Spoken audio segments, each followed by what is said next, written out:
Pawar's wife, who never stepped out in politics hitherto. Okay, just a moment. I just wanted to go across to Clyde because the numbers which I'm reading, Clyde, in terms of leads, actually has the NCP SP ahead of the NCP. Is that what you're getting as well? So we'll update those graphics of us. No, Vishnu, I'm not taking anything away from what you've got, but I have got my central office, which we are monitoring because it's not surprising that we are monitoring both these parties. So right now we are leading in 43 and the Ajit Pawar group is leading in 20 seats. That's what I'm getting from my central office. So 43 NCP SP and 20 seats to Ajit Pawar. That's what is the situation right now. Ajit Pawar and Ajit Pawar candidates are leading in 15 constituencies at the moment in this direct face-off which is happening between the two parties. So Ajit Pawar, who did really badly and poorly in the Lok Sabha polls, is trying to regain, or is he riding on what was seen as sympathy, sentiment done away with? Now it is about strengthening Mahayuti, the government of the day, because if these numbers hold and the gap between the two sides is only increasing, it's a pro-incumbency vote which is playing out across Maharashtra. And a word again on this, Aditi Fadnavis. Maharashtra since 1987 has not voted a single party. It has always been an alliance government in Maharashtra. This is again, as we saw in 2019, it was a pre-poll alliance that the voters may be looking at favorably. If these numbers hold, we are saying it repeatedly, this would be first round only on the EVM machines. But if these numbers are correct for Mahayuti, then Mr. Devendra Fadnavis will be always the bridesmaid, never the bride? Because everybody is doing extremely well. Yeah. And also, although the BJP has contested the largest number of seats, they will once again be relegated to supporting a smaller party from the outside, which is... Or maybe initially they'll not rock the boat, and we'll see that now. Maria, I'm just going to come back to a point I was mentioning earlier on, and according to the updated figures that we have also coming in and we tabulated with the ECP, again, it's the most fascinating fight for me right now is the NCP, SP and the NCP. The leads position of the Sharad Pawar group of the NCP, according to our data, is 32. The NCP is at 27.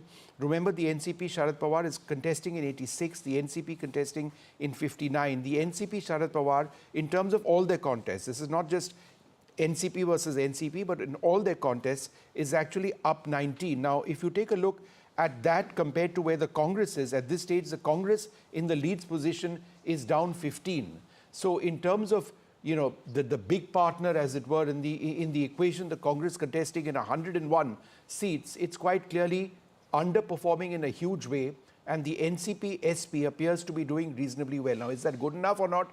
That we will get to that later. But Vishnu, I just wanted to make a small point, which is that the Ajit Pawar faction of the NCP, I continue to call it the Ajit Pawar faction, has actually not contested on its own symbol in many seats. So granular data could result in a different picture. You're talking about independents? I'm talking about candidates of the BJP who are contesting on Ajit Pawar's symbol and vice versa.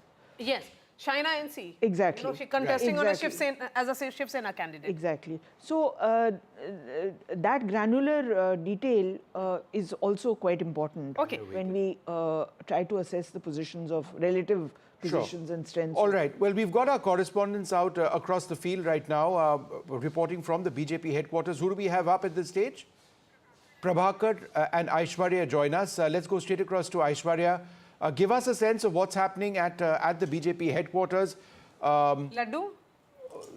The last time this Laddu business happened, I think you and I were anchoring, and there were Laddus in the Congress office. Our dear friend Sunil Prabhu was eating one of them as well, but then the election results. So I would suggest that Laddus might be bad news, but what's happening around you, Aishwarya? Laddus or jalebis, Aishwarya? What did you get? Well, this This time it is jalebis, unlike of the Haryana elections where we saw at the Congress headquarters, jalebis being distributed. This time, since morning, what we are witnessing at the BJP headquarters is jalebis being prepared over here. And, you know, probably at around 11 or 12, the picture will get clearer. And there had been orders of almost 100 kgs of jalebis. Of course, there are no early celebrations as of now, but preparations are still on at the BJP headquarters. Many leaders have turned up since morning as they are watching these results very closely. The BJP had clearly stated that they're very confident of the Jharkhand polls, but on the other side, Maharashtra is something they would like to wait and watch as to what transpires in the next few hours. But certainly preparations are on, as every elections we see, if Bharatiya Janata Party wins, then it is Prime Minister Narendra Modi who comes to the headquarters and address their Karyakartas, and therefore the reason perhaps all the preparations are on, and the orders have been given to the Karyakartas to still wait and watch as to what results transpired. But jalebis is something that is being prepared currently at the BJP headquarters.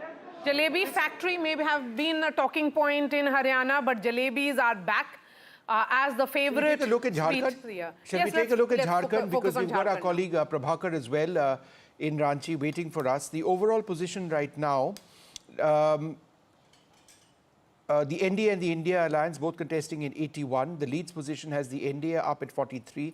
That's up 17 from last time. The India Alliance, and this is terrible news for the JMM obviously, is that they're down 13 from last time. So again, very early, the total number of seats is 81. Any early reactions, Prabhakar? Is there a sense of disbelief? I mean, at this stage, actually, the JMM is up 4 from last time. So perhaps it is early days. But what are you getting in terms of some reactions on these leads? I think the leaders from both the factions, they will first wait for the numbers to settle down, and then they would react to the results which are coming in. But as of now, of course, the trends are showing that the NDA is in a leading position, and that would be a big setback for JMM, because they were quite upbeat about it. They were quite positive that they would actually be able to come back in power, and it was basically they were riding on the hope of this Maiya Samman Yojana, which is their flagship program actually to attract women voters. And what we saw on the ground during the polling, that women were there in large number on ground voting, and JMM actually believed that it was because of their scheme, the Maiya Samman Yojana, that women have come out largely to vote for them.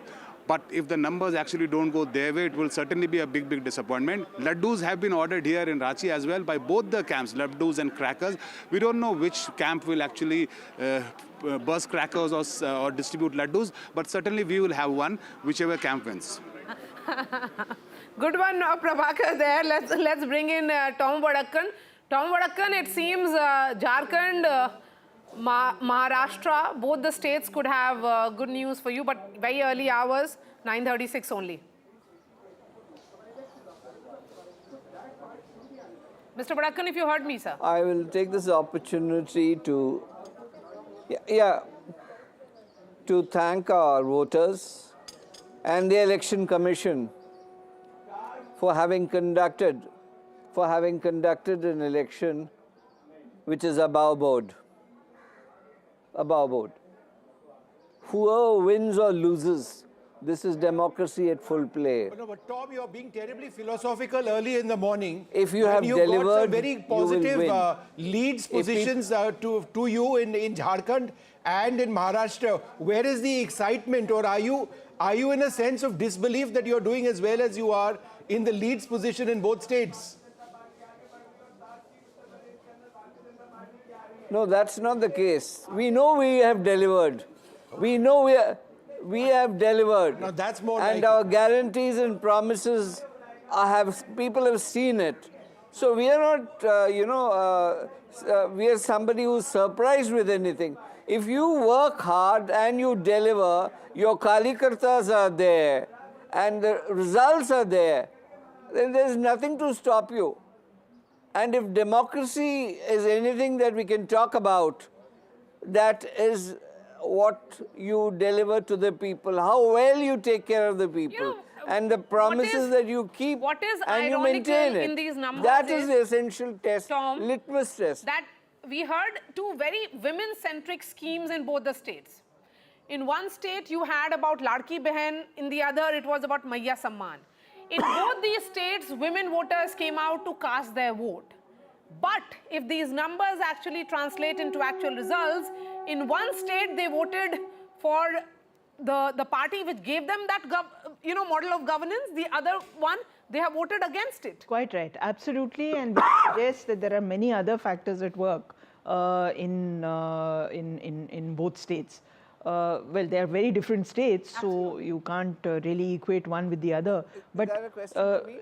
even though women have come out to vote in large numbers, the factors that have impelled them to vote in certain ways may be different. And also the tribal voter, we'll have to talk about them. That will become a crucial vote bank now. You know, all that outreach with regards to, Birsa Munda Jayanti and visually impactful images. It's not just that. It's also what BJP told us is in the Kolhan region, where the BJP, which sends 14 seats to the assembly, in the last election, the BJP got 0. Kolhan is where Champai Soren comes from. Right. That's right. So it's possible that the base of the tribal JMM-led tribal consolidation, the base of that grouping is completely broken. You know, Sajjan, that's an interesting point. Hemant Soren in these elections, the fact that he came out of jail as a sort of hero, the fact that the JMM were looking at the entire narrative of how their premier leader has been targeted by agencies. If these leads translate into results, then that entire narrative completely collapses. And I would suggest, perhaps even more than the women voters, it is the narrative of the JMM and Hemant Soren not working out that would go against them and decide the sympathy factor, which would win or lose the election for them. Yeah, therein comes relatively the core zones wherein the impact of the leader is there. So besides Santhal Pargana and among the Santhals, Yes. it has never been the case that JMM has consolidated all the tribes, let alone about the rest of the Jharkhand electorates. Last time what happened that BJP's Chief Minister Raghuvar Das and OBC, he ended up alienating both the tribals and the upper caste middle class voter, like Saryura and others, This time, wherein the BJP, by aligning with AJSU and others, consolidated OBC votes, upper caste vote also has come, and with Babulal Marandi and others, they have been Urao, Mundas, Ho, Khadia, lots many tribals. So that way sympathy factor needs to be given some external organizational push to be beyond the quarantined area of Santhal Pargana. Right. And when Congress is your ally, that doesn't seem to be the case. Okay, so Santhal is how many seats there?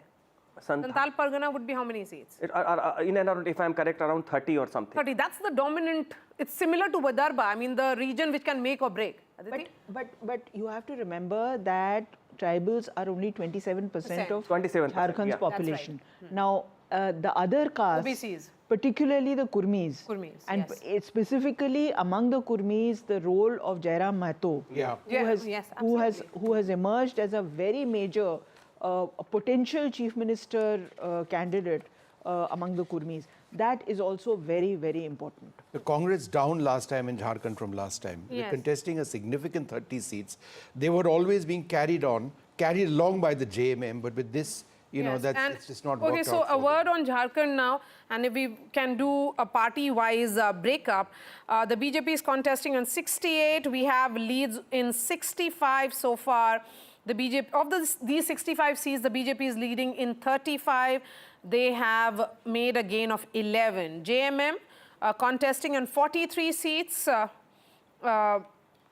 We have a picture clear of 41.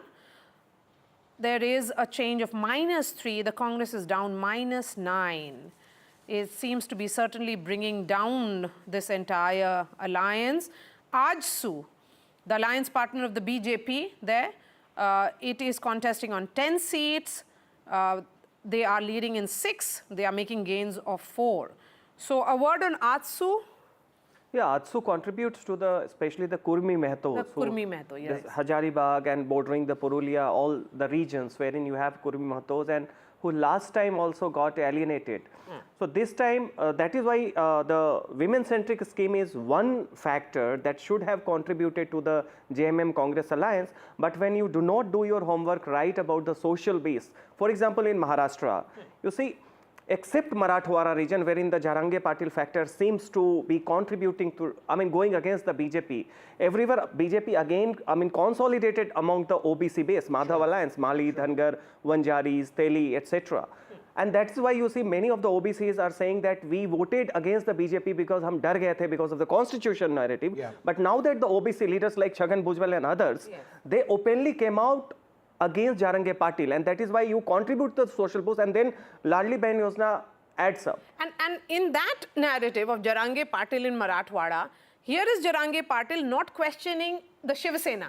He's questioning his target is essentially Devendra Fadnavis and the BJP. That's the caste. No, that not Maratha leaders of BJP. No, yes. Primarily the Devendra Fadnavis because he's a Brahmin. Yeah, so I'm saying even then Jharkhand Patil was selective in his target questioning. So that essentially confused the voters even more. When I met him at his home in Marathwada, he gave me an impression that yes, I'm going to start agitation again, and all his questions was only against Devendra Fadnavis. Right. So the BJP chose that in Marathwada, Devendra Fadnavis will not be in the front line of the campaign. No. He'll be much behind. I just want to switch very briefly to Jharkhand once again and pick up on the point that Aditi was talking about. I think Jairam Mahato and the entire insider-outsider debate is one of the most fascinating aspects of this election. The fact that he's campaigned on a domicile policy going back to 1932, saying that that is the cutoff when you'd be decide. How significant a player is he in the context of these elections and this particular insider-outsider debate, which has also been core to what the BJP has been arguing? Look, this domicile thing is already a done and dusted thing. Babulal Marandi way back, 2 decades back. It comes up, yes. Now in Jharkhand, more than that, I think his crucial impact would be among the Mehato, Kurmi Mehato community who are sizable in Jharkhand. Because I think this outsider-insider debate has been dusted. It doesn't have the resonance, but because the very demand of being included into the ST category. 1908 when the Kurmi Kshatriya Mahasabha happened, and they were invited, the tribal told them that you are not the Kurmis of UP and that time the plains of Bihar, do not go, but they went there because of the Sanskritization logic. No, but what is interesting now is that even there, a party like BJP, which had, not really directly projected Babulal Marandi as their face, they are getting acceptance from tribal state. It's a tribal, 28% may not be the completely dominated state, but will be seen as a tribal state. In terms of the territory, in terms of territory. Inhabit. I think much more important is the BJP. No. BJP got 0 seats. Absolutely. In the tribal reserved area. The Lok Sabha reserved seats. In fact, the BJP slogan, Tom Vadakan batenge to cutenge, that is also something that evidently may be working. It was debatable, it was controversial in a sense. The Congress really took you on that, but you stuck to that, and at the cost of some suggesting that it was divisive. But would you suggest that that's also perhaps one of the key factors which has worked well, certainly in the case of Jharkhand so far? As to the question of the slogan, yes. I think it is a logical thing that we Indians have to unite against forces that are outside. And if that has been a slogan that has been there in our manifesto in different forms and sizes. Now, I think one thing that is being avoided on your channel, that demographic change in the tribal area is an effect that the tribals have realized that they are being replaced. And especially when the announcement came in from a Congress leader that facilities would be provided to these outsiders. When I mean outsiders, I mean those who have come into the state and have settled there. This is the realization that has hit bang into the tribal psyche, and they have realized that they may be replaced by this new demographic change. Okay. So we are going and back I think to that the needs state to of go on Maharashtra, record today. and we'll start focusing it on the basis of various regions. You know, Maharashtra, as we have been saying, there are 6 decisive regions. Every region has its own set of issues, has voted on its own set of issues. There is no pan-Maharashtra issue which played out. So we are starting to look now at Konkan region. In Konkan, a word on that, in all 39 seats in 2019, the BJP Shiv Sena had won 26. The Congress NCP had won 7. Now, how are the numbers stacked, Vishnu? Well, if you take a look at the Konkan region in Maharashtra, the NDA up over here, up 4. The MVA leading in just 1 seat.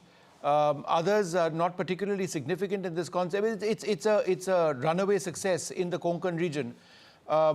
Sajan, how would you look at Konkan and the dynamics in Konkan, which are different from other parts of the state? So Konkan, you have 3 districts, Sindhudurg, Ratnagiri and Raigad. Yeah. You know, but when you add 39 seats, it's also have the Thane and Palghar. Right. That's combined. Okay. In Lok Sabha election, when the generic trend was against BJP, both the seats of Konkan was won by BJP. Narayan Rane is one who is not considered a Maratha leader because he is from Konkan, and because of its continuity to Mumbai, there was more kind of a Shiv Sena base. So that is why Uddhav Thackeray was supposed to contribute here. It was his passion. He should have been the legacy holder. But we saw that during Lok Sabha election also, Konkan went Mahayuti ways. This is one. 2, you see, in this region, there is always the kind of a factor, you see, Hindutva is more strong, but therein also the factor that Uddhav went with Mahayuti. And okay, so now, a word on that. Mahayuti has reached 202. Right. Never before in Maharashtra history an alliance is standing at that number. Aditi, I mean, it's going to be a landslide if that actually Meanwhile, Aditya Thackeray is leading in Worli. That's interesting. Yes. That's so, important. Yes, while we look at it. The Thackeray faction. Yes, but you know, 202, that's, where are the numbers coming from? Let's put out more numbers now there. 202 for, okay, now 203, it's only increasing for Mahayuti. So let's bring in region-wise again, Jui, starting with Vidarbha now. Let's move to Vidarbha because that's an important battle there. In all 62 seats, how are the numbers stacked? Okay, massive gain for Mahayuti there. They are leading in 51 seats again. No, and this is very significant because this is an area which is known for agrarian concerns, and agrarian distress has played out very much in parts of Amravati, Chandrapur, Nagpur as well. Farmer suicides was something which was very, very big over here. Yavatmal is here. Yavatmal is in Vidarbha. In Vidarbha as well. If the NDA is doing well in these issues, then the sense that the MVA really held the narrative when it came to addressing farmer issues hasn't held true at all. No, certainly not. And therein comes that, yes, there were complaints about the low productive of soybean and cotton. Yes. Prices were not much. But yet people said that when you, I mean, we do not treat ourselves as farmers in isolation, women in isolation. They treat how the household income has been affected. This massive cash schemes that was there between Raksha Bandhan and Deepavali. On an average, there was a feeling that 20 to 30,000, you know, has come in Absolutely most of the household, and that is why not only it neutralized, it gave a positive spin. Can I just revisit? Most of these and seats, Maria, you answer this question for me. In most of these seats, what people want to know. When do we move away from saying that these are early leads to saying that we are now in a particular direction? You know, it's now 10 o'clock almost in the morning. I think post 10:30 we will be, because it's not really, you know, it's not. It's consistent. Because at this stage, for the MVA to turn this around would mean a massive change in the lead's position. I think that's... Which is why I'm asking. It's going Sorry, to go ahead. So I think we'll have to wait a little more. We have always been cautious. That's how NDTV, you are the veteran of NDTV, has been functioning. So let's hold our horses. It's not even 10 a.m., ladies and gentlemen, 8 minutes to go. By then, we'll have a clear picture of Maharashtra, 288 seats. The leads would have come in, early leads, very early leads. But yes, it looks like the Mahayuti at the moment could very well be home. But yes, let's look at Vidarbha. We have discussed Vidarbha. Moving focus now to Marathwada. Let's focus on Marathwada region now. in all 46 seats here in Marathwada. BJP Shiv Sena, that time around it was the united Shiv Sena, perhaps undivided Shiv Sena at 28, Congress NCP was at 16. How are the numbers tagged now? So again here the NDA, that is the Mahayuti, has taken a lead. They are leading in 36 seats, Mahavikas Aghadi at 9. So that Jarange Patil and the supposed meeting which happened between him and Mr. Sharad Pawar, what really happened to that? Well, I mean, ultimately caste is very, very crucial to a lot of decisions that people take. I just want to go through some of the key issues in Marathwada. Yes, please. Which composes of Aurangabad, Jalna, Beed, Marathwada, drought, underdevelopment key issues, issues of caste politics, water scarcity and agricultural issues. So some similarity with concerns raised in Vidarbha. Again, this narrative appears to be a runaway, in tackling this, seems to be a runaway success in terms of leads for the NDA at this stage. And interestingly, in Jalna, when Jarange Patil okay, so it's 212 now for the Mahayuti there, and the MVA numbers, MVA numbers are only declining. So there is no hung house, there is no chaos among the mind of the voters. One word on the ground was stability. A government that completes 5 years in office, that's what people of Maharashtra have voted for. They did not want any jod-tod. They did not want. They've had enough of that. They have had enough of that. So so even if Jarange Patil was angry towards Devendra Fadnavis, a Maratha chief minister in Eknath Shinde managed to neutralize his anger in a great extent. In fact, what had happened was that soon after when the protest started, the chief minister had travelled all the way to Jalna to meet Jarange Patil, to send him that message that he is sincere about reservation. He got that 10% passed by the assembly. Yes, that exactly. made an important impact, that he was seen as sincere to the cause of the Marathas. Yeah, and also in the last moment, because this seems to be counterintuitive in Marathwada, because Marathas constitute around 30% of the population there. Then you have 18% Muslims. Then you also have the Mahar Buddhist voters who are not much under the impact of Vanchit Bahujan Aghadi. So this triple M, Marathas, Muslims and Mahar Dalits, was supposed to be demographically help the Mahavikas Aghadi, which is not happening, which means that in the last moment also there were conversations that Sharad Pawar had been chief minister multiple times. What did he do? Now he is supporting all those demands, and then Jarange Patil being the B team of Sharad Pawar, that narrative also came. But besides that, I think also it was a counter consolidation of the OBCs, because Pankaja Munde is there and lots many other OBC leaders are there. And apart from that, I think women factor perhaps seems to be the X factor in Maharashtra, because the kind of victory you see simply by caste and community demographic, it doesn't make sense. If there is one of the best signs for Indian politics.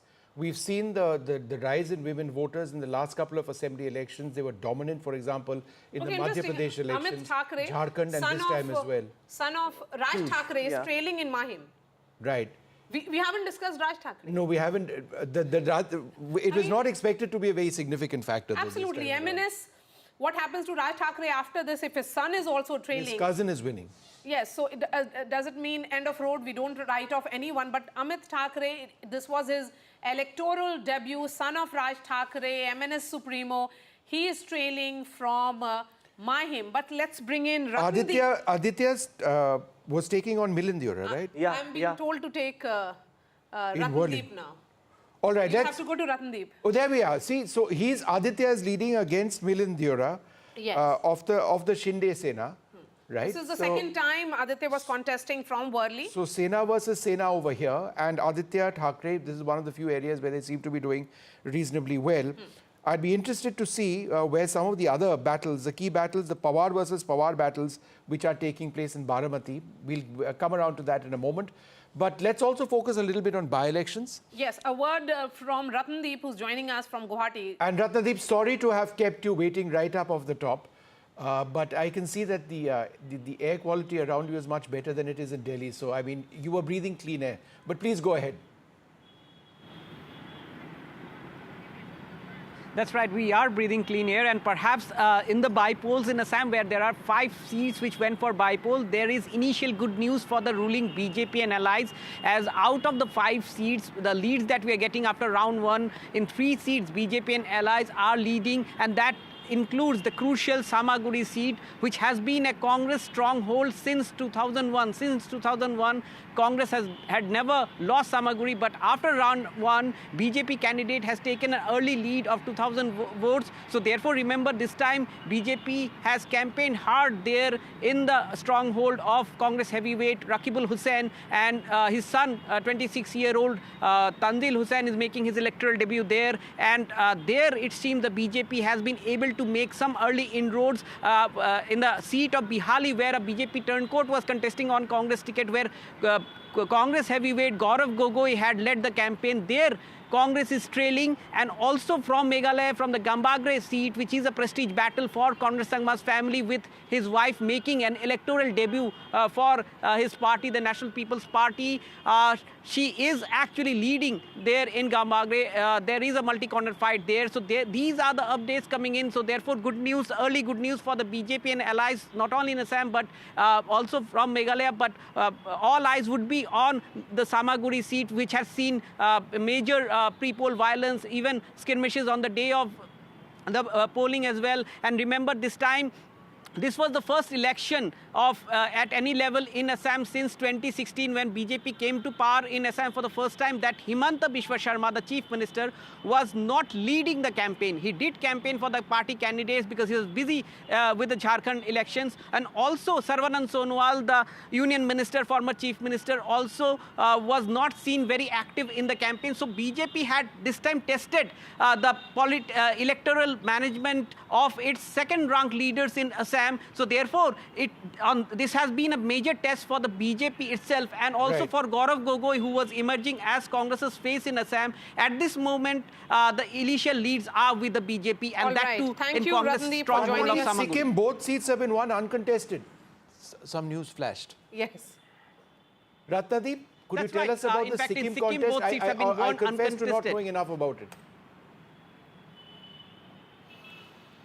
Yes, that's correct. In fact, in Sikkim, there were 2 seats where bypolls had to take place. In fact, 1 seat was vacated by the chief minister, because in the Sikkim election he contested from 2 seats and won both the seats. So he left 1 seat, and his wife had vacated another seat. And in both the seats, on the last day of withdrawal of nomination, the main key opposition party, Sikkim Democratic Front candidates, had withdrawn their nomination, and the other parties' candidates' nomination was disqualified. So therefore, the ruling Sikkim Krantikari Morcha candidates in both the seats have won unopposed, which includes Aditya Gole, the son of Chief Minister Prem Singh Tamang. And with those victories, remember, now in Sikkim Assembly, which is a 32-member assembly, there is no opposition.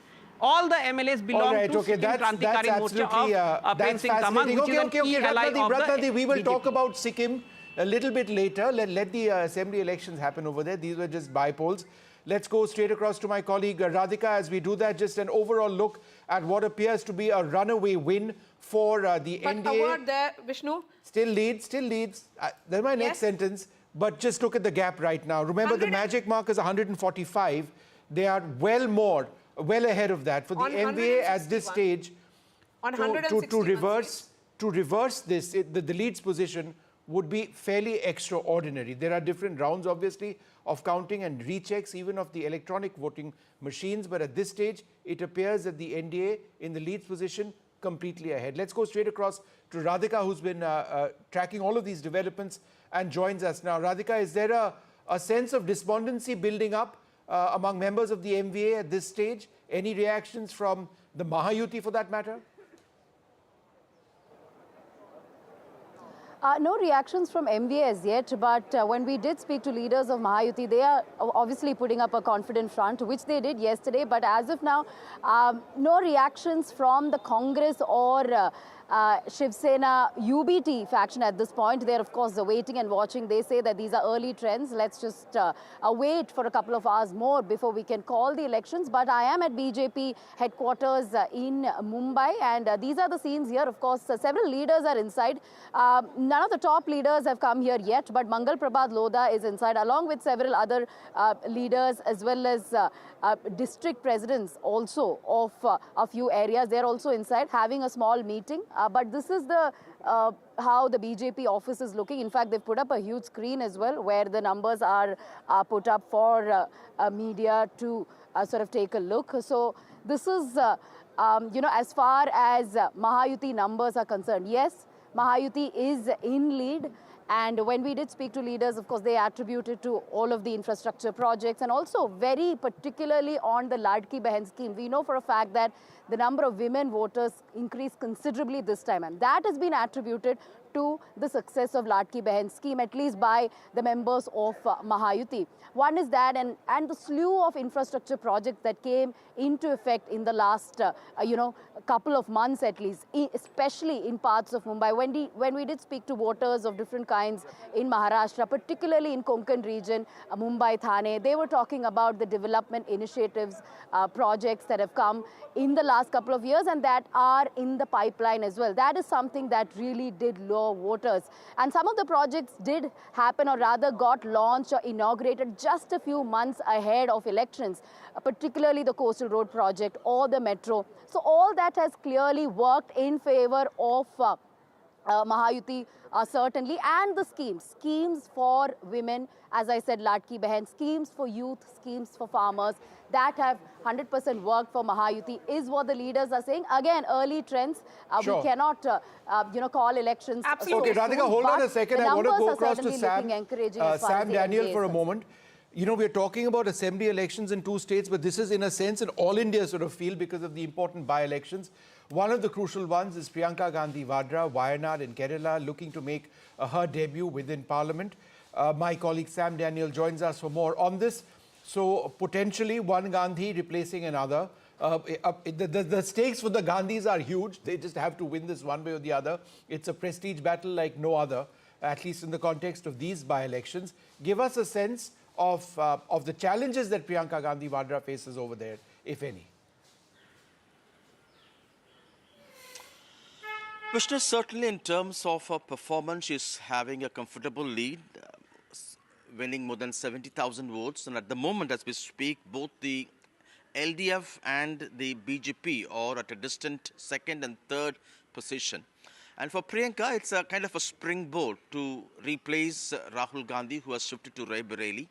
And the challenge for her would be to disprove the outsider tag that the opposition has been campaigning during this run-up to the Bypoll here, saying that she would not have time to spend in Wayanad. She would spend more time in Delhi, but that's the challenge she has to encounter and disprove it. But for her politically, it's a springboard to emerge as a strong leader for the Congress, one replacing Rahul Gandhi down south, and also to be a stronger voice in the parliament. She's known to be a powerful orator, both in English and Hindi, to be able to take on the BJP, as the Congress calls it. Many in the Congress also look in her a semblance of Indira Gandhi. And while Rahul Gandhi has emerged to be kind of a people's person, traveling across the country to move with the people and to emerge as a people's leader, the Congress feels it's also time to have a strong leader like Priyanka Gandhi, who will have enough time to work on the organizational challenges of the Congress. And they feel with this kind of a mandate, they hope that she'll be able to win with a larger margin than what Rahul Gandhi had won. With that, she'll be able to focus more on the organizational challenges to help the party get stronger to take on the BJP. Okay, so the story in Wayanad is going to be about the margin of victory of Priyanka Gandhi Vadra, shifting focus to Jharkhand quickly before we return to Maharashtra, because the first round in over 161 seats is still going on. So let's be cautious while we look at these numbers and say, because in an assembly seat, depending on the size of that assembly, Maria is hoping average, hope that this turns out to be an extremely close election. From what we are seeing right now, it's a runaway success for the NDA. But that's what we do as journalists, cautiously waiting and seeing how numbers are turning up. But yes, so in all, there are 13 to 14 rounds So we'll have to wait and see. There's only one round which is currently still on of EVM counting. Yes, Prabhakar, go ahead. How many rounds over in most seats in Jharkhand?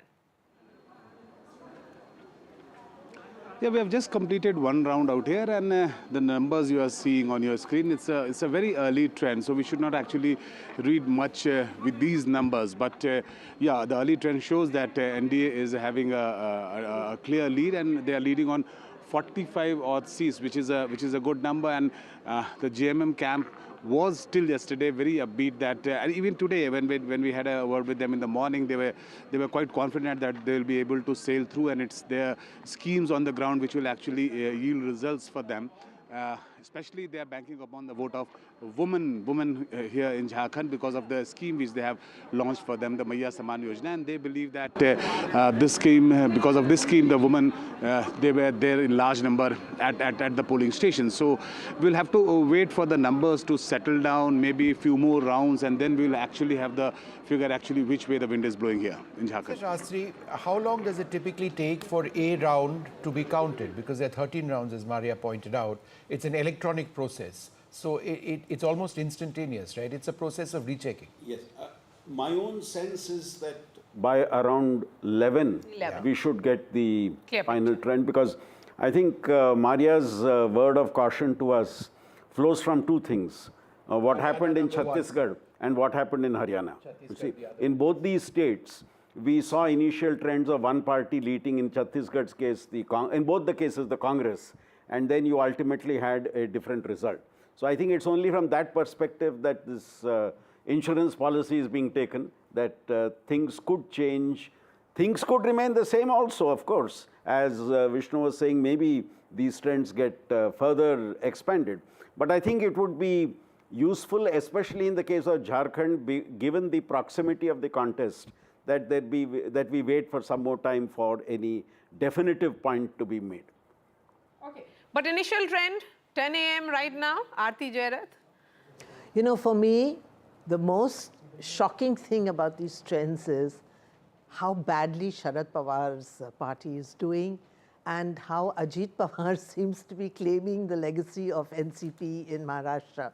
All reports, and even the Lok Sabha results had suggested that Ajit Pawar was, you know, kind of finished, and after the Lok Sabha defeat, his party kind of broke up. There was an exodus to the NCP, and yet we find that Sharad Pawar seems to be doing badly, and Ajit Pawar seems to be ahead. And to me, this is really, you know, I'm not surprised about the BJP versus Congress, because we saw in Haryana that when the Congress faces the BJP, it just completely collapses. The BJP does well. But interestingly, Aarti, right now we are looking Maria, at those if I could just make a small point. Yes, sir. The Congress seems to be the factor pulling the alliance down, both in the case of Maharashtra and in the case of Jharkhand. Okay, can both of you hold on for half a second? We need to go across to our colleague Radhika, who's been, you know, where there's a lot of action happening around it. In simple terms, Radhika, what's happening where you are? Are there celebrations in the Mahayuti camp, or what exactly are you seeing right now?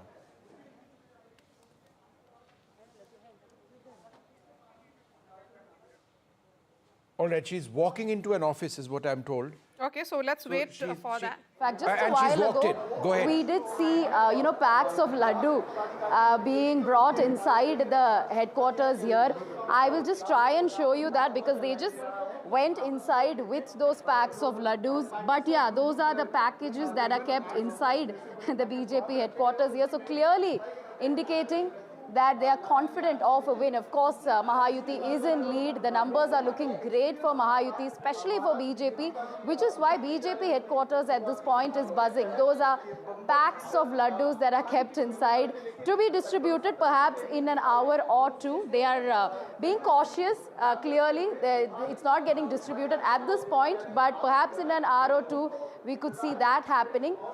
But yes, you know, as far as Maharashtra is concerned, we know that landscape changed, and therefore there was a lot of confusion and chaos when it came to results. You know, there was uncertainty. It was not really easy to predict, which is why pollsters gave different predictions. Of course, most of the pollsters did say Mahayuti would win, but there were pollsters who also gave prediction of hung assembly, and some also giving sort of advantage to MVA as well, which is why it was hard to predict. Also because of the number of parties in fray this time. In 2019, just 4 parties. It was BJP, Undivided Sena, and of course Congress and Undivided NCP.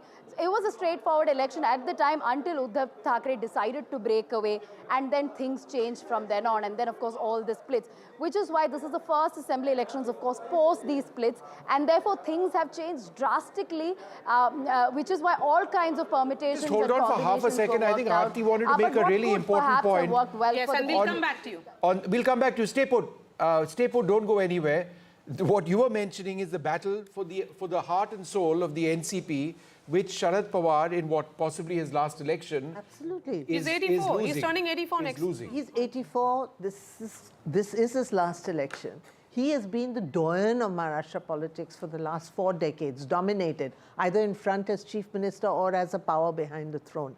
And now we see a near wipeout of, so far at least, unless things change, we're looking at a wipeout of the Sharad Pawar NCP. Let's have clearly the NCP legacy is going NCP to graphic. Ajit Pawar.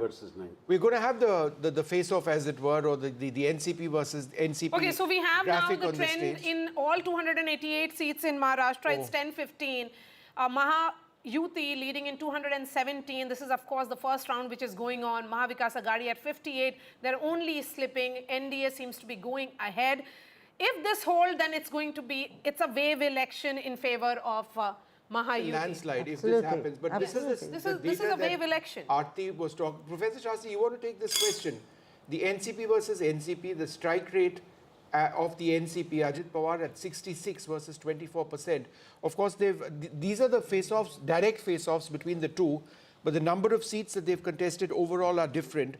The NCP contesting in 59, and the Sharad Pawar cap, I'll give you the numbers. 86. Yeah. 86. No, if you look at this face-off and the trends as it stands today, very clearly we have a reversal of what happened in the Lok Sabha elections. Absolutely. And Sharad Pawar's NCP seems to be taking a backseat. Okay. Even other indications are that the lead is something like 35 for the Ajit Pawar NCP and 9 for the Sharad Pawar NCP. So clearly, what we had seen in the Lok Sabha election with regard to NCP is being reversed in the assembly election. Okay. And so this is definitely a setback for Sharad Pawar. No, I think in all the Mahavikas Aghadi, people may have voted for revenge sympathy in the Lok Sabha, but they realize that perhaps that can happen only once. But one point which is emerging, the weak link in both the alliances seems to be the Congress party. Absolutely. The JMM is doing reasonably well in Jharkhand, but the alliance is being pulled down simply because the JMM contested only 41 of the 81 seats, and 30 seats were with the Congress party. No, and of those 30 seats that the Congress contested in Jharkhand, the bulk of them were against the BJP. So once again, you know, what is being proved is what happened in Haryana, that when the Congress faces the BJP, it's in a one-on-one fight. Okay, let's just go across to our political guest. Raju Wagmare of the Shiv Sena Shinde joins us. We've got Dolly Sharma of the Congress party as well. Arvind Tiwari from NCP SP. Arvind Tiwari of the NCP SP. And Rohan Gupta from the BJP. Dolly Sharma, let me come across to you first. And sorry to keep you waiting, but you know, I mean, these are of course early leads. But you know, it's 10:16. The sense is that within the next 45 minutes or so, unless there's a very dramatic reversal, it seems that in Maharashtra and in Jharkhand, the Congress or your alliance in deep trouble. How do you see what's happening now? See, this is too early to comment. Like you must have seen in last elections also, early trends saying something else and the results were different. So we are very positive. And also, like, you know, in the election, the muscle power that was used and the conflicts and divisions were instigated between the Marathas and OBC communities. The ruling party employed criminals and misused government machinery to further, you know, its agenda. Voter lists were manipulated. BJP extensively used power and money all over. And this was why you know, in open you could see how money is being distributed. It's not a matter response to from the laugh BJP. upon. Rohan Gupta. Everybody has seen the way they've Rohan, would you misused the like to power. respond to that? Money power is the allegation made by the Congress. So Vishnu, I am very happy that even after so many defeats, opposition hasn't learned the lessons. See, after Lok Sabha, there was an indication that their narrative on the name of reservation or constitution was getting little traction. But what happened in Haryana, what is happening today, it is a clear-cut message that the opposition parties are totally against the ground narrative. They don't know what the people of country want. They don't know what the state of Maharashtra wants, because they are completely in their own, like Alice in Wonderland. They don't know what is the ground situation. Two things. One important thing which I would like to tell you. On the last day of the election, if the opposition leader has to react to the narrative set by the BJP, it clearly shows that they don't have faith on their own narrative. All their reveries or guarantees, people won't believe that, because one day before the election, you get the message that Himachal, which is ruled by Congress, Himachal Bhavan is on sale. So people won't trust the people who give the guarantee and cannot fulfill, number one. Number two, on the other side, Ladli Behna Yojana or other schemes of NDA government, they were successful on ground. People were getting benefit of that. So as far as local narrative was there in Maharashtra, absolutely opposition party completely failed. On the other side, on national narrative also, their leader was completely taken aback. Because that appeasement thing and division of Hindu votes, this successful strategy of Lok Sabha, it proved boomerang to them in state elections, because they could not understand how the ground is changing. They could not understand how people are responding to it. Rohan, hold on. Let's go across to Arvind Tiwari of the NCP Sharad Pawar. Mr. Tiwari, thanks very much for being with us. It's not looking very good for you at this stage, is it? Yes. You know, I mean, no, yeah, go ahead. No, it is not the situation as of now. It's the early trends, and you will see the situation drastically changing in an hour or two. As soon as the count increases, as soon as the rounds increases, you will see that the situation in Maharashtra has drastically changed. And I believe very strongly that whatever is the trend at this moment, it is going to be exactly opposite. And what my friend was now saying at this point of time, the narratives that they had set in Lok Sabha, there was a different narrative, because at that point of time, that was the issue before the country, because that was what was being told by the BJP, their own leaders, that the constitution is sought to be replaced. The reservation was at stake. That was the situation at that point of time. In Maharashtra, at this point of time, the problems were the women's security. That was the major problem. You had seen wherein the women security had become a biggest question. You saw the issue of Badlapur, where the government was very much busy in publicizing its The elections are over. Now, I take all the points that you're mentioning, but maybe this could have been stated a couple of days back. I mean, just looking at this lead's position, unless there is a very dramatic reversal, because look, let's face it, it's 10:20. Professor Shastri Bita said by 11 o'clock we should get an idea of the general leads that are happening. He doesn't get things wrong mostly.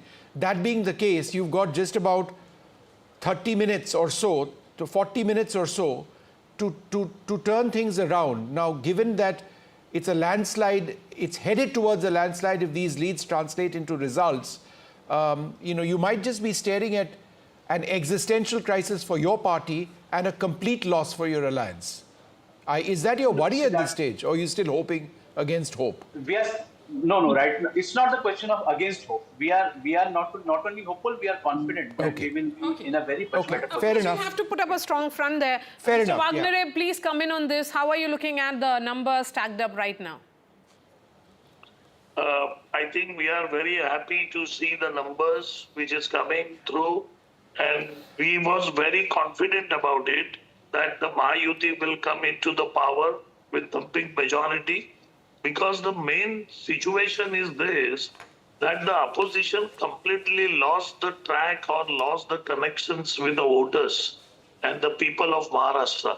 When we came out with the Mukhyamantri Ladki Behan Yojana, it was such a powerful and such a big, you can say, the program to get a woman on standing on their own feet, giving them confidence. Rather than supporting that, the opposition came out and they was blaming women that who was taking participation in this program. And you will surprise in women voters, if you look into the voting percentage, A lot of people watching 6.5%. what is taking place now, Dr. Wagmare, would be looking at the leadership issue post the declaration of results. If for a moment we believe that the NDA or Mahayuti is headed for a win in Maharashtra, do you believe that the issue of leadership is something? Shift. Just one sec. Do you believe that there would be a real question on leadership and who leads, given your position relative to the BJP? See, this election has been fought in a leadership of Mr. Eknath Shinde, who is our leader, and the popularity of his There's a complete reverse. Okay, hold on, There's sir. a complete reverse news. which has Maria, go ahead. happened in Jharkhand now. We were seeing even Stephen or perhaps NDA leading. What has happened now is that India has taken a 17-seat lead at 10-23 from NDA. Do we have Prabhakar with us? There is a complete reverse which has happened in Jharkhand now. I think that's going to be a fascinating battle again. We have been saying, just hold on to your horses. This is too early to say anything. But what is becoming clear is that if these numbers actually, because it has turned in a matter of few seconds. They lead in 49. And the NDA leads in 30. Yes, so there is a gap. A huge gap building in favor of India. Building in favor of Hemant Soren, I would say. I would absolutely. The entire narrative of Soren having failed has now failed us. No, I mean, so I think we really should not be, sort of jumping to conclusions right now because it is very early. Absolutely. But I think Hemant Soren is really holding ground among the tribals. And that, I would say that, for the BJP, that would be a big disappointment because they tried very hard for the tribal vote, using the infiltration narrative and, all sorts of other things. But I think Soren, there was a sympathy factor, his Maya Yojana scheme, and the issue of tribal identity. So I think say that is the when it is about the women voter, when they came out, we were, discussing that still an hour ago. They have gone with the schemes in both the states. If it is Maya Samman or Ladki Behan, now it is 50. They're only gaining now in But Maria, I would say that apart from the women factor in Jharkhand, I think the tribal identity was very key, for those tribal seats. So what happens now? This would be a simple majority. I was saying before you both came on the show in the first hour, that today we will see the clear predictability of an unpredictable verdict. Okay, Rohan Gupta, how are you looking at Jharkhand? Now it's a reversal, clear reversal for you. When we are looking at your numbers, I'm looking at the EC side that only first round has been counted out of 20 rounds just because Jharkhand counting has started late. So hold your horses. Abhi to ballot हुआ है और वहां पे जो हरियाणा में हुआ वो झारखंड में आपको अभी थोड़ी Rohan, is it your sense that the counting in Jharkhand has been a bit slow compared to Maharashtra? Is that on the basis of data that you're seeing? Absolutely. What it looks like? Yes. Yeah. And so Rohan, do you have any first round only first round and in how many rounds according to you have been done in Maharashtra, by the way? Around 7 rounds, 7 to 8 rounds. 7 to 8 rounds, right? And there are 13 total, correct? That's been more in Maharashtra, I would say. How many rounds? 16. On an average, 16 rounds. Yeah. On an average, 16 rounds. Yes, so there is still a long way to go, but I think Jharkhand picture, because it has been a reversal, 51 now, that gap is consolidating in favor of India. It's 10-30 now, so we can tell our viewers that this is how the numbers are stacked up. Both the states, the trends have come in on all the number of seats, 288 in Maharashtra, 81 in Jharkhand. On these 288 seats, Mahayuti comfortably holding on. They are only increasing. They are above 200. So they are leading in 216 seats in Maharashtra. In Jharkhand, it is India bloc, which is standing now at 51. So it could be one good news for one bloc, India. The other one could be for the NDA. But I think... Almost like Haryana and Jammu and Kashmir, right? One all. Except that I would say that the Maharashtra elections are perhaps more crucial in terms of the national picture. Yes. Because it is the second largest state after UP in terms of representation in the Lok Sabha. Also the Mahayuti had done very badly in Maharashtra. Yeah. And I think that this really is a tribute to the way the Mahayuti hunkered down. Flip from the Lok Sabha election. To flip it in just a matter of 3 months, 4 months. So we need to also look at certain parliamentary by-elections. Yes. In Budni, in fact, the Congress is leading, the seat which Shivrajji is vacating. Right. And in Karnataka. Yeah. Ajit Pawar leading in Baramati, not much of a surprise because he had said that in the Lok Sabha, the mood was that Tai in Lok Sabha and Dada in Assembly. And he also, admitted during the course of that interview that he gave to us that during the Lok Sabha, it was his mistake to field his wife against Supriya Sule. So I think so Ajit Pawar leading in Baramati. There are along expected lines over there in a Pawar versus Pawar fight. It's all in the family. That is expected. We'll take a look at some of the other big faces. Let's keep rolling those graphics so that we go through some of the other big faces in the Maharashtra elections. Nana Patole, Sakoli, he is leading. That's some good news for the Congress party. Chhagan Bhujbal leading in Yevla is in fact trailing. Devendra Fadnavis leading in South Mumbai, Nagpur Southwest, sorry. Prafulla Gudade, Nagpur Southwest is trailing the Congress party. Because in most of these seats in Vidarbha, Vishnu, it's a direct face-off between the BJP and the Congress. Go ahead. And Nawab Malik is trailing as well of the NCP. So a prominent face of the NCP in this area, trailing Aditya Thackeray. Some good news, at least for the Uddhav Balasaheb Thackeray faction. He's up against Milind Deora of the Shiv Sena versus Shiv Sena battle is losing. But that's the contest. That's the contest. That is one of the most high-profile Aditya Thackeray versus Milind Deora. Sort of contests in Mumbai, certainly. Professor Shastri, the one point that people watching this broadcast would want to know is, again, we've seen in the case of Jharkhand a quick turnaround. We're told by the BJP that only one round of polling is now taken place and things might change.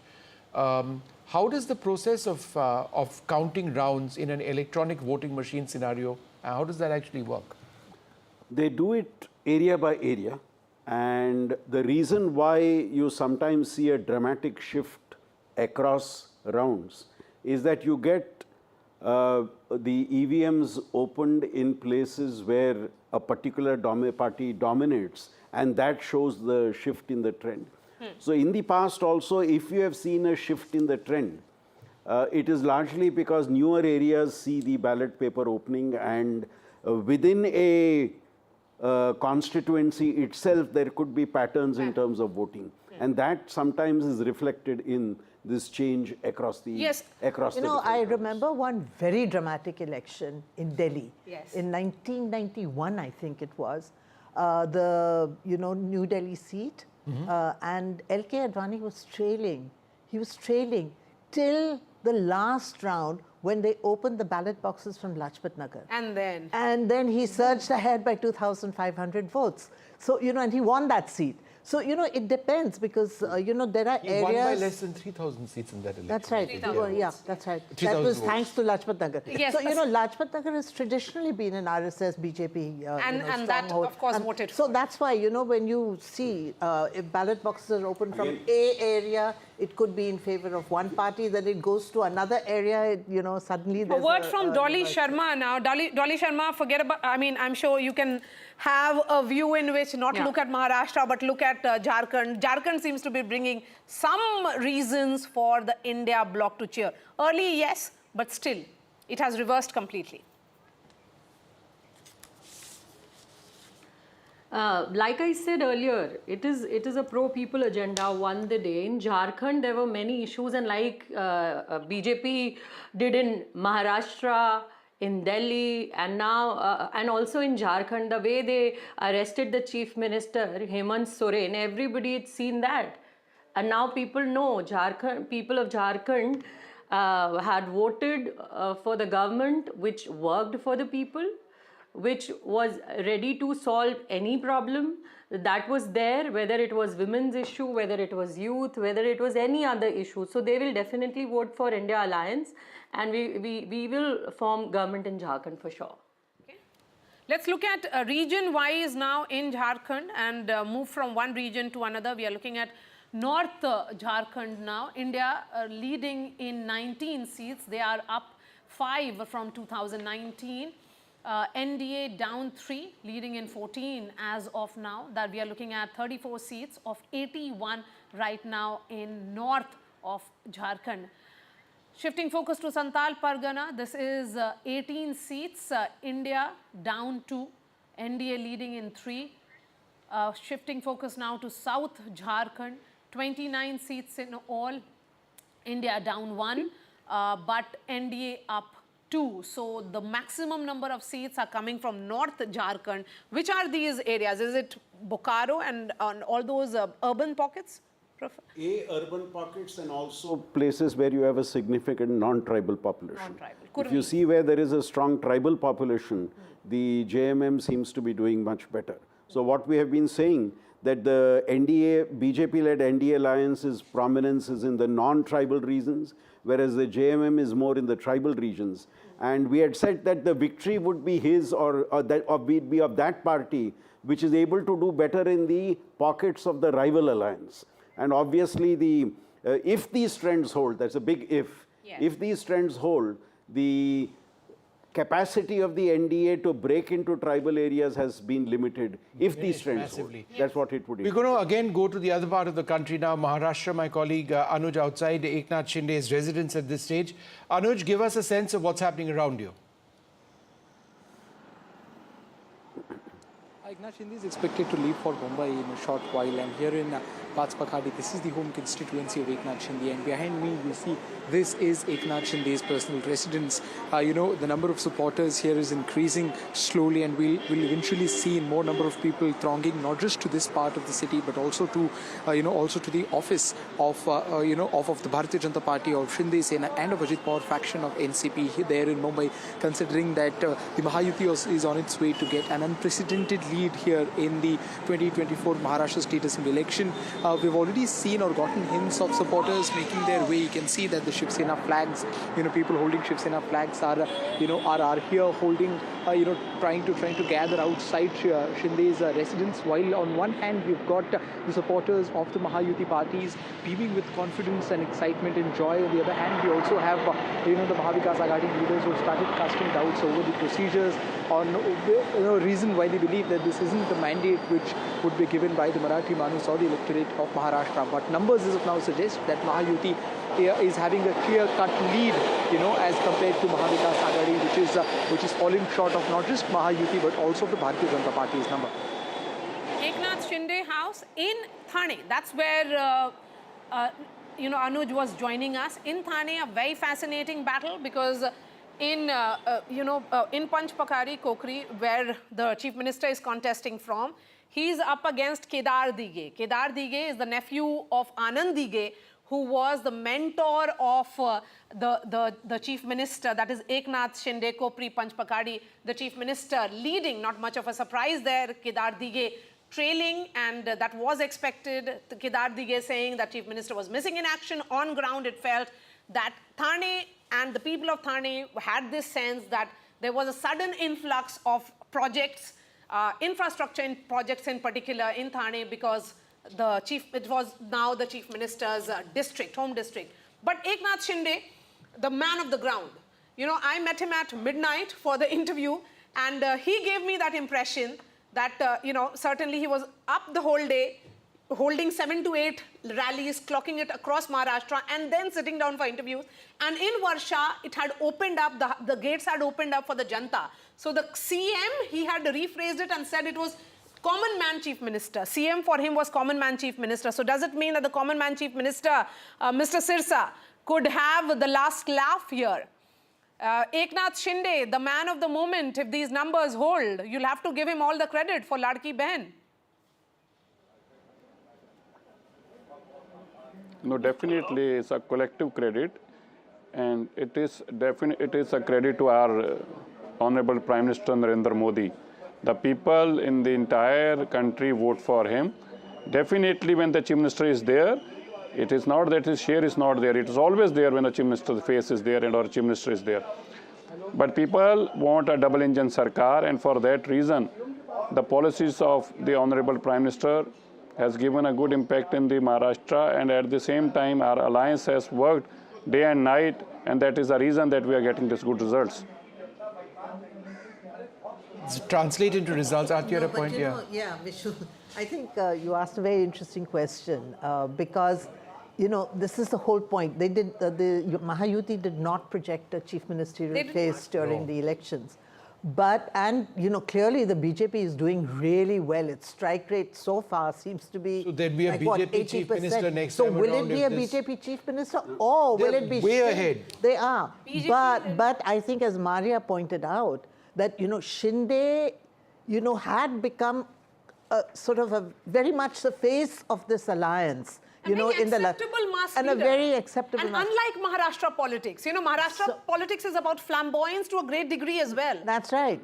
So can you just rule him out as a chief ministerial candidate post-election? Look at the lead. I think that's a really interesting question. Which is much more than the combined Mahavikas Aghadi. Correct. If I could just make a point here, it's going to be if these numbers hold, it's going to be very difficult for the BJP to convince its cadres that we don't have the chief minister at this stage. Yet, you cannot rule out the fact that the Shinde's leadership in Maharashtra over the last recent times has helped the party consolidate its position. The Maratha vote is critical. So, I think it's if these trends hold, it's a very difficult decision which the alliance will need to take, its leadership will need to take. Absolutely. With regard to who becomes the chief minister. And I think this Ladki Bahin scheme is very much identified with Shinde. Yes, he's very much identified. Absolutely. He inaugurated the scheme. The BJP did not seem to be too enthusiastic about it actually initially. So, can you really rule him out as a possible chief minister? But it's quite clear that But yes, the BJP is doing far better. Its strike rate is far better, yes, no question. And interesting observation, really at 1040, the BJP's alone number is twice that of Mahavikas Aghadi. So their strike rate, of course, is almost 70-80% in that alliance. They had contested on 149, leading in 125. In 2019, it was 105. There is a gain of 20 plus seats. So, but it's a fascinating thing what has happened there. Shiv Sena, again, they contested on 81 seats. That is Shiv Sena of Eknath Shinde, the chief minister there, leading in 55. In 2019, it was 41. So they have also made a gain of 14. And the weak link here is actually Ajit Pawar. He contested on 59. His party, that is the NCP, they are leading in 35, so they are -6. But it is the BJP which is actually holding on this alliance. The anchor, the word that you used, Professor Shastri, it's very clear that the BJP is holding on. And similarly, it is -23 for the Congress. So the anchor certainly seems to be pulling this up. And at the same time, it is Eknath Shinde who's helping that rise. Can I just say that, there have been, it's SOP versus SOP. We see this in election after election. And in as much as we talk about the Ladki Bahin Yojana, the Mahayuti had offered more through the Mahalakshmi scheme, 3,000 rupees versus 2,100 rupees. But this is a space which the BJP has completely taken. Because of implementation, for example, in Madhya Pradesh, where they rolled it out, it was absolutely fascinating. This is a narrative that they built up which works across the country. Vishnu, the key word you used is implementation. Yeah. These schemes have been promised by different parties over the last 15-20 years, and many of them have not been able to do well because of the promise. That's because of the past experience of the people with the implementation of programs. Here what we are noticing is a perception that a particular party which promises a scheme is actually implementing the scheme, therefore we go back to that party. So I think it's more a perception on implementation rather than a perception on promise. Okay, just hold on one sec. Let's go across to Mumbai BJP Vice President is joining us. Hitesh, you can say I told you so. It's not just about Mumbai alone, where you, of course, were part of the strategy, but it appears that across Maharashtra, it is good news for the entire alliance. What do you think worked in this alliance?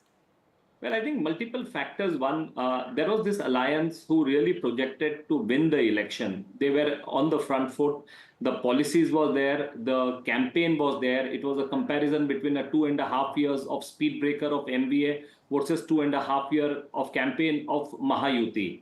Now, when you look at the campaign of MBA, it was only negativity. And negativity, Maria, as you know, as you have been an experienced person who have looked at the campaign and all, negativity does not really sell. What sells in Maharashtra, and if you look at the track record of the Maharashtra since 87, the pattern of voting and all, and I remember at the time when the exit polls, just right after the election, as soon as the voting percentages was coming, when it was like 63, 64, people were trying to give all sorts of narrative, kaate ki takkar, this thing. I said the day Maharashtra is given a historic mandate, you are going to see a historic result and mandate on the counting day, and which is what is being seen on the ground. Mr. Jain, I'm just curious to know that, when it came to the Ladki Bahin Yojana scheme, we were talking just now about implementation. As I understand it, 5 installments of payments of 1,500 rupees have reached a whopping 2.3 crore women already in Maharashtra. So do you believe, just in terms of implementation and not just election promises so far, people are saying, look, I've already got this money, it's come in on time. Delivery is something which goes in your favor. There is one more point. So implementation, delivery, but Vishnu, when 1,500 rupees were announced, Ladki Bahin Yojana, what was MBA doing? MBA was opposing. MBA was telling the state treasury is empty. Where are you going to give the money? They went to the court to stop the scheme. And look at the irony. When their campaign came, they said not 1,500, we are going to give you 3,000 rupees. Now look at the crisis of credibility of the MBA leadership. They say state has no money. It is not the question of Mahayuti's intention. They were telling that the state has no money to give 1,500 rupees, and here is a party going ahead and trying to give making a promise of 3,000. Then there were some election panditris who were trying to compare, oh, this is a scheme that was given only on the eve of the election. It's not like Shivraj Singh Chauhan. They tried to compare with Madhya Pradesh. It ran for 5 years. So this is not going to be a factor. People were trying to bring like soya bean. People were trying to bring jarange. People were trying to bring localized seat by seat and all. But if you will look at the mandate and the manner in which the results will come at the end of the day, when the leads will get firmed up, it was a victory across Maharashtra, across the board. And I think what people in Maharashtra has really brought is the leadership of Prime Minister Modi. So Mr. Jain, leadership was my next question, and I think Aarti also wanted to get clarity on this. Now, assuming for a moment that these leads translate into results, you have a very effective chief minister right now. You know what the question is, but I'll ask it nonetheless. You have a very effective chief minister in your alliance in Eknath Shinde right now, but you have done very well if these leads translate into results. Would your cadre be satisfied with a non-BJP chief minister? Vishnu, I anticipated this question, but just to give you the same answer which was given by our senior party leader, Amit Shah ji in Mumbai. He said that post-mandate, all the three leaders of all the three parties, Mahayuti, will sit together and then they will decide and they will take the decision accordingly. Very diplomatic. That was the right thing to be said, Mr. Jain, at this stage. All right. But Mr. Sirsa, we have always said, I think all throughout the campaign, we have said the right things. Okay. I think our campaign was positive and we had a lot of support from the organization also. Mr. Sirsa, now you're looking at these results, leads I should say, the MVA trailing massively at this stage. The Congress party itself is down 21 in terms of leads at this juncture. There would be many more rounds, perhaps more than 8 rounds, which would have been counted. We are progressively getting into the stage when we can point at a direction these elections are taking. How would you respond or look at the overall situation in Maharashtra? So it is not just when it is a two-third with a two-third of majority. And one must always appreciate that we were there almost from two and a half years. Right. in spite of saying by the opposition कि यहाँ तो कुछ किया ही नहीं, यहाँ तो कोई काम ही नहीं हुआ, ये तो प्रदेश के अंदर Okay, so पैसा ही just नहीं one है, second. Can I just put that question across to Dolly? Can I just put that question across to Dolly? How do you see the numbers, Dolly, at this stage? Yeah. See, like I said earlier, the way BJP misused the power, we have seen them distributing money, use the muscle power, and also you must have seen last election. केन प्रकारेण चाहे सरकार बने ना बने, BJP को तो सरकार तोड़कर भी, पार्टियां तोड़कर भी अपनी सरकारें बनाई हैं भारतीय जनता पार्टी ने. सो इट्स ऑब्वियस कि जो वो लोग, उनको किसी भी तरीके से सरकार बनानी होती है. तो ये जो रिजल्ट है आपके सामने है, वो हमने पूरे महाराष्ट्र में देखा कि किस तरीके से खुला नोट उन्होंने बांटा और इलेक्शन कमीशन आंखें मूंद कर बैठा रहा. I think this also you must discuss in front of the people. Hitesh will respond to that. Hitesh, you know that entire Vinod Tawde incident, was that an embarrassment for you all? Till yesterday they were saying. Not only Vinod Tawde, there were other incidents happened in Pune, Maria, there were, in Nagpur. I mean, I think, you know, as I mentioned to you, money. It was not one incident of Vinod Tawde. Yes, please, Hitesh, go ahead. Was that an embarrassment? Of course, he filed a defamation suit, but it was caught on camera. The time for posturing is over. They made a charge that Vinod Tawde was found with 5 crore. That was the statement that was made. Nobody saw the 5 crore rupees, where it came from and all. On the contrary, Maria, on the contrary, more than 20 leaders of NBA were caught distributing money in their different constituency. But be that as it may, there are larger issues to be discussed. Not this. Of course, they have to clutch on the straws to explain their embarrassing defeat. But you know, Maria, one of the very important campaign statement we should not overlook is Aditya Thackeray. When we were looking at Mumbai, we were looking of coastal road, we were looking about metro. His campaign was so regressive. He says, Uddhav Thackeray said, we will remove MMRDA, we will stop the large leading, by the way, Mr. And Jain. what we will offer is BEST buses to the people of Mumbai. Now, this is the city where, the former Prime Minister Manmohan Singh had promised that he will make it like a Shanghai and all. Okay. And what is the vision they were offering was the vision of offering BEST buses to the people of Mumbai. Okay, Mr. Jain, half a second. It does need to be said that when I looked last time around, Aditya Thackeray was actually leading over Milind Deora, but there is, some reactions now coming in from the Mahavikas Aghadi. The Shiv Sena's UBT leader Sanjay Raut says, and I quote, they've done some gadbad, they've stolen some of our seats. This cannot be the public's decision. Okay. Even the public does not agree with these results. Once the results are out, we will talk more. Okay. So a sense of denial now creeping into the MVA. Well, Vishnu, I think people should give less importance to what Sanjay Raut was saying. I think for 5 years he was entertaining all the people, all the journalists is concerned. And one more point I would like to make. Like Sanjay Raut, there was a section of a journalist in Maharashtra also who amongst them was saying about the MBA is leading, the narrative of MBA and all. It is, I think this verdict is also somewhere, they will also have to introspect. You know, they used to use the words like Kurogami and all, and they did not realize Maharashtra has moved ahead. Maharashtra is aspirational. Maharashtra doesn't want to get into the caste conflict. Maharashtra wants development and Maharashtra wants to compete at a high, you have Mumbai, you have a Maharashtra, which is a very important state. And if you again look at the campaign, that is the difference today. Mahayuti was talking about taking Maharashtra ahead, giving the speed to the progress and development of Maharashtra. While as I was speaking to you earlier, Aditya Thackeray was promising BEST buses to people in Mumbai. All these hard questions, nobody was asking the NBA leaders. They were, I think the journalists in Maharashtra also were asking about the family, about it was just about the families, the dynasts and all. All right, Mr. Jain, I get what you're saying. Aarti, it almost seems, if you look at what Sanjay Raut's statement, which I read out a little while back, is what we saw with the Congress party in Haryana, the sense of disbelief, then going to the election commission, writing letters even before the day was done, saying that there's something terribly wrong over here, you messed up here, there. I think this preemptive... It's sort of that preemptive, good word, effort at going out to the EC or feeling out the EC seems to have begun. that stealing of the mandate, I think that's overdone now. The gadbad, they have done some gadbad. That gadbad thing is, that should apply also in Jharkhand. It was a narrow victory. I think, maybe, that argument may still have had some, some sense.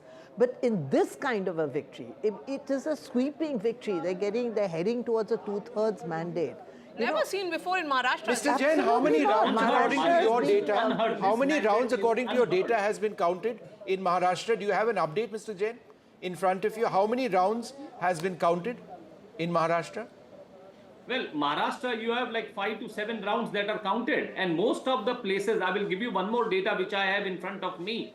Most of the candidates of Mahayuti are winning over 15, 20, 25,000. The leads are consolidating. And if you look at the leads of MBA, they still have some 15 to 18 seats where their lead is not more than 1,500. Aditya Thackeray himself is only leading in by some few hundred votes. Okay. Okay, so that's fascinating. Okay, but 7 to 8 rounds. Look at the Bypolls at all, because those there's a elections, very right. interesting one happening in Karnataka. Let's And Karnataka, where, you know, this Bypolls, there are Channapatna, which and even is Uttar Pradesh. and Uttar Pradesh. So let's look at Channapatna, which is you know, sort of Kumar Swami's son. Okay, so let's thank to the Congress. now. Congress is Thank you, Hitesh, for joining leading us. a JDS Let's stronghold. continue to have other guests and shift focus now to Bypolls. But can I just jump in for half a second, because Yes, that's please. what I do. The strike rate is phenomenal. In the Mahayuti strike rate right now is 84%. 84% of the BJP. 84%. The Shiv NCP Sena. has the Shiv Sena Shinde is 71%. The NCP at 62%. The MVA strike rate for the Congress is a dismal 19.2%, and for the NCP Sharad Pawar is an even more dismal 11.6%. Which is the most shocking thing, actually. You didn't For expect. me, you I didn't expect. this No, at I all. expected Sharad Pawar to do well. I did think that the Congress was the weak link in MVA, but I certainly did expect Sharad Pawar to, you know, pull his weight, because he has been such a dominant figure. Yes. I think what And happened this is here. really surprising. What happened here, Aarti? You know, he's being wiped out in his own stronghold, Western Maharashtra. He's Exactly. done so badly What there. is becoming clear here is that if it is about stability, the people of Maharashtra thought that they should give the mandate to the entire Mahayuti. It should not be only about one party or a particular party. In case of Mahavikas Aghadi, it is a no confidence to all three of As them. we have been stressing, if it was in the Mahayuti, it was the BJP which needed to do very well.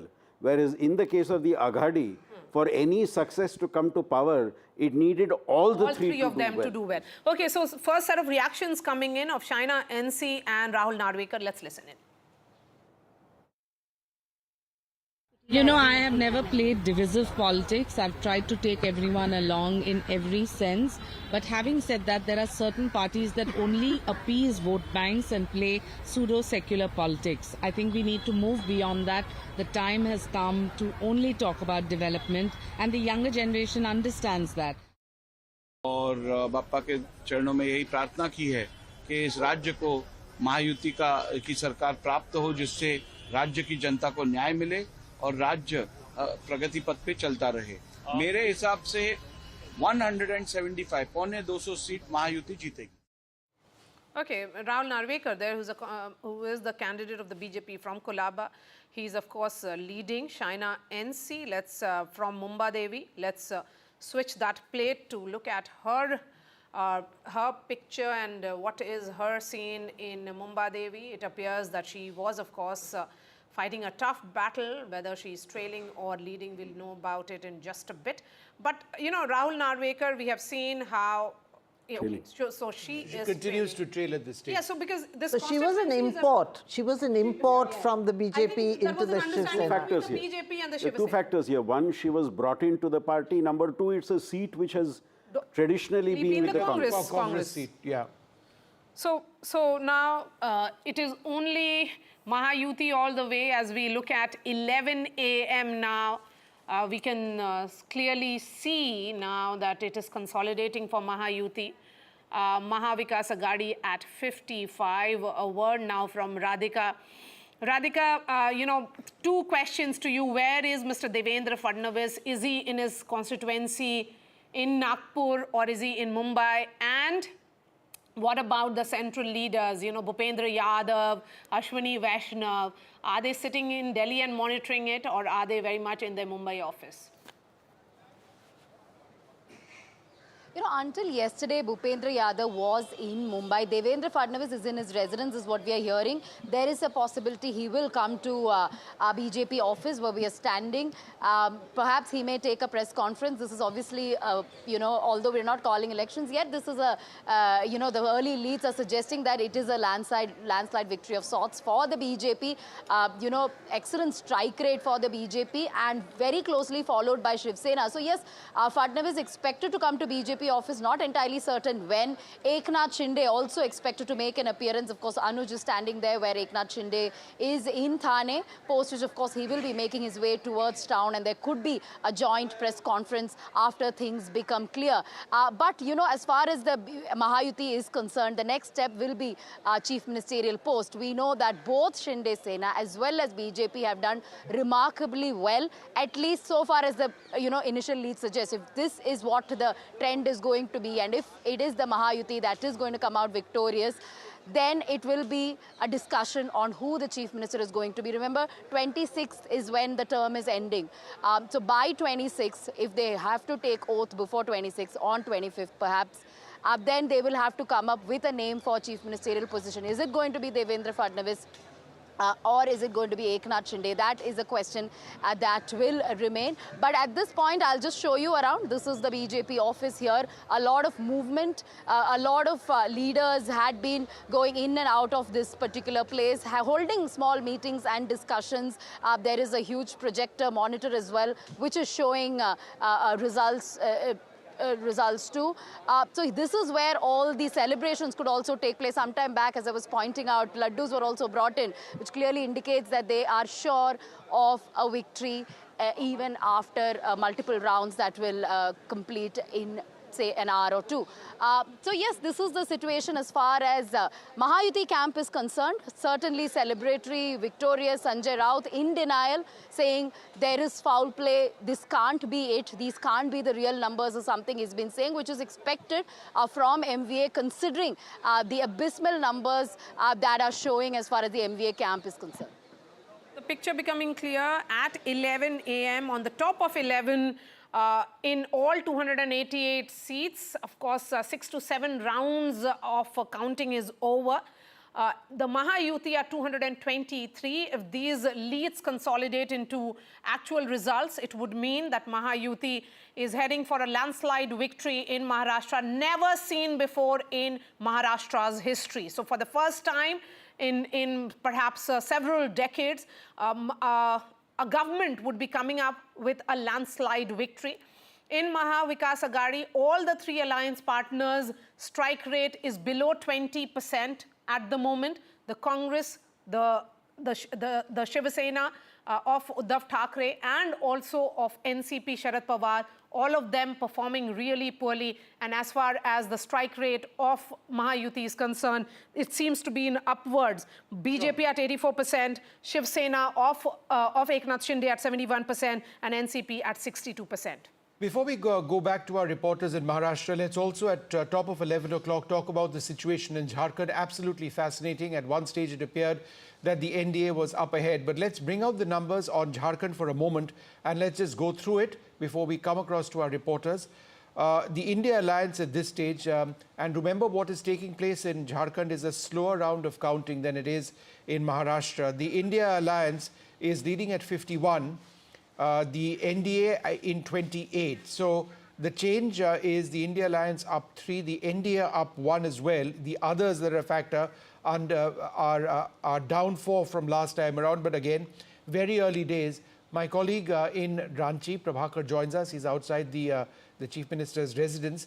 Give us a sense of what's happening over there, and how many rounds of counting are you aware of which have taken place? Prabhakar, go ahead.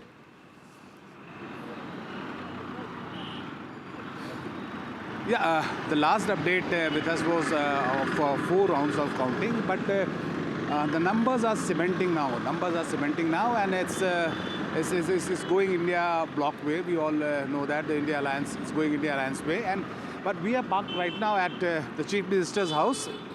Here, the celebration has not started. Even at the JMM office, they are holding their horses. They are probably waiting. They'll wait for some more time actually for numbers to settle down, and then you will see the laddus and the crackers being distributed here and crackers being bursted here. But as of now, it's a mega comeback. It has never happened in Jharkhand, and it seems that the way over there, we'll try and get that back in a moment. But just in terms of the overall situation in Jharkhand, it is fascinating because the JMM has done well. The BJP, in terms of the lead situation, is where it was in 2019. The Congress is down 4. That was somewhat expected in Jharkhand. They were always riding on the back of the JMM in a sense. But it does believe that the overall situation is one which favors the India alliance quite clearly. Do we have Prabhakar back with us at this stage? We'll try and fix that audio with him. But let's go back to Maharashtra, where it's the opposite scenario with many more rounds counted. 288 of 288 seats, the counting has begun. At least I would suggest 8 rounds would have been done by now. The NDA ahead, many would suggest that this will start firming up sooner than later. I think we should go to the man of the moment, which is Eknath Shinde. What is happening at his Thane residence? Anuj, give us a sense. Have the supporters of Eknath Shinde started arriving, or is he very much locked inside his house, away from all the limelight? As of now, he is pretty much, locked up in his house, but he's expected to come out anytime soon. And as you said, that close to 8 to 10 rounds, have been counted all across the state on all the 288 seats. And one direction that all of these early trends are showing, I am saying early because time-wise this still is early, but the gap between the NDA and the India Alliance, that is the Mahavikas Aghadi here in Maharashtra, is increasing. And I'm outside Thane residence of Eknath Shinde, and as you can see, the activity around this place has increased. The number of supporters coming here has increased, and one can expect Chief Minister to walk out of his residence any point of time. We've been interacting with a lot of Shinde Sena leaders since last few days, and they are very sure of the fact that it is not just the Mahayuti which will be coming back to power, but it is also Eknath Shinde who will be, laying his stake, claiming his stake very strongly for becoming the Chief Minister of the state. It is under his leadership that they believe, schemes like Maji Ladki Bahin have been popularized across the state. Mind you, it is not just Maji Ladki Bahin Yojana, but it is Mukhyamantri Maji Ladki Bahin Yojana, which means that the name of the Chief Minister has been going around with that scheme all across. Besides that, Eknath Shinde has gained a very good reputation all across the state amongst different categories. He comes from the Maratha community, which is why he's seen as a safer bet by even the BJP RSS cadre when it comes to the growing anticipation and the protest of the Maratha reservation protest. He comes from a farming background as well, and he's got a very good hold over the farming community in the western Maharashtra. In Mumbai and close by regions, he's got a strong hold over the Marathi Manu sentiment, and that was one of the conflicting ideas even in the Lok Sabha elections, where the doubt was whether the core voters of Shiv Sena are going with UBT or are they going with Shinde faction. While it was quite, quite divided in the 2024 June elections, but right now the picture seems to be much clearer, where all the places where the Shiv Sena had their core voter base, be it the western Maharashtra, be it Konkan region, or several other pockets where the Marathi population vote is higher in number, most of these places seem to be going with Shinde Sena, making him, validating his presence and his position of chief ministership here in the state. Okay, so Chief Minister, Chief Minister, Mr. Eknath Shinde, who will be credited for this victory to a great extent. He was seen as the person who was among the people, a Maratha leader who neutralized the Maratha agitation, ensured that Jarange Patil, who was against Devendra Fadnavis, his deputy, continued to back the chief minister, who was a Maratha chief minister. So Eknath Shinde, the man of the moment, we are yet to hear from him. Perhaps he is also getting some feedback from his team, because I've been in touch with his team. They are suggesting that this number is only likely to consolidate. But the larger picture here is becoming clear. This is a landslide victory for Mahayuti. And if these numbers consolidate, it would only mean that for the moment it is Eknath Shinde, but will the BJP, which is of course at 84% strike rate, a 3-digit in three numbers, digit numbers on its own, will its cadres be okay with a non-BJP chief minister? So we'll try and get that answer from the panelists who are joining us on the top of this hour. But Vishnu, what a fascinating battle. I'm told... I suspect that Eknath Shinde's place is pretty quiet at this juncture, primarily because they're thinking about that CM issue.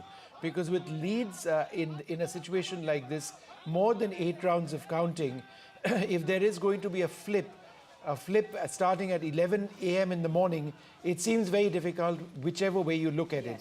Neeja Chaudhary joins us as well at this stage. Neeja, we look at both Maharashtra and Jharkhand in a bit. But at this stage, with at least 8 rounds done, I think it's safe to say that, and this gap, that it appears that the NDA is headed to coming back to power, that also with a landslide.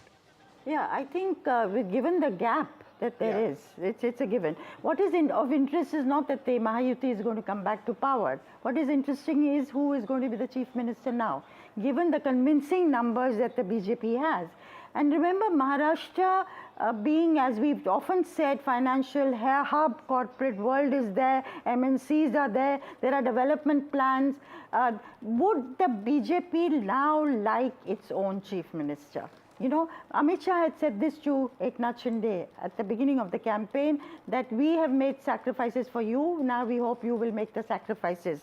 And the way Mr. Fadnavis was projected during the campaign and backed, of course, if the numbers had been different, suppose it was 80 for the BJP and 50 odd or 60 for Eknath Shinde, it would be a different story. But now, I think Mr. Devendra Fadnavis' chances to become CM have improved. But let's put that question across to BD Singh. He's the spokesperson of the Shiv Sena Shinde group. Thank you, sir, very much for being with us.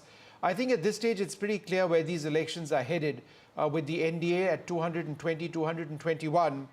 But Mr. Singh, in terms of the entire leadership issue, do you believe that it's Mr. Eknath Shinde who should be chief minister still? Or do you believe that there could be a change, in particularly if the BJP continues to do as well as they're doing? Mr. Singh, go ahead. Yes. जिस तरह से अगर माननीय शिंदे साहब का देखा जाए, ये जो शिवसेना से अलग हुई ज्यादा दिन नहीं हुआ, 2.5 साल का सफर है। इस सफर में इन्होंने जिस तरह से परफॉर्मेंस किया, ये जो है, जो भी आपके रिजल्ट सारे रिजल्ट आए हैं, उसमें सबसे अच्छा रिजल्ट जो है माननीय शिंदे साहब का है।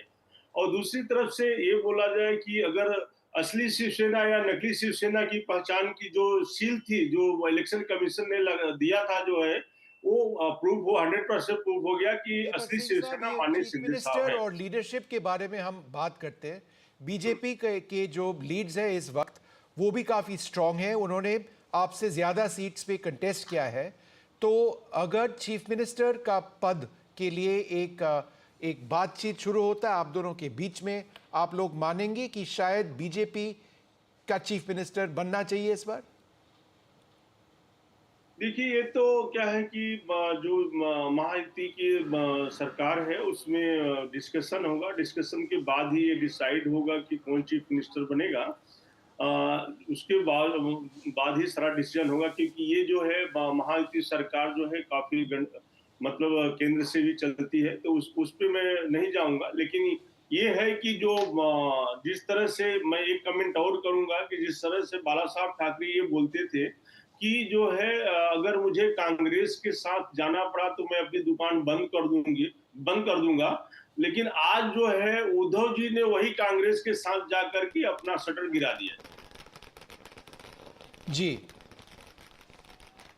all right, Neeja, shall we flip this now, take a look at Jharkhand? Or I think we should concentrate more on Maharashtra, because Neeja, I've just been told that Maharashtra has largely seen fractured mandate, and not this scale of victory ever in the state. Perhaps it was last in 1967-72.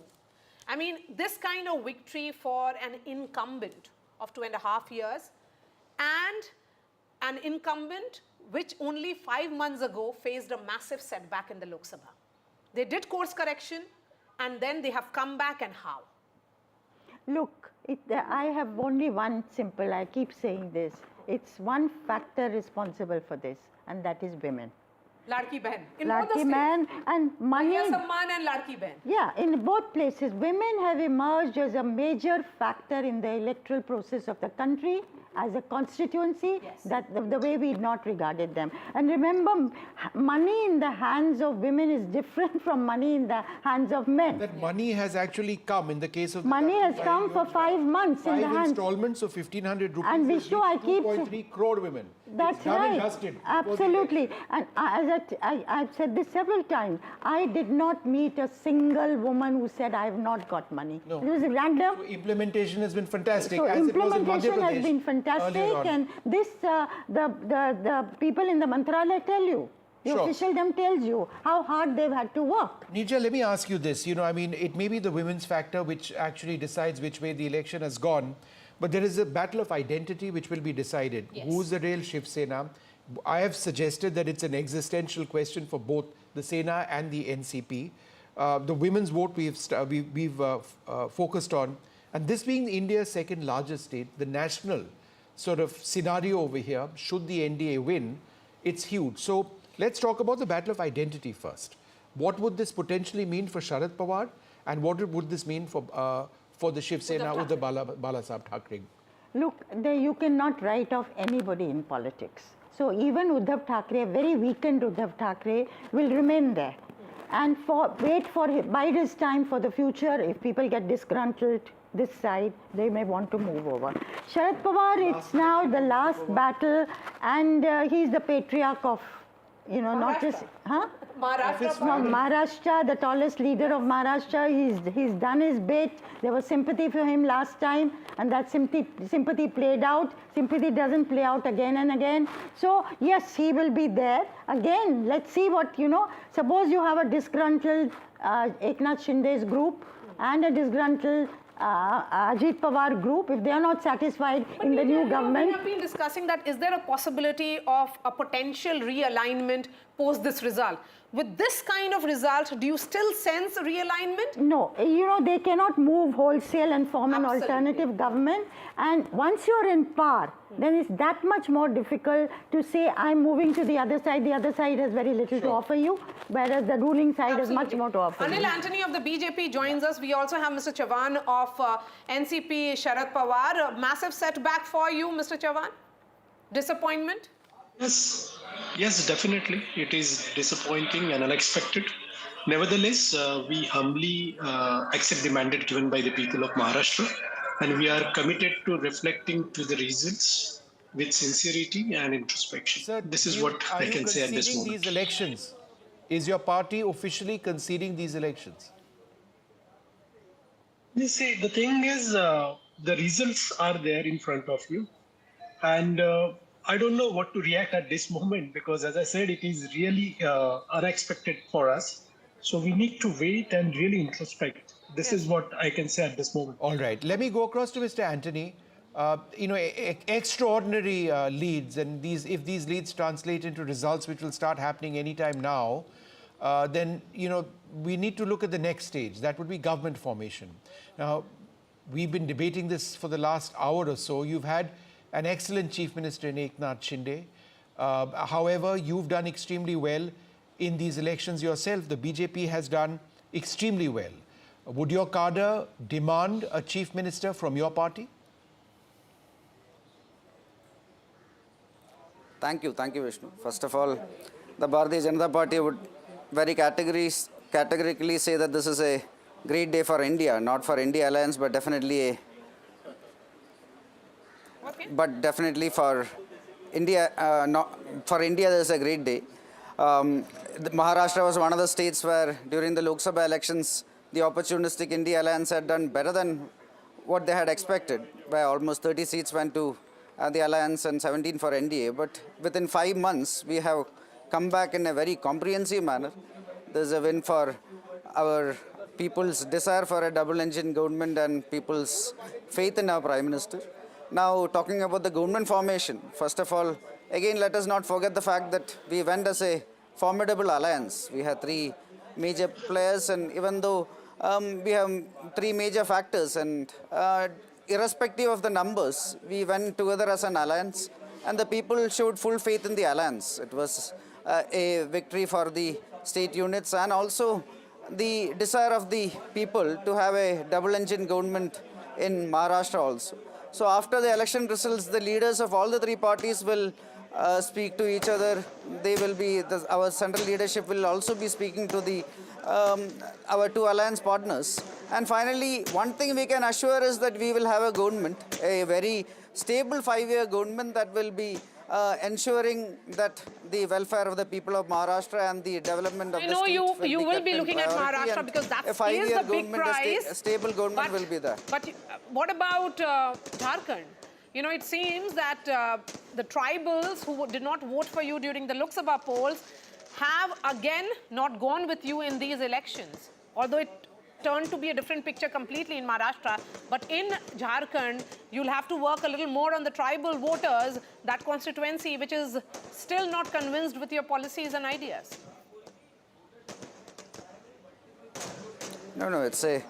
No, there are elections happening across India today. There are by-elections happening in many states, including my home state in Kerala. And Maharashtra is definitely a comprehensive result. Jharkhand, yes, at this moment we are slightly behind, but let's say it's a difference of 8-9 seats can change a lot, and 6-7 rounds of counting is left. So let us not come to conclusions there. Giving you, I shouldn't be giving you hope at the moment because Jharkhand looks like that it's 49 for India bloc, that is JMM. And so they're ahead of the simple majority mark if these leads. But Anil, I'm just trying to understand over here. Simple majority, they are ahead. Yeah, so it does. So if we take a look at what's taking place in Maharashtra now, would you suggest there was any one deciding factor which has resulted in your being in such a decisive lead? Was it the factor of women and schemes? Because Maharashtra is fascinating, from agrarian distress to the women's vote to the demands of an increasingly young Mumbai, to caste identity, to Marathi pride, right? It's a hugely diverse state. What won it, or what is potentially winning it for you? So it's a combination of many factors. It is an outright rejection of the divisive politics that was put forward to the people of India by the India Alliance. It is a thumbs up, a huge thumbs up for our Prime Minister and his vision for Vikasit Bharat. It is also a very good sign of a desire by the people of Maharashtra to have a double-engine government. And then, like you rightly mentioned, a lot of schemes. We have done a lot of development in Maharashtra. The opposition was trying to create narrations, non-existent narrations, including projects, Maharashtra not getting enough projects, etc. But all this was rejected by the people. Okay. Everything that the opposition perhaps projected got rejected in Maharashtra? Mahima, go ahead. Jai Hind. Jai Hind. I would say it is not that. Jai Hind, am I audible? Yes. Mahima, go ahead, we can hear you. Yeah, so thank you for having me on your show. Yeah. So Maharashtra and Jharkhand both, in fact, were eager for a change. But what happened in Maharashtra, now the trends are becoming clearer, is certainly, going to be a victory of the rhetoric, the high decibel rhetorical campaign run by the BJP. While in Jharkhand, it is the people's issues, the fight for the people's issues that the Congress and our allies had put up is right at the center of the victory that is imminent for us. But Maharashtra, I would certainly say that, it's quite a misfortune of kinds for a democracy like ours. Because it was a government that was formed by backstabbing. It was a government of intrusion formed by the BJP, betraying people's trust, breaching people's mandate. There was a major trust deficit. In spite of that, if this is happening, it is extremely unacceptable, absolutely unacceptable. And which is what our alliance partners, spokespersons are also speaking about. You must have heard Mr. Sanjay Raut talk about it. And of course, what's happening on the ground, the kind of poaching that has already happened, the kind of factionalism that has happened. A BJP who was accusing Nawab Malik of, linking with Dawood Ibrahim, having links with Dawood Ibrahim, fielding him as their candidate, accusing Ajit Pawar, Mr. Modi accusing Ajit Pawar of 70,000 crores of corruption and then fielding their party. And this kind of mandate is not only unacceptable, Maria and Vishnu, I would say it is also indigestible. We can digest it, but whether the people of Maharashtra will digest it is a larger question. At the end of the day, Be it in it is Haryana about or in other people's states, rights, I think- it is about people's voice. Yes, I think this was the larger sentiment in Maharashtra. This is reflecting on the vote in Maharashtra right now if these seats actually consolidate. People had moved away from anger of six months ago. They had moved away from that sympathy of 6 months ago. Maharashtra today is sending that message that they vote differently in the Lok Sabha and Assembly, yes, but it's also a pro-incumbent disagree, mandate. Maria. Let's accept it and go ahead. That's the beauty of Indian democracy. Yes, we have been focusing on the women voter. Legacy debate, yes, but let's not shift the spotlight from Eknath Shinde. Ma'am, here is someone who has managed to do what somebody from the Thackeray family could not. There was a rebel in Raj Thackeray when he created MNS. He has done what Raj Thackeray could not. You're absolutely right. It shows how India has moved on. Yes. And India that appreciates somebody who comes from humble beginning is the Modi phenomenon. And claws his way up and uses Sam Dam Dhand Bhed, has fire in his belly, will to power. People somewhere respect that.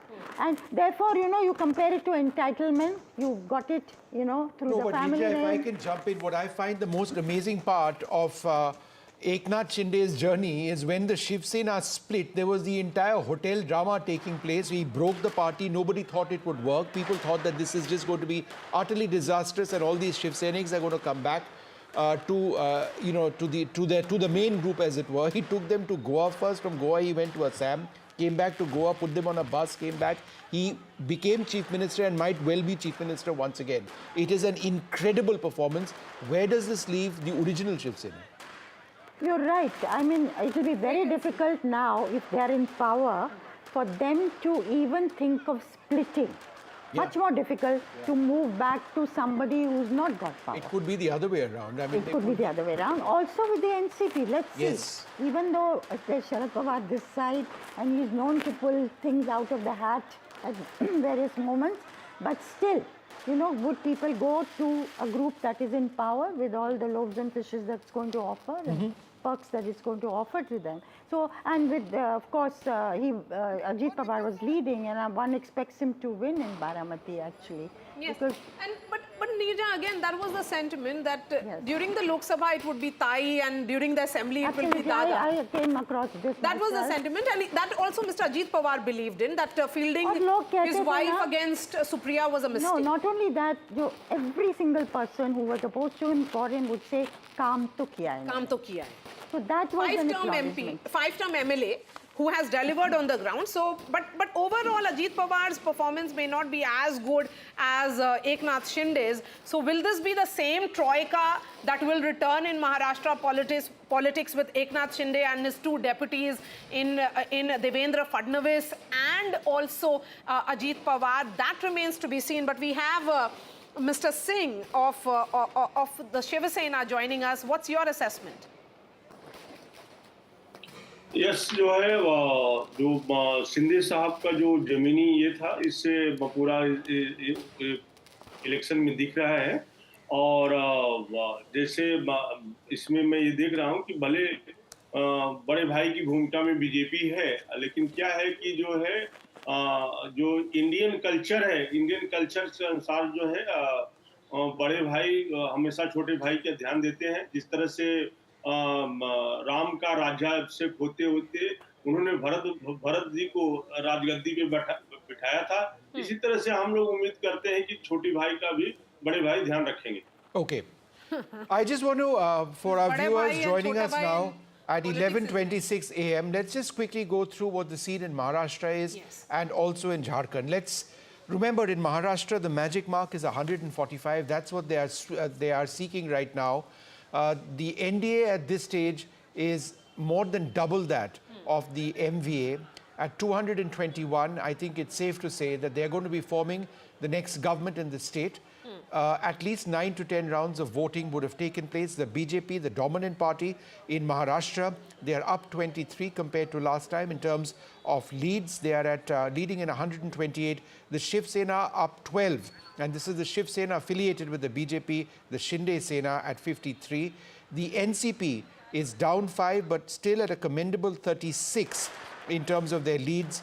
But it is the Shiv Sena, Uddhav Balasaheb Thackeray group, the original Shiv Sena in a sense, though that's disputed who's original and who's not, they're up 4 from last time, but they are nowhere compared to the Shinde faction. The NCP Sharad Pawar is exactly where they were at this stage in terms of leads. 13 now, there were 13 last time around. They contested in 86 seats, so there is no change. But it's Ajit Pawar and his NCP, which seems to, really be holding the cards. Now, that's what the overall situation is. Let's turn our attention now to Jharkhand. And in Jharkhand, there have been fewer rounds of counting. The counting started, as we understand it, a little bit later in Jharkhand. But after the very initial trends suggesting that the NDA was coming up, it now appears to be the absolute opposite, with the India Alliance leading now in 48. Both India and the NDA contesting in 81, the NDA at 31, the India Alliance, that's the JMM Alliance, leading in 48. So what does it do to the momentum which was built by the India bloc? Yeah. Immediately after the Lok Sabha is the big question. Correct. So will that momentum then, or the Lok Sabha results, be seen as an aberration, Mahima? Mahima? Sorry, who do we have joining us at this stage? Mahima, let's quickly get a word from Mahima. Mahima? Could you repeat the question, Maria? Will the momentum which was seen after the Lok Sabha polls in favor of India, when BJP was down to 240, below the majority mark, be seen as an aberration, that result as an aberration, because you have one victory after another and decisive victories, Haryana, Maharashtra?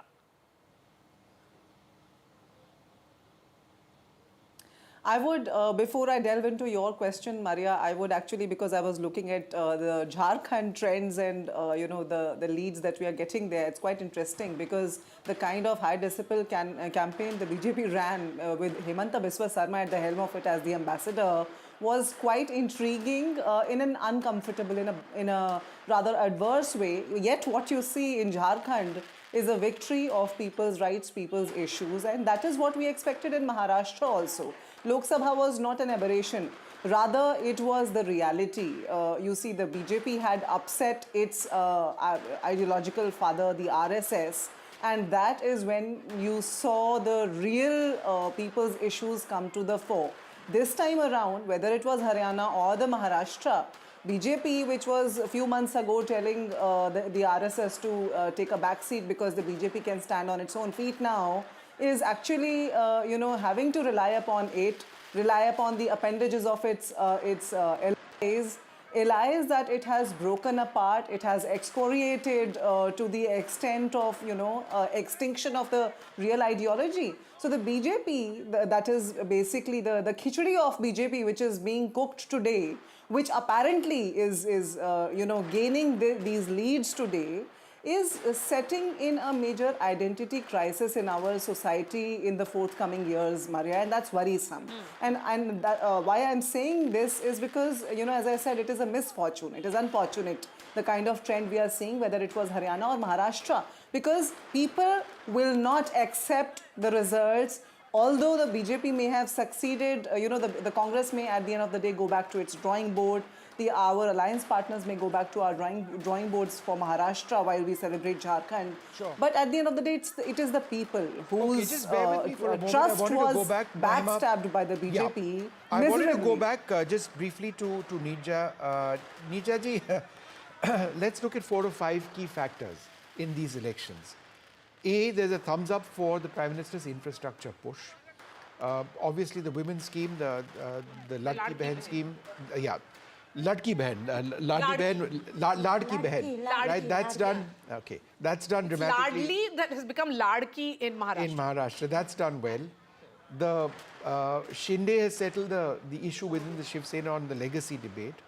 And whenever there is, and this is what fascinates me, whenever there is a direct contest between the Congress and the BJP, the Congress is not in the picture.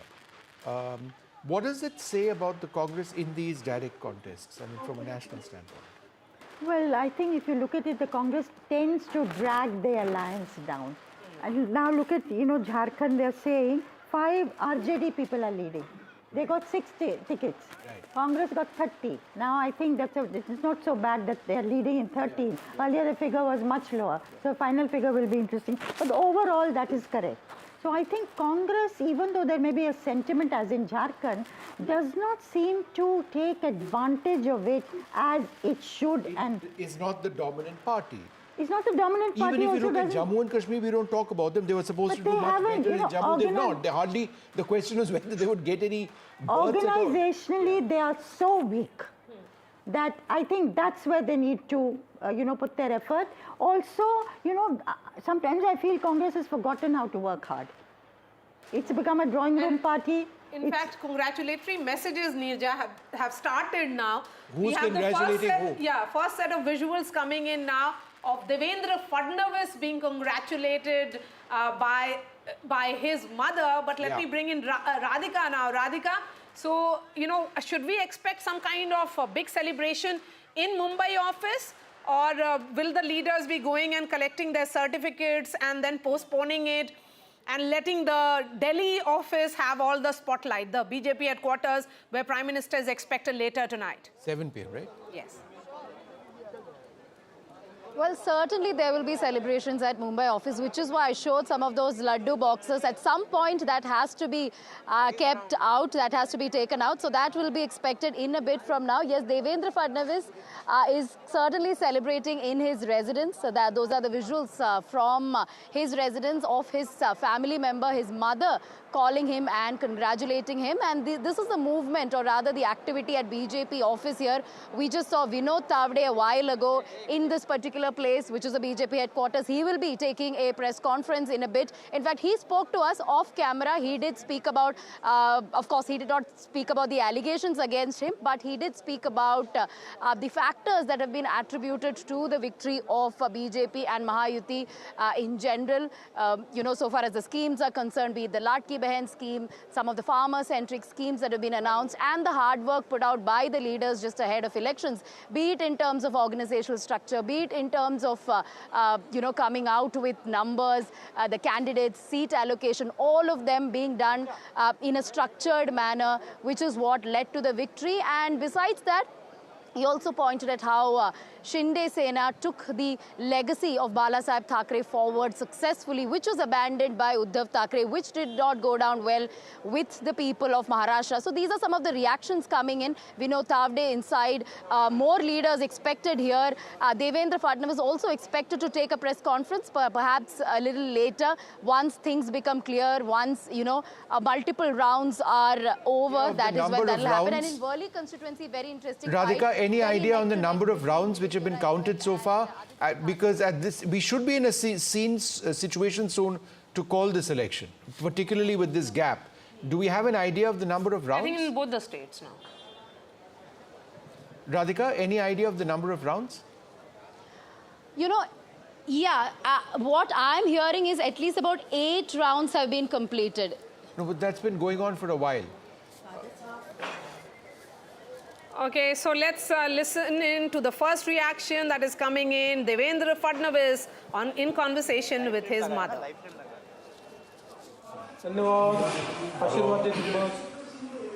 Hello.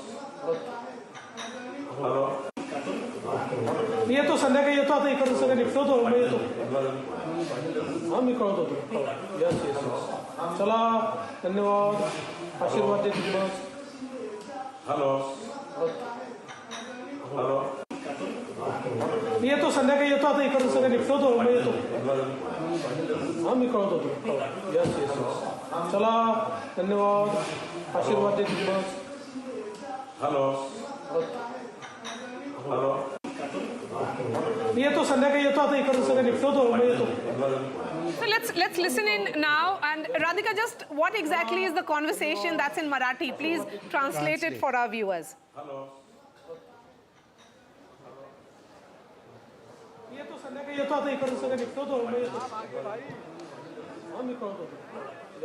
All right, so Devendra Fadnavis gets a congratulatory message from his mother. There is another picture that is coming in now of Mr. Bawankule, who is the state president of the BJP, with Devendra Fadnavis. I'll ask the producer to put that photograph also on the television screen. So the celebrations indoors clearly right now has begun. But let's not forget that the BJP strike rate is the highest in this election.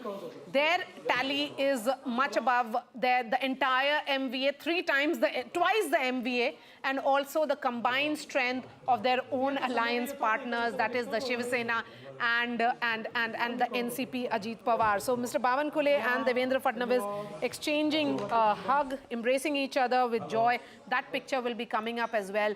So BJP in this election has sent the message that they can also ensure and turn the tide completely after 6 months. So that is Mr. Bawankule, who is the state president of Maharashtra, and Devendra Fadnavis. Devendra Fadnavis, a Brahmin leader, the BJP experimented with him in 2014 for the first time, and we saw after 5 years there was the pre-poll alliance of Devendra Fadnavis and the Shiv Sena won, but then the entire turn of events happened. But Anil and Anthony continues to be with us. We have other guests as well. But a word on the BJP's organization, how this picture should be read. On this, Fadnavis, you know, sometimes maybe it's so Okay, Nirja, we've got Shaina NC with us. I'm so sorry. Shaina, thanks very much for being with us. You know, I mean, we've been seeing your own leads situation go up and down. Where do things presently stand for you, Shaina? So honest to God, Vishnu and Maria know that mine is the toughest constituency in all of Maharashtra. It's hardcore, 140,000 Muslim, 1 lakh Hindu, and we have worked tirelessly to try and make a developmental agenda reach out to the people, because for 15 years you saw no development at all in Mumbai.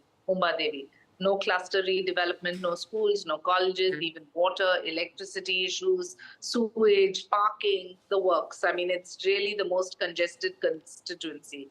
So having said that, I have worked tirelessly this 1 month, and I hope that the people accept me as their future MLA. But I don't want to go into any overconfidence. As Maria says, manifest, manifest. So I will manifest till the end.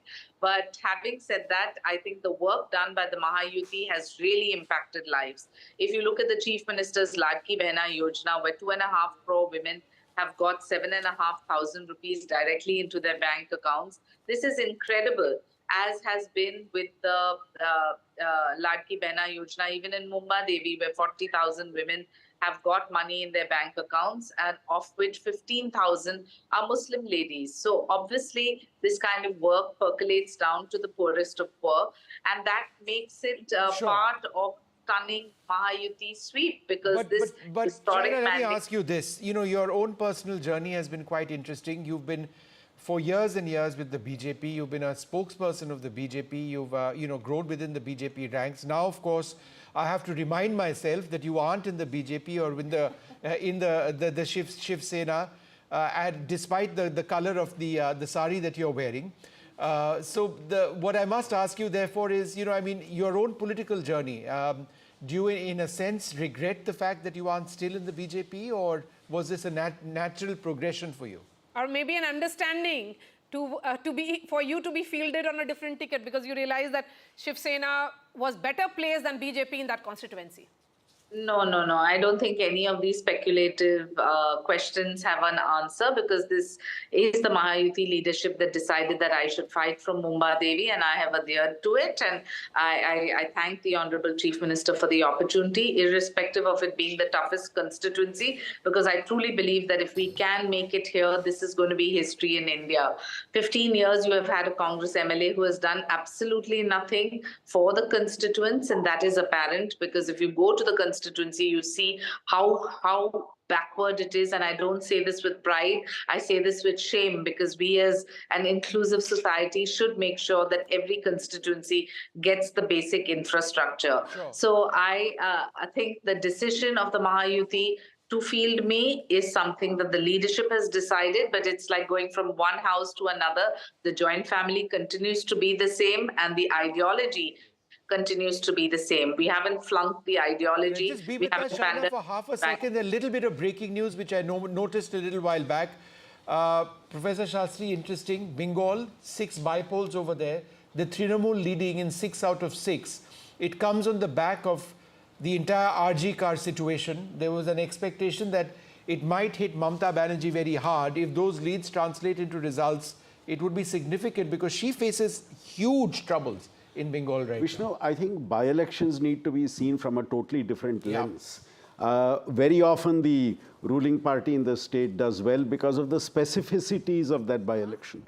And this is proving true in West Bengal, it's proving true in Karnataka, where the last trend was all the 3 by-elections the Congress was leading. So there is that trend, other factors being equal, that the ruling party has a slight advantage. How would you look at this, Neerja? Trinamool leading all 6 seats in Bengal, quite unexpected?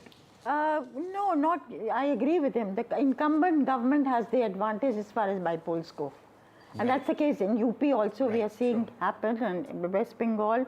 Rajasthan, of course, the government, the chief minister was, had to take away. Last time the BJP lost 11 seats in Rajasthan, so they had to make up. I don't know what the tally is there, what the situation We'll try and is get the tally in Uttar Pradesh as well. Maria? Yes, we'll try and get details because, bypoll results are equally important. Last I saw was that the BJP was leading in 6 and 1 RLD and the SP only in 2. Yes, so I think there is a great shift from the Lok Sabha. Yeah, there is a shift. But as I say, bypolls it'll be very surprising if bypolls are lost by the party in power. Yeah, they normally go towards the party in power. And of course, Mr. Yogi Adityanath was, it was a prestige battle for him after, the setback in the Lok Sabha elections to show that his popularity is undimmed in Uttar Pradesh. So perhaps Mr. Yogi Adityanath has also settled that discussion within his party. Whether he'll be moved to Delhi or somewhere else. A lot of speculation around him as well. So, but TMC leading in all 6 seats in Bengal, they did very well in the Lok Sabha polls. So TMC continuing with that trend. But yes, we have seen bypolls after bypolls, it is the government of the day which tends to win those bypolls. State after state, election after election. But shifting focus again to Maharashtra, I would say, because that's where the big story is. Professor Sandeep Shastri is joining us at this hour. It's settled in favor of Mahayuti. We are still not calling the election because as journalists, we are not supposed to be calling elections. We are just reflecting what the numbers are showing. But, 220, my sources are saying that last time this mandate came was in 1967 or 72. After that, it has always been fractured mandate in Maharashtra, but never a landslide of this nature. What you referred to earlier was also possibly a single party getting a majority because of a particular sweep. This possibly would be the first example of an alliance doing so well. The numbers may settle little less, little more around where we are, but it indicates a clear trend which is in favor of the NDA in Maharashtra, and which is in some senses a reversal of the Lok Sabha verdict that you had in that state. And as we have been discussing on this channel for quite some time, assembly verdicts are different from Lok Sabha verdicts, and here I think the performance of the state government clearly has played an important role. The caste coalition they were able to create has been successful for them. And thirdly, I think working as an effective alliance has been important for the NDA here. As we have been saying, the BJP was the main partner in the alliance, whereas in the opposition, all the 3 were contesting more or less equal number of seats, and nobody was really seriously driving the coalition as the BJP was driving the coalition in the case of the Mahayuti. Zafar Islam of the BJP is joining us. Zafar Islam, of course, as someone who is from Maharashtra, from Mumbai, do these numbers come as a surprise? I'm sure you will say no, but You know the internal functioning of the BJP. You work very closely with Home Minister Amit Shah.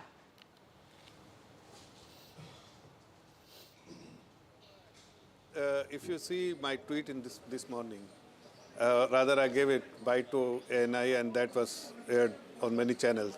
At 8 o'clock in the morning, I said century for BJP, half century for Shiv Sena, quarter century for Ajit Pawarji's party, and put together double century for Mahayuti. And this is something which is coming true. And it is primarily because of the Modi magic which actually works. All these other strategy they have, the MVA, has actually not worked because they are not connected with the people. Because I worked for 2 months in Maharashtra, as you know, that we exactly know that which party was connected with the people. Even though if you can see that even in Uttar Pradesh, Samajwadi at least has some connect with the people. That's why they are at least leading in 2 seats. But as far as Congress and Uddhav Thackeray's party, Bata, they were absolutely away from the ground, and they were more on television and fighting with each other and criticizing each other. And Sanjay Raut in particular of Ubata actually made life difficult for all the political parties of FVA, because every morning it was his strategy to target our leadership, target Mahayuti leadership of no reason and rhymes, and that is something has gone really bad with the people of Maharashtra. They decided, they made up their mind that they will definitely bless Bharatiya Janata Party and Mahayuti, and this is something which is in front of you. And I give credit to the people of the state who has given us blessing, the Karyakarta of Bharatiya Janata Party and Mahayuti. And one more thing which is very important, our leadership has very clear instruction that we have to fight on all 288 seats without exception. So we were fighting not in 149 seats which was allocated to us, but we were fighting in all 228 seats. Yes. And that is why even other Mahayuti partners, they were also fighting in 288. Zafar Bhai, can you hear me? We were able to transfer Zafar Bhai, Vishnu here, can you hear me? And the result is for everyone to see. Yes. Great. Zafar Bhai, how many rounds of polling is actually done? Do you have that data with you? It's almost 12 o'clock. No, see, in some constituency, yes, 9 rounds. See, some like for instance, Worli. Half an hour ago, I checked that only 4 rounds was done at the where Mahayuti candidate Milil Dera was trailing by merely 400 votes. So in some constituencies, the 9th round, 4th round, 5th round, but put together, I'm saying there is still many rounds left. In some constituencies, even 27 rounds to be counted. So I think we need to wait for some time, but the trend is set. Trend is very much set now. It may be 2 seats here, 2 seats there, but the victory for Mayawati is done and dusted. It's all settled.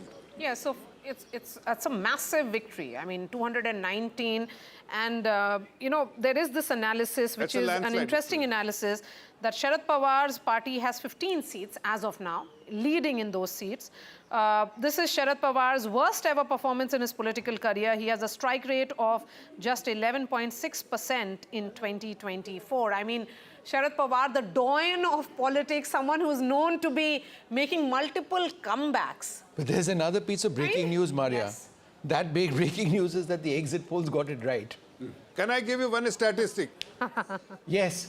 Can I give you one statistic? Go ahead, Zafar Bhai. Vishnu.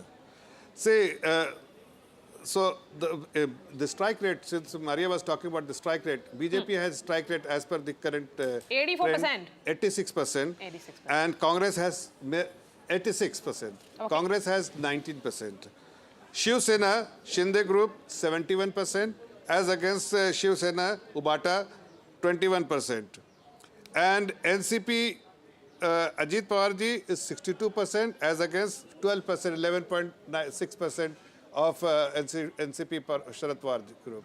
That shows which parties was the preference of the people of Maharashtra. Let's go full frame with those visuals that are coming in. They have blessed, flowers, laddus, patakas, firecrackers, all have started arriving at the Mumbai office of BJP. The celebrations have begun. Those are the pictures of the two men who are fronting it in Maharashtra, in the state.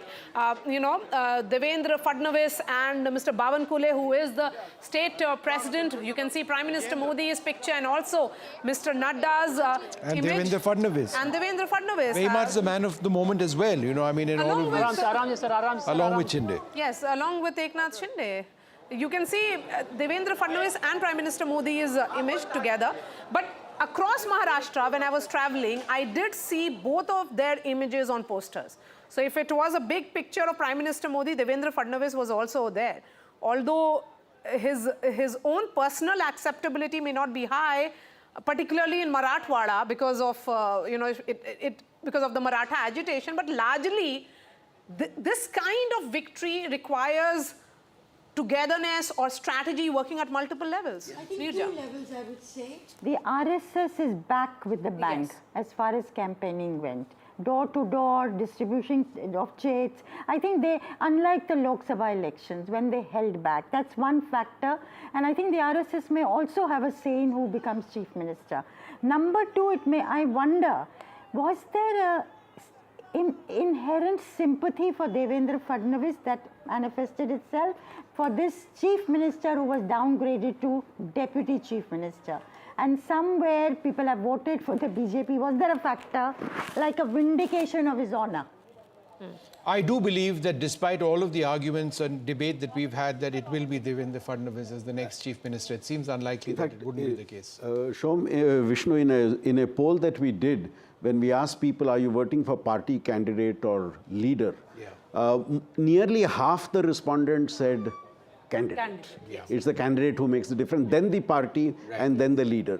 So I think Fadnavis has got the benefit of a party which was on the upswing and a right set of candidates being chosen, and the two factions supporting what the BJP wanted. I mean, the two parties in the alliance supporting what the BJP wanted, that worked to their advantage. Where I think there was a lot of division within the three partners in the opposition alliance, which is seen in the type of results that we are getting. I'm just saying that 6 months ago, it was a different story altogether. Absolutely. I mean, the same alliance was seen as cohesive. Maha Vikas Aghadi's differences sorted out. The narrative in our politics has changed completely, Absolutely. right? I mean, the BJP is on the upswing again. From Rahul Gandhi saying, I think the day after the Lok Sabha elections, that we have reason no longer to fear the Prime Minister.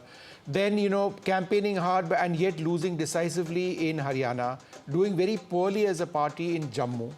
And now it appears that they've not done well over here as well. So in terms of the momentum which the Congress believed they had picked up, many would suggest that that may not be the case, though yes, there is a strong possibility that they may win Jharkhand. Also, the consolidation of the OBCs behind the BJP has been very, very strong.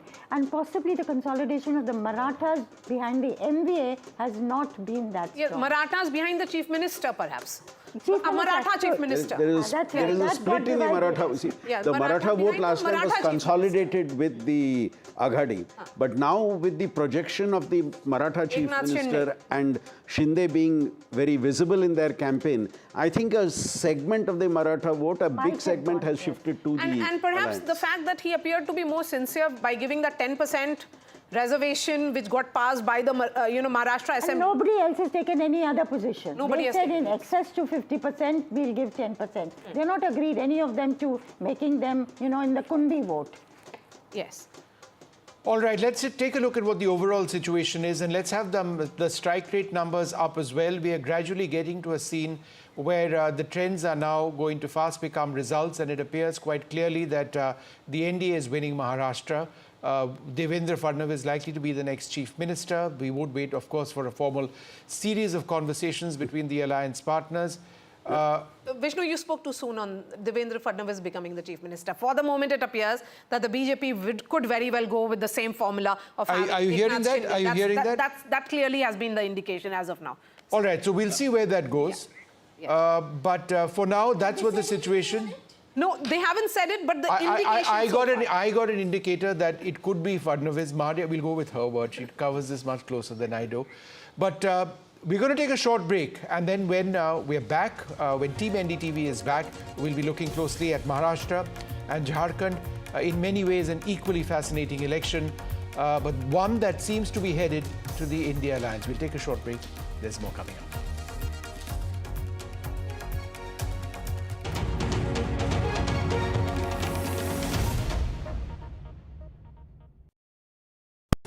Stay informed and entertained with the new and updated NDTV News app.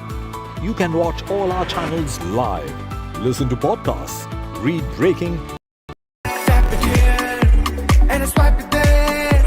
पाऊँ rewards, मैं everywhere. कहीं से भी करूँ collect, spend करूँ direct. Download any single ID partner app, link your card and earn reward with top brand. Get it free with single ID. stay informed and entertained with the new and updated NDTV News app. You can watch all our channels live, listen to podcasts, read breaking and exclusive news from around the world and more. Download the NDTV app today and get access to the best journalism and storytelling on your smartphone or tablet. The NDTV app. News that matters to you. NDTV proudly upholds its legacy of trust and credibility. According to the prestigious Reuters Institute's Digital News Report 2024, NDTV is the top-most news platform in the country. Number 1 in both online and offline reach in India.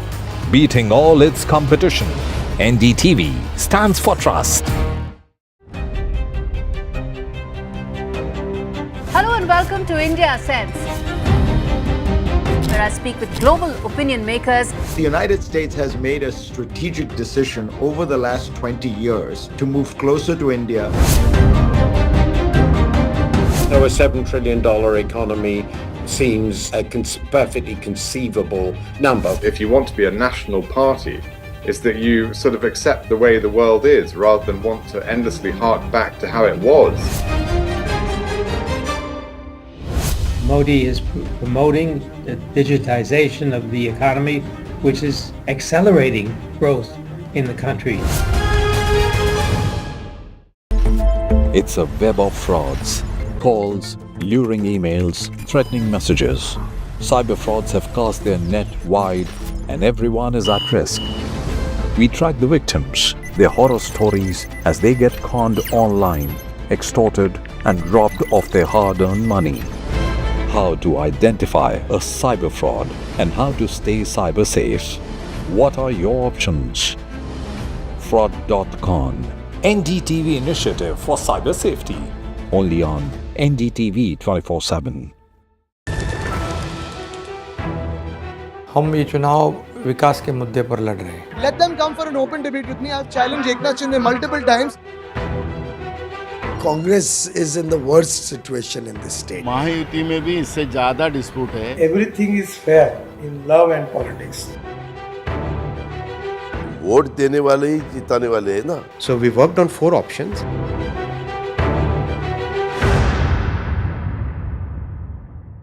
I've been reporting on all issues, big and small, from Andhra Pradesh, Telangana, rest of South India, bringing you all the action, all that you need to know, all that you want to know. The energy of Maximum City is infectious. I bring in that energy in our news coverage from financial capital, Mumbai.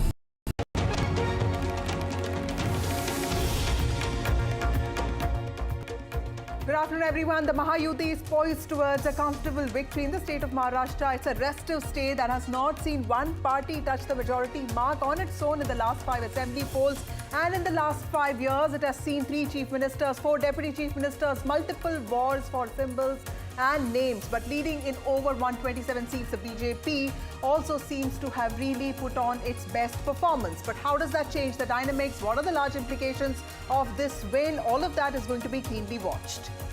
Good morning, and it's just not a victory, it's a tsunami for the Mahayuti in Maharashtra.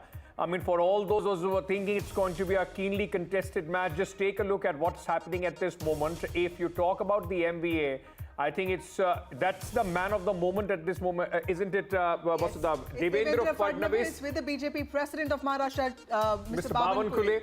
and possibly poised to be the next chief minister, because with these numbers, there is no way that Devendra Fadnavis and, of course, the Bharatiya Janata Party would not be staking claim as the chief minister seat is concerned. 127, in a way, it's the choice of the BJP who they want to go ahead with, and the partners would have more or less no say. Though, I must say, it was just not the battle between the BJP and the Congress, it was also the battle between the Shiv Sena Uddhav Thackeray versus Shiv Sena Shinde, and of course NCP Ajit Pawar, Sharad Pawar. In all those battles, the Mahayuti has checkmated their opponents. And the other important state, Jharkhand, the India bloc has managed leads in 50 out of 81 seats. Of course, NDA, as per the leads we have now, is ahead in 30 That's the seats. solace. Yes. That's the solace for the India Alliance, because the route after Haryana and the route now in Maharashtra and the kind of numbers that we are seeing, it will be in fact a mayhem as far as the India Alliance is concerned for the Congress party, an embarrassment at this moment coming in there from Maharashtra. So we'll get you all the latest details, but let's quickly start with the headlines. Fadnavis, the ultimate comeback man in Maharashtra. Fadnavis stars in BJP's stunning show, specifically in the seats of Vidarbha. NDA set for a landslide victory in Maharashtra. Stunning feat by the BJP. Contested 149 at this moment, leading on 127. Some relief for the India bloc. Its source in Jharkhand widens its lead, defying anti-incumbency. Hemant Soren most likely to retain power.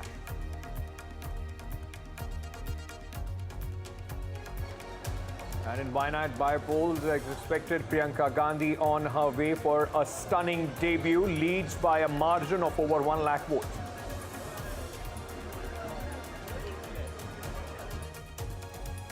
Results of bypolls that took place, 42 of them are also coming in. TMC and BJP maintain lead in West Bengal, UP respectively. In Punjab, Aam Aadmi Party leads in 3 seats, Congress in 1.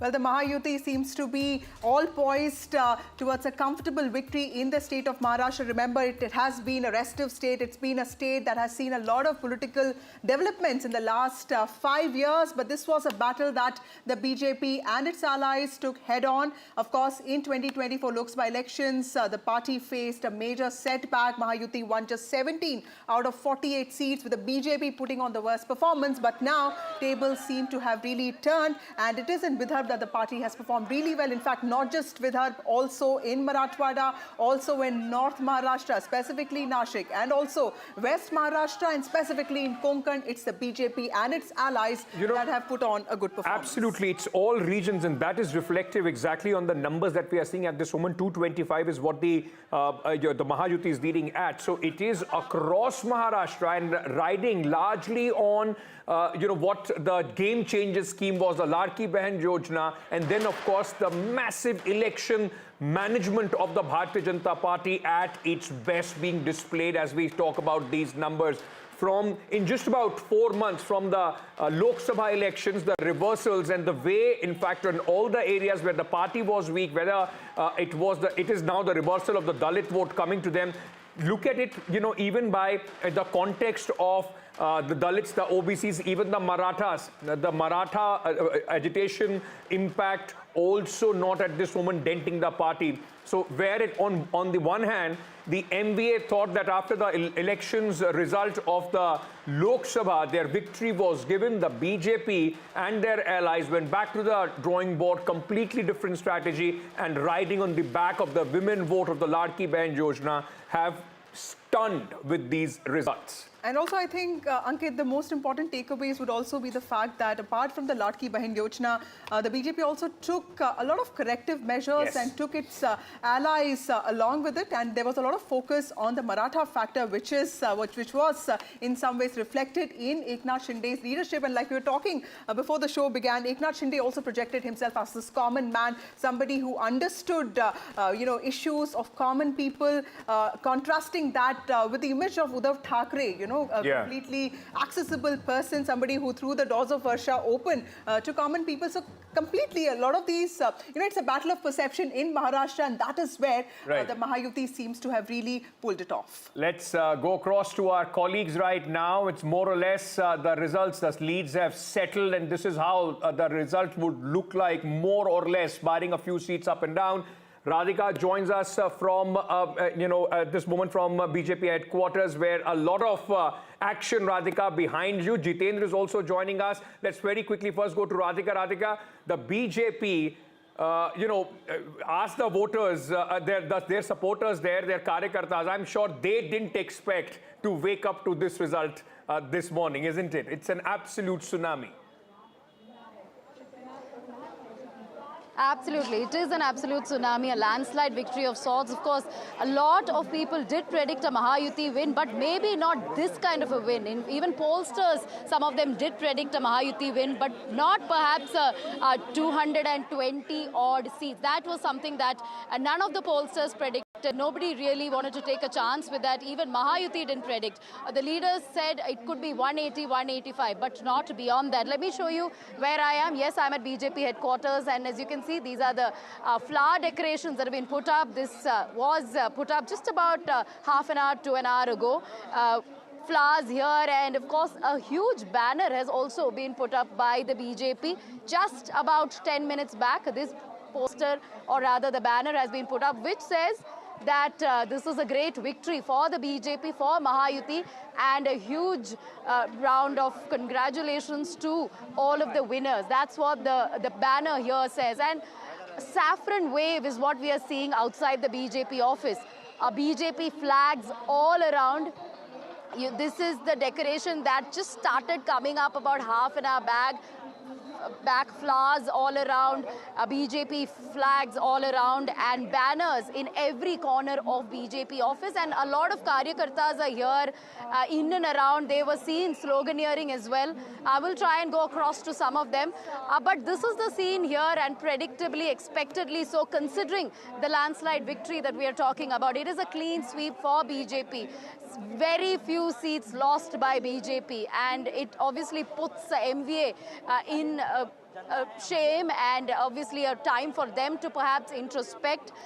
But this is the situation outside the BJP office, and I will go across to a few कार्यकर्तास. आप बताइए, आप इधर आए हैं, आप victory के बारे में बताइए. तो लैंडस्लाइड सुनामी टाइप विक्ट्री हो गया. बहुत बड़ी जीत है, बहुत बड़ी जीत बोलता हूँ मैं तो मेरे लिए. आपने एक्सपेक्ट किया इतना नंबर्स? 180, 185 तक तो सब लोग कह रहे थे. इससे ज़्यादा की उम्मीद थी, इससे ज़्यादा की उम्मीद थी. नहीं, उम्मीद से ज़्यादा हुआ ही है, और इसमें जो है हमारी लाड़की बहनों ने बहुत अच्छा वोट दिया है, जिसके लिए मैं हिंदू भाई बहनों को बहुत बहुत धन्यवाद दे रहा हूं कि उन्होंने अच्छे तरह से मतदान किया, और इसके लिए हम इतने अच्छे से जीते हैं. ये तो बस झांकी है, लोकसभा बाकी है. यहाँ के जो मतदाता भाइयों ने हमको सहयोग किया है, विशेषकर मुस्लिम महिलाओं ने, जिन्होंने लाड़की बहन योजना का फायदा लिया है, उन्होंने हमको वोट दिया है, और ये नतीजा आपको दिख रहा है. So a lot of this attributed to the schemes by Mahayuti. We know for a fact that there was Ladki Behan scheme, a huge hit among women. One of the reasons why, at least pollsters and several of the experts feel, one of the reasons why the number of women voters increased immensely this time is as a result of these schemes for women. Besides that, there were farmer-driven schemes, schemes for youth, including internship programs, scholarships. All that seems to have wooed voters towards BJP, and of course in particular towards Mahayuti. So it's a great strike rate as far as BJP and Shinde Sena are concerned, and even NCP, Ajit Pawar for that matter, he was seen as the dark horse in this particular equation. But he also felt... Anuj joins us from outside Sena Bhavan. Anuj, that's Eknath Shinde speaking, the Chief Minister of Maharashtra.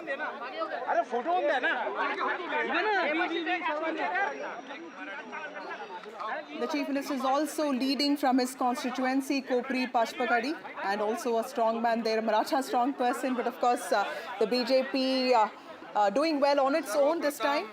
But also, you know, one of the big winners of the day, Eknath Shinde, who transformed the image. You know, if you would have asked somebody 2 years back, who is Eknath Shinde, many people in Maharashtra would not have been able, able to tell you who Eknath Shinde is today. He transformed the chief minister to the common man. His house is also open all the time, and that is something that Shiv Sainiks would have always wanted. He's speaking at this moment. Let's listen in. Oh, all right, he's speaking in Marathi. I don't think Vasudha and I are capable of translating that for our viewers. As soon as we get a translation, we'll put those, But again, I think this ideological divergence that people talk about, with respect to Uddhav Thackeray not really aligning with the Hindutva ideology, betraying that, was something that Eknath Shinde managed to turn it around on him, because he was often called the Gaddar. But he said that, you were the one who really didn't stick by values that we were brought up with, and hence what I did was the right thing to do. I think for Uddhav Thackeray, we've been seeing, and that's the problem with the Mahavikas Aghadi. Right from the Lok Sabha election, whatever worked for them, they continued with that. Rahul Gandhi continued with his constitution plan. Uddhav Thackeray still continued to try and gain some sympathy, calling him Gaddar and Pachas Koka, so on and so forth. That trick worked once, did not work in this election. And of course, with the Ladki Behan Yojana riding on the popular women vote, I mean, there has been an increase as far as the women voters are concerned in Maharashtra.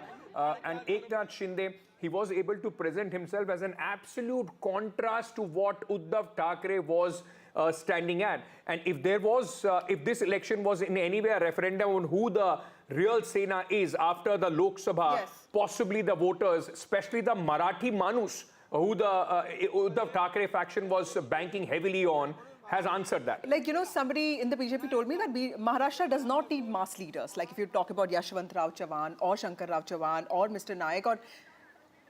Okay, we have Anuj with us to translate what Mr. Shinde is speaking about. नोंद आणि त्याची कामाची पोचपावती या महाराष्ट्रातल्या जनतेने आम्हाला दिलेली आहे. खरं म्हणजे आता आम्ही 2.5 वर्षात जे काम केलं, आता पुढच्या कार्यकाळामध्ये आमची आणखी जबाबदारी वाढली आहे. The people of Maharashtra have validated all the work that we have done, but this also puts us under more responsibility to work even harder in the next term.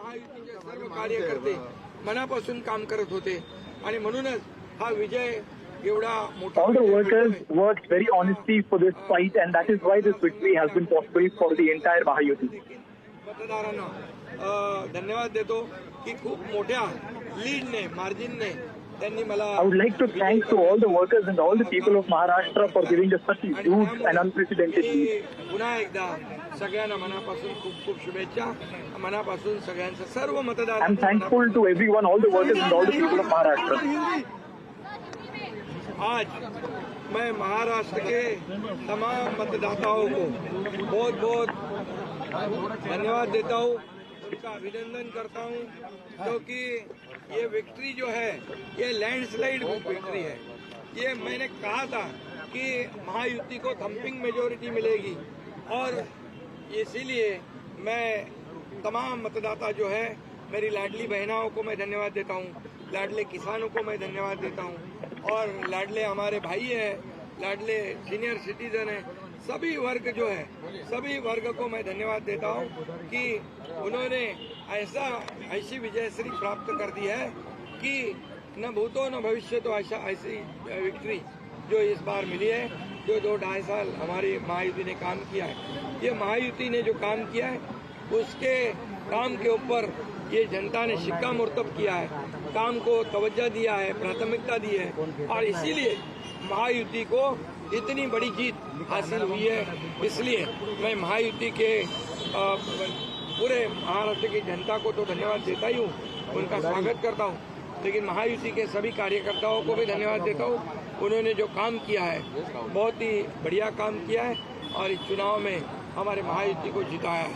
इसलिए मैं बहुत बहुत उनका आभारी हूँ.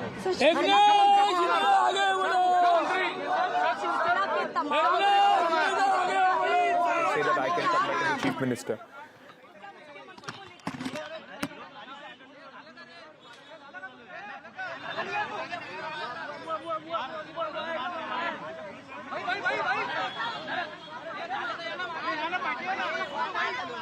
Sweet victory for him as the Chief Minister of Mahayuti at this moment. Whether he continues or not, that is going to be $1 million question with the kind of numbers that the BJP has got. But you know, he has proved his utility. He's a Maratha face. You remember the Maratha protest that took place under Devendra Fadnavis. The Peshwai allegation is often there. But you know, remember that it is because of Devendra Fadnavis and also because of Nitin Gadkari that Vidarbha has really turned around for the BJP. So while the BJP is the real winner there, they cannot really deny the utility that Mr. Shinde brought to the table. Yes. But what is going to happen to Ajit Pawar? Let me also tell you that Ajit Pawar has actually performed better than Sharad Pawar's teammates, except of course some of his leaders, which include Chhagan Bhujbal and a couple of leaders here and there. Of course, Nawab Malik seems to be trailing. But other than that, most of his leaders, most of his influential MLAs seem to be really retaining their hold over their seats. Now the big problem for that is what we were discussing, and we'll go into that. The big problem would be with these kind of numbers, whether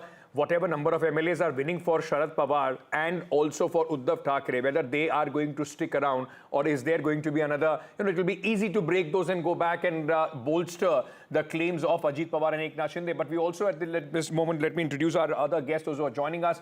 Neerja Chaudhary, senior journalist, political analyst, is with us at this moment. Zainab Sikandar, political analyst, is also joining us. Dr. Shama Mohammed, national spokesperson of the Congress Party, is with us. Pradeep Bhandari, BJP national spokesperson, also joining us at this moment. Thank you so much to all of you and welcome to the broadcast. Let me, Mr. Sushil Vyas, spokesperson of the Shiv Sena Shinde faction, is also with us. Sanjay Gupta, who's the leader of the Shiv Sena UBT, also joins us. Thank you all of you for joining us on this broadcast. To you, Shama Mohammed, first. Shama, what really do you think went wrong with the Maharashtra campaign of the Congress Party? Because just about 5 months ago, the party emerged as the party with the highest number of seats, 13 seats in all, and it was supposed to be this driving force, the anchor of the MVA, but clearly there are things that went wrong. Do you think that it was also the allies that in some ways pulled the Congress down with the kind of demands that they made with respect to seat sharing? First and foremost, I myself am shocked when what I'm seeing in Maharashtra. I was there. I mean, you can have a difference, but not this much. Now, one thing they are saying is the Ladli Behna or Ladki Behna scheme worked. But even if it worked, it can be 156, 160. But this sort of landslide is very unbelievable for me. I mean, I don't want to blame anybody. I don't want to blame my alliance partners or any of those things. We have to see exactly, talking to the leaders, what exactly went wrong, because it's very shocking.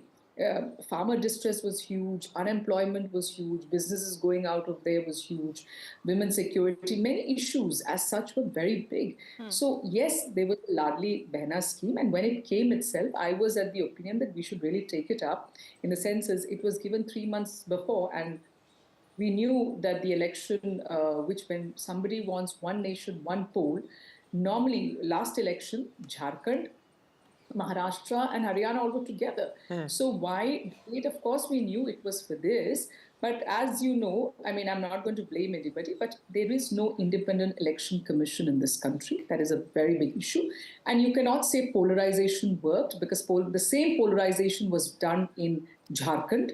It did not work. I mean, but it's the same election commission also conducting the elections there, ma'am. No, let me just finish. Let me finish. Despicable ads were put on where Muslims are entering a Hindu house, they're taking over, showing us Guspetias, and JMM Hemant Soren outside his photo that he's allowing this. I mean, that's despicable. So that did not work there. All right. So they cannot say that ek hai to safe hai worked. I will not believe that. That is not the. But okay, what did not work for the Congress Party? Before I go to our other guests, because like you are saying, even if you call out the election commission, the same election commission has conducted the election in Jharkhand, where your alliance is coming back to power.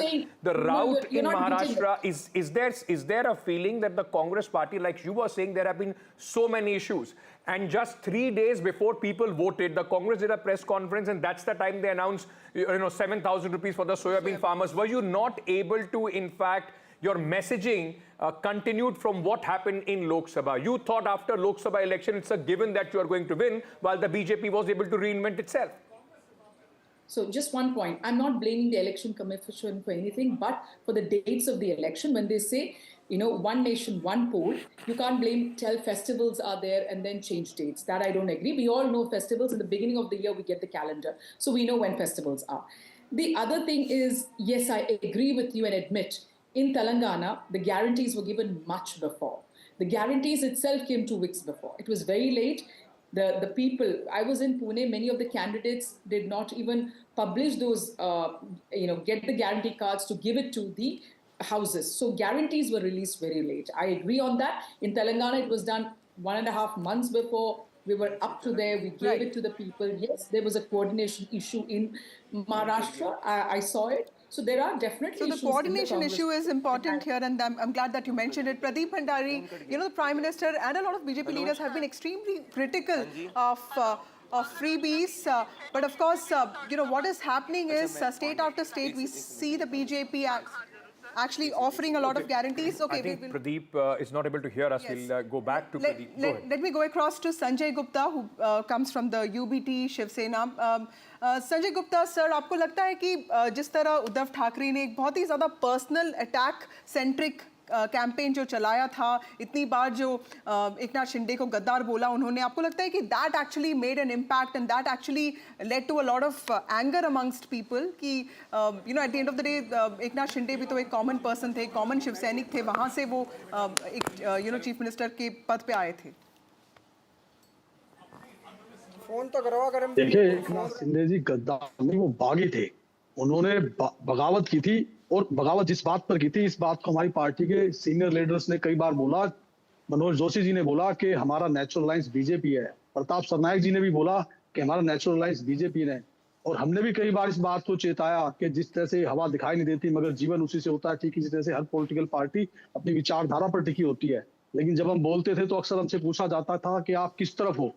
तो जिस विचारधारा को छोड़ करके party ने जिस तरह से कांग्रेस के साथ गठबंधन किया, इस बात से हमारे उद्धव गुट में भी 90% लोग ऐसे हैं जो आज भी ये चाहते हैं कि हम कांग्रेस के साथ गठबंधन में ना रहे और हम बीजेपी के साथ ही गठबंधन में रहे, क्योंकि हमारी पार्टी चुनावों के नंबर्स का असर है. अभी से इस तरह की आप बात कर रहे हैं, कल आपके जो एमएलए दोनों जीत के आ रहे हैं वो भी अगर बीजेपी के साथ चले जाएंगे, वो भी वापस चले जाएंगे शिंदे जी के साथ. तो उद्धव ठाकरे का जो पूरा सवाल था कि असली शिवसेना कौन है, वो क्या आप इन चुनाव से जवाब मिल गया है? बिल्कुल. देखिए, किसी भी बात का सबसे अंतिम निर्णय लोकतंत्र के अंदर जनता ही लेती है. और मैंने हमेशा किसी एमएलए ने क्या कहा क्या नहीं कहा मैं इस बात को नहीं कहूंगा, लेकिन मैंने हमेशा इसी बात को कहा कि जो भी 5 साल के अंदर महाराष्ट्र की राजनीति में घटा, उसका अंतिम निर्णय महाराष्ट्र की जनता ही लेगी. और महाराष्ट्र की जनता जो निर्णय लेगी वही सही निर्णय होगा. First impact of these elections, Vasudha, where the spokesperson of the Uddhav Thackeray Sena at this moment somewhere conceding to the fact that we may have made a mistake by going to the Congress party. Pradeep Bhandari, often we have seen the Prime Minister and also BJP leaders actually, call out this idea of providing welfare and calling it freebies, ravedees. But state after state, we are witnessing the BJP also offering very similar welfare programs and saying that this is empowerment of women. I completely agree that it is empowerment of women. Women need that kind of money, especially, in times like this. But do you think that's become a blueprint for the BJP? And now that also doesn't put you in a position to criticize the Congress for its guarantees or even question, how irresponsible it is? Well, thank you so much, Vasudha and Ankit, for having me. Well, there is a difference, Vasudha, here that when we give a guarantee, we complete and we ensure that the guarantee, we live to our what we promise. And there's a difference because the Congress party, whatever it promises, the Congress party does not deliver. Look at Karnataka as a test case of Congress party and look at Maharashtra as a test case of Prime Minister Narendra Modi's Bharatiya Janata Party and NDA. In Karnataka, the Congress party could not provide Griha Lakshmi. Congress party has increased the price of milk. Congress party has increased the price of water. Congress party has ensured that the land of the farmer is given to work. So we can go on to our political debate. Today I want to focus on a very important point, Vasudha. I was listening to Shama and she could not even concede. She started to blame the election commission and was saying that the result is unrealistic. Please look at this last history. 2014, the same individual said the result was unrealistic. Prime Minister Narendra Modi came with full majority. 2019, the same individual said that the result was unrealistic. Prime Minister Narendra Modi came with full majority. 2024, they said that they're coming in absolute majority. We repeated the government for the 3rd consecutive time. In Haryana, they said that it is impossible for the Bharatiya Janata Party to come. We came back and defeated all odds. In Maharashtra, they were claiming victory. We've got a landslide victory. The commonality in all of this is that we get a pro-governance vote, we get a pro-welfare vote. And in all these elections, the good part for a democracy has been, whether even it is Jharkhand, that the women voting in the democratic process has increased substantially. For the first time in Maharashtra, since 1962 onwards, the women vote surges more than the men vote surge. So in our democracy, it is the women which is the swing vote, and the women is going with welfare and development. Pradeep, may I just come back to you in just a fraction of a second, because our colleague Prabhakar is joining us from Jharkhand at this moment. Jharkhand, of course, Pradeep, interesting things to talk about as well. As interesting as Maharashtra is, this is the only solace as far as the India Alliance is concerned. Prabhakar, for Hemant Soren, now, not only does he emerge as one of the biggest tribal leaders, not just in Jharkhand, but across the country, he has also done something which is not usual in Jharkhand. 5 years, we have seen the government changes. This time, he has been able to make sure that the alliance crosses that victory mark. Yes. And is it more of an emotive vote? Because, like Ankit said, that he is, Hemant Soren is the, most popular tribal, in fact, the only tribal chief minister that the country has. He was also jailed for a few months. What is an emotive vote, or was it also the welfare push and also... Maya Samman, I mean, the women voter once again. And the campaign around tribal identity, protecting Sarna Code, is that all, all these factors, did they play an important role in this, in making the voters, go for Hemant Soren's party, or at least as of now, we think that's where the leads are showing us to.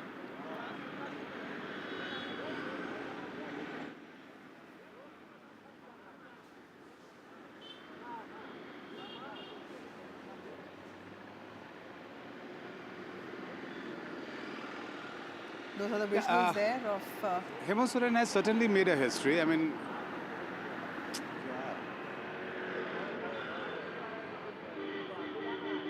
so Hemant Soren certainly has made a political history, and it has never been done in Jharkhand before.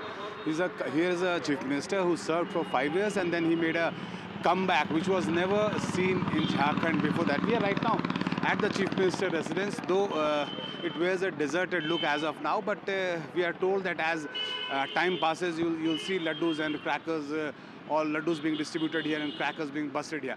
Now, what actually worked for JMM on ground is something very interesting.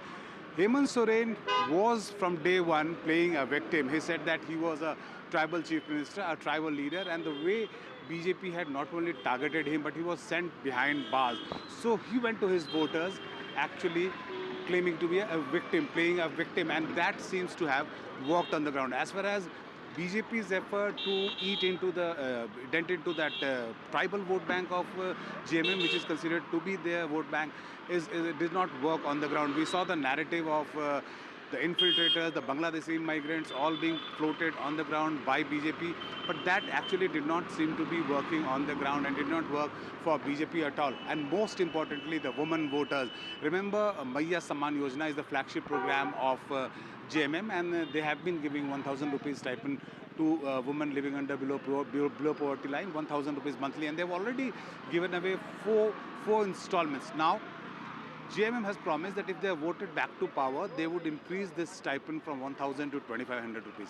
What we saw on ground was women voters lining up, and we saw it in data also released by the Election Commission that almost 80% of the constituencies, actually, the women voters outnumbered men. So is it because of the women voters who stood in the line and voted for JMM? So we'll have to actually dig deep into this data, but as of now, JMM seems to be all smiling.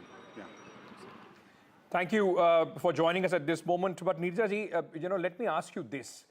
Does this now present the blueprint for, for every political party, for every alliance? Yes. We have seen the whole women voter, and especially trying to give the direct benefit of cash incentives to the women voters, state after state. If you are in government, if you start doing this, even if it is just 6 months before the election, that becomes the most formidable thing. Whether it is Madhya Pradesh, whether it is now, of course, in the state of Maharashtra and Jharkhand.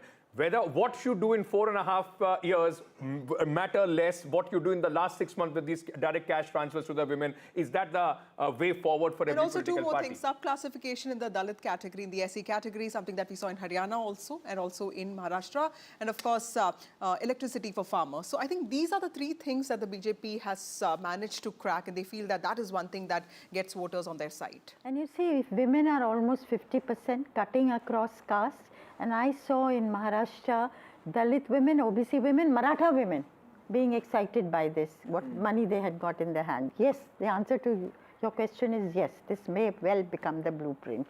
And even in Maharashtra... I'm sorry I'm interrupting you. Mr. Vinod Tavre is speaking at this moment. The man was in a lot of controversy 24 hours before the voting. Let's listen in.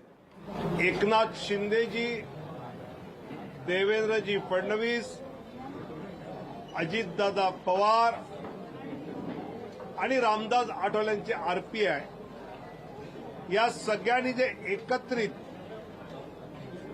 या राज्यात काम केलं आणि माझं तर स्पष्ट मत आहे की अप्रत्यक्ष लाभाचं राजकारण आणि प्रत्यक्ष लाभाचं राजकारण, इन्फ्रास्ट्रक्चर डेव्हलपमेंट, रस्ते, पाणी, वीज, वंदे भारत, मेट्रो म्हणजे अप्रत्यक्ष लाभाचं राजकारण, आणि प्रत्यक्ष लाभाचं राजकारण म्हणजे लाडकी बहीण, शेतकरी सन्मान निधी, शून्य बिल, या दोन्हीचा बॅलन्स एकनाथजी शिंदे, देवेंद्रजी फडणवीस आणि अजितजी दादा या तिघांनी केल्यामुळे जनतेला यांच्यावर विश्वास बसला.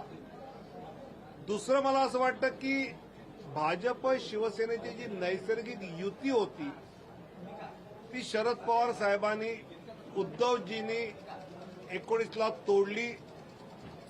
त्याचा एक वेगळा राग विशेषतः माननीय बाळासाहेबांच्या मतदारांच्या मनात होता. रोज सकाळी राज्याचं राजकारण कलुषित होणारं वक्तव्य भांडूपवरनं यायचं, आणि ज्यावेळी एकनाथ शिंदेनी बाळासाहेबांचं हिंदुत्वाचं धनुष्यबाण, हिंदुत्वाचं शिवसेना नाव हे हिंदुत्वाच्या मूळ प्रवाहात भाजपबरोबर आणल्यामुळे एकनाथ शिंदे साहेबांना बाळासाहेबांच्या विचारांची मतं ही बीजेपीच्या बरोबर मिळाली.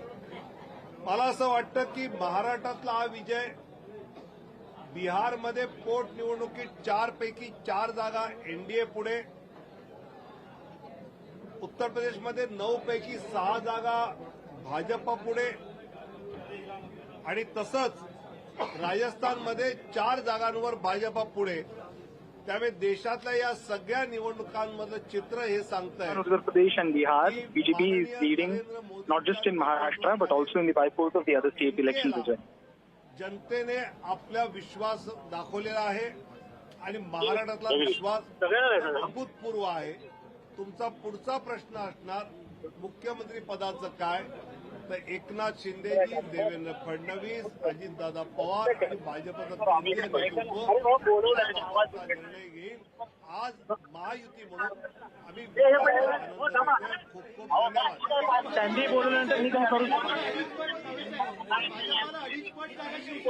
महाराष्ट्र में मतदाताओं ने जो भाजपा महायुति को Sanjay Pugalia, who's the CEO and editor-in-chief of NDTV, has his analysis on what went right with respect to the Maharashtra elections and how did the narratives pan out. Let's listen in to what he said. सोबत आहे विनोद भी अपने साथ. Informal चर्चा भी कर रहे हैं इस पूरे इलेक्शन के बारे में. हर कोई अपनी अपनी राय दे रहा था, हर कोई अपने अपने प्रेडिक्शंस बता रहा था, पर शायद ही आज के जो आंकड़े आए हैं वहां तक कोई भी प्रेडिक्शंस पहुंच पाया. बिल्कुल सही है. ये चुनाव का जो रिजल्ट है वो वास्तव में कई कारणों से ऐतिहासिक है. बीजेपी की जो डोमिनेंट पार्टी बनने की एक मुराद थी वो कई सालों के बाद इस चैलेंजिंग चुनाव में पूरी हो गई है. मराठा वोट और गैर मराठा वोट को एक साथ लाने का असंभव काम भी उन्होंने करके दिखाया है. उनका स्ट्राइक रेट करीब करीब 85-90% का है सीटों के मामले में, और वोट शेयर करीब करीब जाएगा 50%. ये ऐतिहासिक है.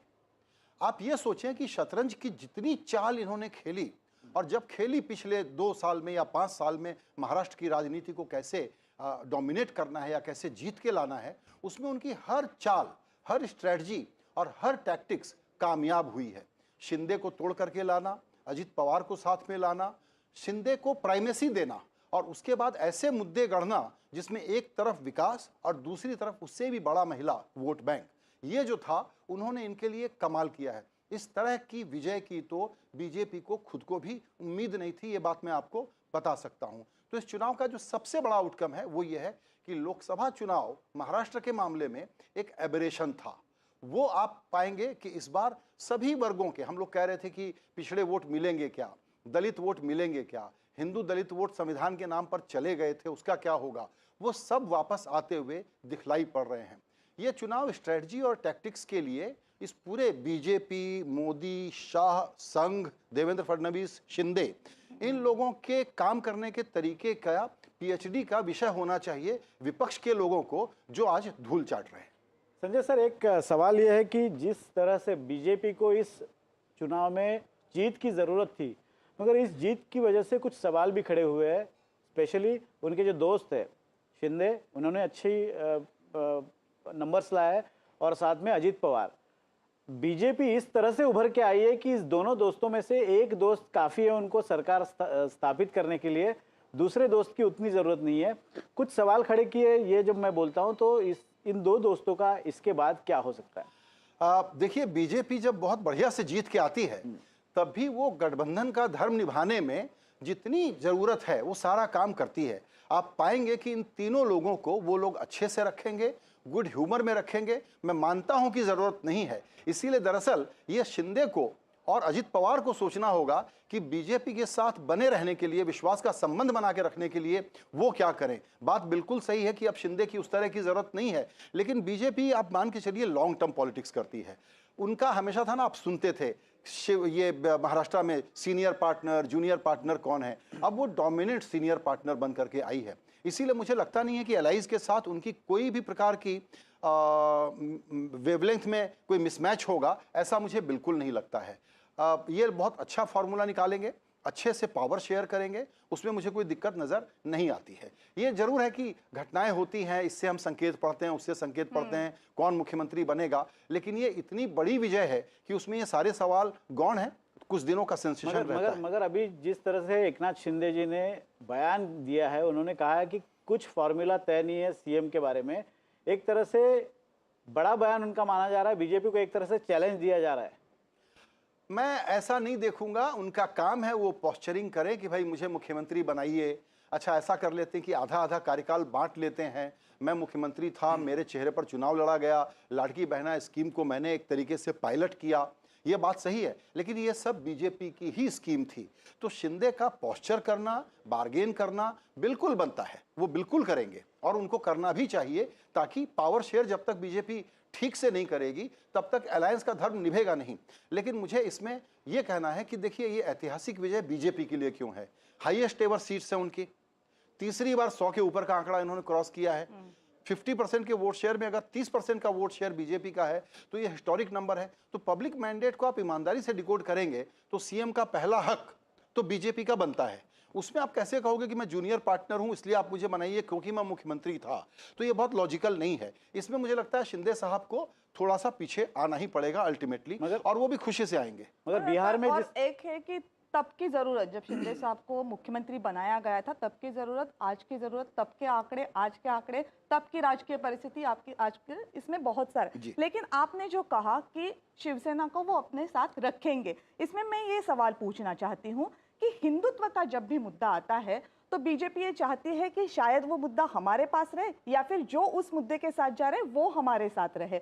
शिवसेना इसी तरह उनके साथ थी और जैसे ही शिवसेना ने हिंदुत्व का मुद्दे से थोड़ी सी फरकत ले ली तो फिर एकनाथ शिंदे को उन्होंने साथ में ले लिया। मनसे की भी वही है, मनसे ने जैसे ही हिंदुत्व का मुद्दा उठाया वो बीजेपी के साथ जाते दिख रहे थे। तो क्या ये मुद्दा है जो शिवसेना को और बीजेपी को साथ बांधे रखेगा आगे भी? मैं समझता हूं कि आपका एनालिसिस बिल्कुल सही है, ये लोग बिल्कुल साथ बने रहेंगे और उनको मालूम है कि बड़ी अपॉर्चुनिटी है और आगे सीमेंट करने के लिए उनके पास एक जगह और मिल गई है। क्योंकि इसके बाद क्या होता है, महाराष्ट्र एक ऐसा राज्य है जहां महानगर पालिकाएं बड़ी होती हैं, लोकल चुनाव भी बड़े होते हैं, तो सबका अपना अपना स्ट्रेंथ एरिया है, सबको अपने रीजनल कंसोलिडेशन करने पड़ेंगे। तो पावर में बने रहें और ये मोमेंटम मेंटेन कर पाएं, इसके लिए इन एलाइज में मुझे कोई बहुत दिक्कत नहीं आती है। एक ही बड़ी इंटरेस्टिंग बात है इसमें ऑन अ लाइटर वेन कि महाराष्ट्र की राजनीति अभी कैसे भी आप शेप कर लीजिए, पवार तो उसमें रहेगा ही। एक तरह से ये जो मैंडेट आया है, आप सोचते कि क्योंकि बीच में जिस तरह से फडणवीस जी ने बयान किया था कि हाँ मैंने ये पार्टियां तोड़ी है, उनको एक सबक सिखाना ज़रूरी था, इसके लिए मैंने ये किया, उसके विषय में ऐसे कहा जाता था कि लोग इस तरह से बीजेपी को देख रहे हैं कि ये पार्टी तोड़ने वाली पार्टी है। मगर जिस तरह से मैंडेट आया है उससे आपको लगता है कि जनता ने अभी नकार दिया है, बीजेपी को माफ कर दिया? बिल्कुल। पॉलिटिक्स में देखिए ये तोड़ना फोड़ना क्या होता है, it is art of possible and you do everything to gain power, that is why you are in politics.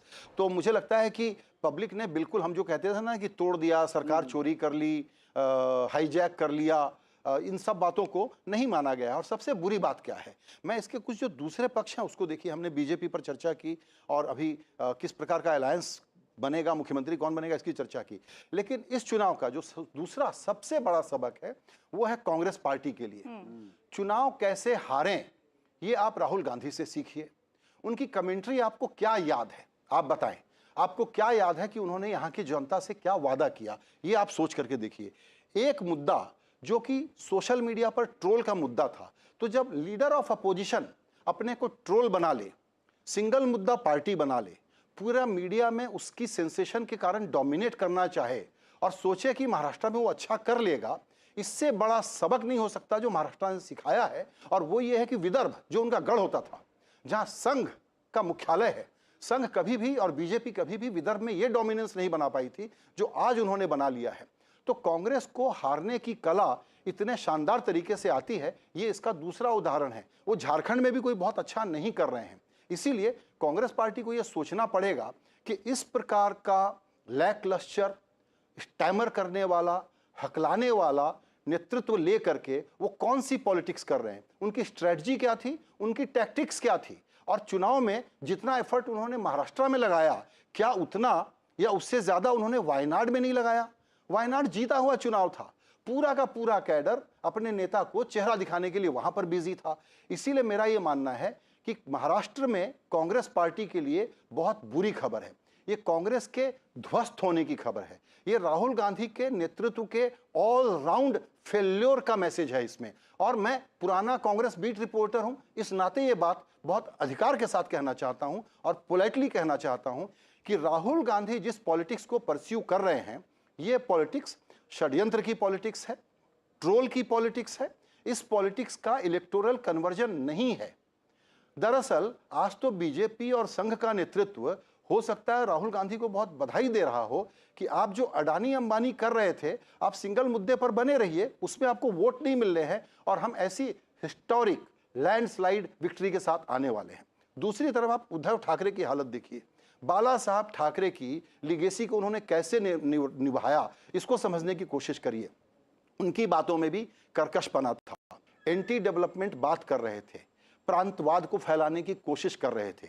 अब ये कांग्रेस पार्टी क्या जा करके गुजरात में कैसे वोट मांगेगी, ये सोचने की कोशिश करिए। और ये बाला साहब ठाकरे अब के नाम पर कैसे उद्धव ठाकरे आगे की राजनीति करेंगे। 20-20 सीटों की पार्टी हो गई है ये महाराष्ट्र में, ऐसा जमींदोज इनको किया गया है और बीजेपी की चुनाव लड़ने की महारथ जो है उसकी वजह से किया गया है। और वो कोई सीक्रेट प्ले बुक थोड़ी है, वो सब पढ़ते हैं, सब जानते हैं, आप उसको कॉपी करते हैं, लेकिन कॉपी करते हैं तब तक 5 साल का आपका एक चुनाव निकल जाता है। तो ये चुनाव राहुल गांधी के पर्सनल फेल्योर की सबसे बड़ी मिसाल है, सबसे बड़ा सबूत है। और ये बहुत गंभीरता से ये बात हम आपको समझाने की कोशिश कर रहे हैं कि देखिए, लोकतंत्र चलना चाहिए, बीजेपी का ऐसा डोमिनेंस किसको चाहिए?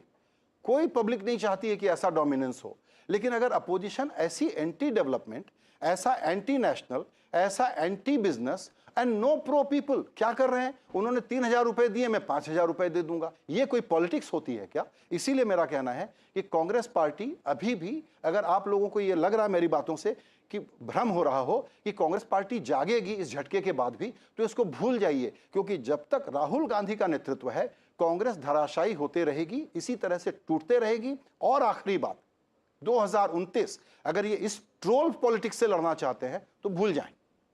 कांग्रेस के प्रचार में जो एक बात दिख रही थी वो ये दिख रही थी कि कोई भी महाराष्ट्र व्यापी, जिसको आप पैन महाराष्ट्र कह सके, ऐसा मुद्दा लेने की वजह एजेंडा सेटिंग लग रहा था। ऐसा लग रहा था कि जो मुद्दे कांग्रेस लाना चाहती थी वो पहले से तय किए गए थे और उन्हीं को कांग्रेस आगे लाना चाहती थी, पर बदकिस्मती महाराष्ट्र के लोगों ने उसको एक्सेप्ट नहीं किया। मतलब जनता से जुड़े सवाल भूल के कांग्रेस कुछ अलग सवाल उठा रही थी। वही प्रॉब्लम है ना कि जनता सोच क्या रही है, इनको पीपल पल्स का कुछ नहीं मालूम था ना। ये अगड़े पिछड़े की राजनीति नहीं समझ रहे थे, इलाकों की राजनीति नहीं समझ रहे थे। हमारे पत्रकार लौट करके सोया कपास को बड़ा मुद्दा बता रहे थे, कौन सा मुद्दा निकल करके आया, कोई रिजोनेंस था ही नहीं इनकी बातों का। क्या कह रहे थे आप लोगों ने, इतनी कमेंट्री की, आप लोग मुझे बताइए, मेरे इस सवाल का जवाब मैं आप लोगों से लेना चाहता हूं। आपको कांग्रेस का कौन सा इशू याद है? कोई एक इशू याद है आपको जो पब्लिक में रिजोनेट करे? किस राज्य में? महाराष्ट्र, जहां पर की कांग्रेस मजबूत थी, जहां शरद पवार का साथ था। ये तो शरद पवार हैं, इसलिए आपको एक सेम्बलेंस ऑफ चुनाव लड़ने वाला फाइटिंग मोड थोड़ा सा नजर आया, वरना कांग्रेस की क्या हैसियत थी इस चुनाव में सामने आ गया है ना। उद्धव ठाकरे किस तरह से तितर बितर होकर बिखर करके पराजित हो गए हैं, सामने आ गया है ना। मेरा यही कहना है कि अगर आपका ऑब्सेशन कॉरपोरेट दुश्मनी और एक ऐसी आवाज, अमेरिका का चुनाव, लिबरल अमेरिकन डेमोक्रेसी का हम एग्जाम्पल देते हैं, आपको दिख नहीं रहा है वहां पर कि क्या बयार बह रही है, आमतौर पर पब्लिक क्या सोच रही है? आप अपनी पॉलिटिक्स को रीएडजस्ट नहीं करेंगे क्या? और चूंकि आप अपनी पॉलिटिक्स को रीएडजस्ट नहीं करेंगे तो ऐसा ही नतीजा आएगा जिसमें आप जमींदोज हो जाएंगे। इनको पब्लिक पल्स का कोई आइडिया ही नहीं है।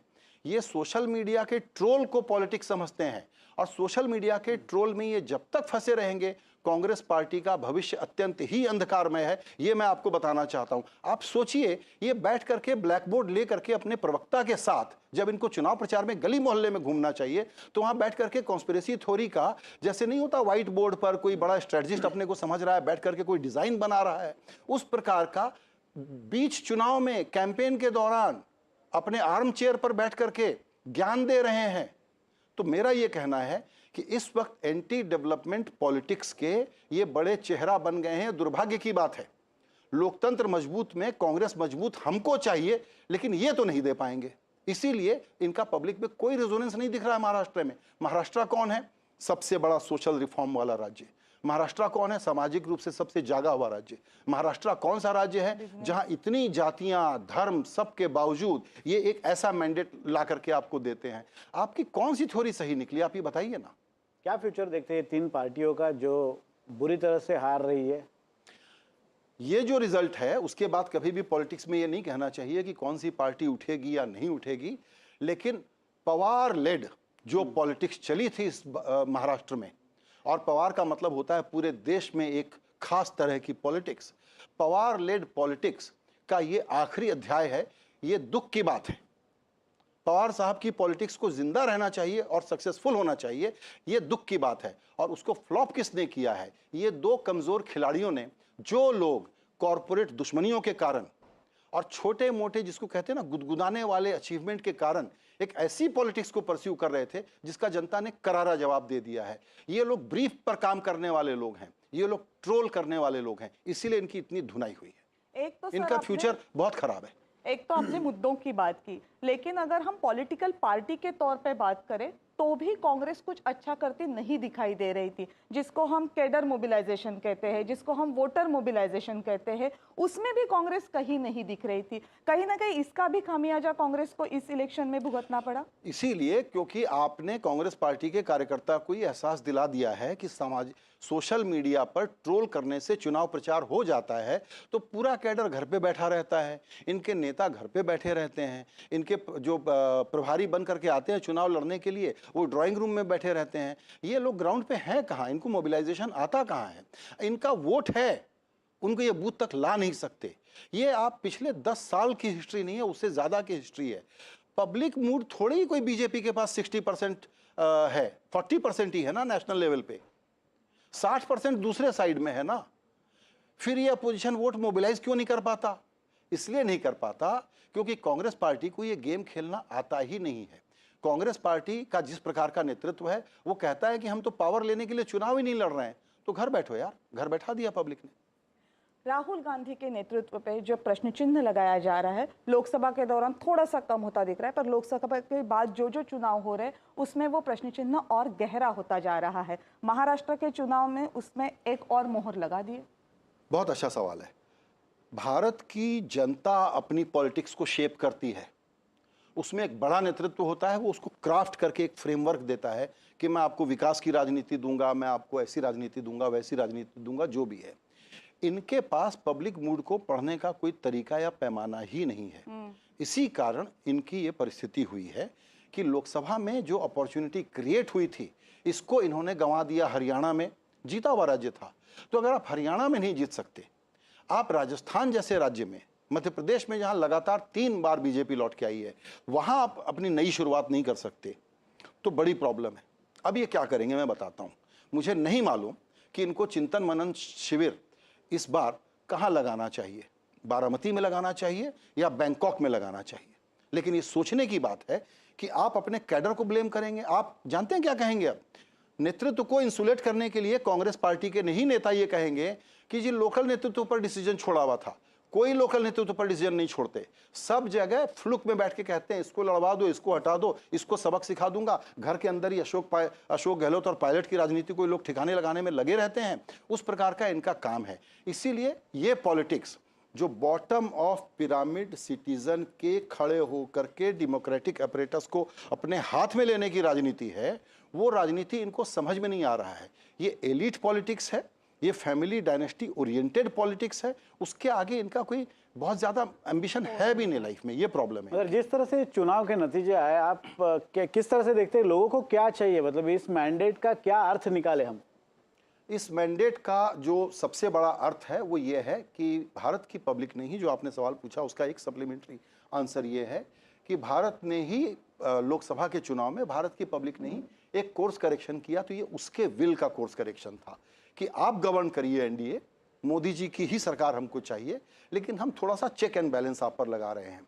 ऐसी अपॉर्चुनिटी को अगर अपोजिशन भुना नहीं पा रहा है तो ये भारत के लिए, लोकतंत्र के लिए दरअसल ऑन अ सीरियस नोट चिंता की बात है। लेकिन ये पॉलिटिक्स में अपोजिशन आएगा कहां से? ये जो अपोजिशन लाना है, क्या ये काम कांग्रेस पार्टी कर पा रही है? अभी तक का रिकॉर्ड बताता है कि नहीं कर पा रही है। क्या उनके कुछ रीजनल छत्रप कर पा रहे हैं? उदाहरण कर्नाटक, हाँ शायद कर पा रहे हैं। तेलंगाना शायद थोड़ा बहुत वहां कुछ हो पा रहा है, लेकिन ये इसलिए हो पा रहा है कि वहां की लोकल पॉलिटिक्स को आपने थोड़ा सा स्पेस दिया हुआ है। रीजनल पार्टियां बनी रहेंगी, वो कहीं नहीं जा रही हैं। डेमोक्रेसी का बैलेंस बना रहेगा, कहीं नहीं जा रही है। लेकिन अगर इस डेमोक्रेसी को कोई पहला थ्रेट है, जो अपोजिशन का काम बचाने का होता है, वो पहला threat Rahul Gandhi led Congress party से है। ये बहुत बड़ी बात कह दी है सर आपने कि लोकशाही है वो वैसे ही रहेगी, डेमोक्रेसी है वो वैसे ही रहेगी, बैलेंस भी बना रहेगा। बट वो बैलेंस बनाने की जिम्मेदारी जितनी सत्तारूढ़ पार्टी की होती है उतनी ही वो ऑपोजिशन की भी होती है। तो जितना हमें सत्तारूढ़ पक्ष मजबूत चाहिए, उतना ही मजबूत चाहिए अपोजिशन, अगर डेमोक्रेसी हमें जैसे है, जिस स्पिरिट में चाहिए, वो अगर इस देश में रखनी है तो। सर बहुत बहुत शुक्रिया इस पूरे बातचीत के लिए। या विशेष चर्चेमध्ये आत्ता वेळ झाली आहे इथेच थांबण्याची. All right, so that is Editor-in-Chief Sanjay Pugalia. In fact, his analysis over what happened in Maharashtra. Of course, Maharashtra is a big state, will be spoken about for many hours. But don't forget, there is another state in the reckoning today, and it was Jharkhand, where at this moment 50 leads coming in for the India Alliance led by Hemant Soren and the BJP. I mean, this is also in a way quite an aberration, because in Jharkhand we have seen more or less after every 5 years the government changing, Hemant Soren has been able to in fact bring his alliance back into power. That's a big deal there as well when it comes to the election results Absolutely, this but morning. going back to Maharashtra, because that's where a lot of interest is. Neerja Chaudhary, let me just take you through some numbers. Of the 53 seats which saw a direct fight between Shiv Sena, Eknath Shinde led Shiv Sena, and of course Shiv Sena led by UBT. The UBT faction is leading on 14 seats and Shinde faction is leading on 38. And when you talk about NCP Sharad Pawar versus NCP Ajit Pawar factions, 41 direct contest in which 31 is where Ajit Pawar is leading on and 8 is where Sharad Pawar is leading on. So clearly that's a reversal of what we saw in Lok Sabha. This is so much about legacy and pursuit of legacy. Tell us what are the larger implications for Uddhav Thackeray and of course Sharad Pawar? I think for both it's a huge challenge. As I say, you can never rule out anybody in politics, never write their obituary. They have a tendency to bounce back. But it is a very difficult situation because Uddhav Thakeray's party having almost 1/3 of what Shinde has. Not only is it an endorsement of Shinde as a leader of the Shiv Sena, and he would say as a legatee of Balasaheb Thakeray's politics. Even though Uddhav Thackeray during the campaign had said, why is he using my father's photograph? Why doesn't he use his photograph? But that's not the way, legacies are determined. So one, of course, is, he has fought back. He's projected himself as a Maratha leader, new Maratha star, and also become a champion of social welfareism. He's thanked my Ladki Behnas for the trust they've reposed in him. So he has carved out a new profile for himself as a leader of the future. Right. Now, and he's accessible, he's helpful, he's doled out money, he's very generous with giving money, I'm told. So smaller number with Uddhav Thackeray, Eknath Shinde with not only numbers, ground support, people support, as well as power. Neerja, does this mean that these smaller numbers can even shift? That's the point I'm making. It'll be more attractive for the smaller numbers to split and break and go there rather than for those in power to move to no power. So days to come, we may see further consolidation. Erosion in their ranks, and this may also happen to the NCP. Yeah. Right. As long as Sharad Pawar is alive, there are people there who are very loyal to him. And I would also say, Sharad Pawar had said to me during the Lok Sabha campaign that regional parties like his would very soon merge with the Congress, associate more closely with the Congress. Now, is that something that may be on the table for him? There's a very famous interview of Neerja Chaudhary. It's a very interesting thing. Maybe that's the only way for him to survive. For the NCP to survive. Practical solution to... And because Ajit Pawar now has established himself, he is at least in the state politics, he has taken the mantle away from Sharad Pawar, whether after the results of the Lok Sabha, at least in Delhi politics, they have an upper hand, but in the state politics, it's Ajit Pawar who established himself. And he could also devour the party. Absolutely. So possibly the only safeguard is to try and align with the Congress party and see a way forward. These are very important questions. Do that when the Congress is, not feeling very great or strong. But Sharad Pawar is 84. But he is probably the real Chanakya of politics in India today who understands the system. Like people steeped in politics.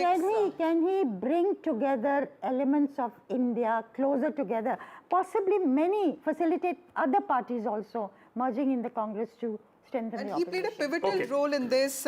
Also, like people steeped in politics always say... I'm sorry. We have been told we have to take a break at this moment completely. We're slipping into a very short break. We'll keep coming back with very, fantastic insights that we have at this moment. Stay tuned. We are coming back on this 360-degree coverage of the last election result day of 2024.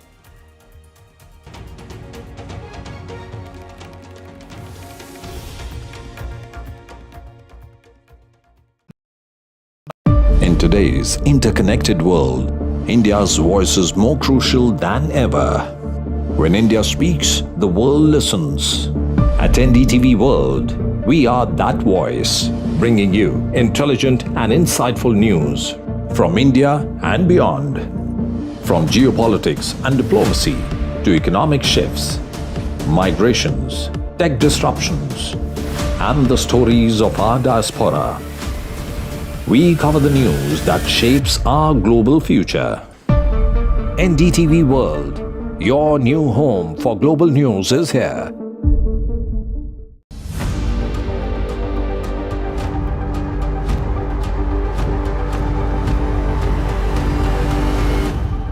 This week on India Ascends.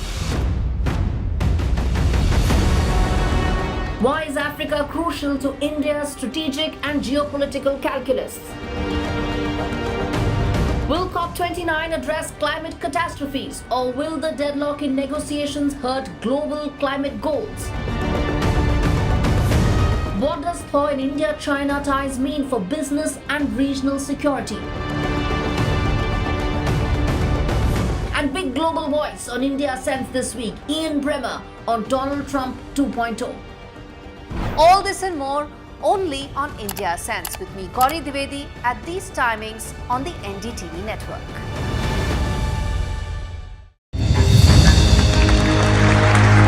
I now request the Honorable Prime Minister to launch NDTV World and address the summit. It was the grand launch of NDTV World by Prime Minister Narendra Modi. NDTV World, as he laid out his vision.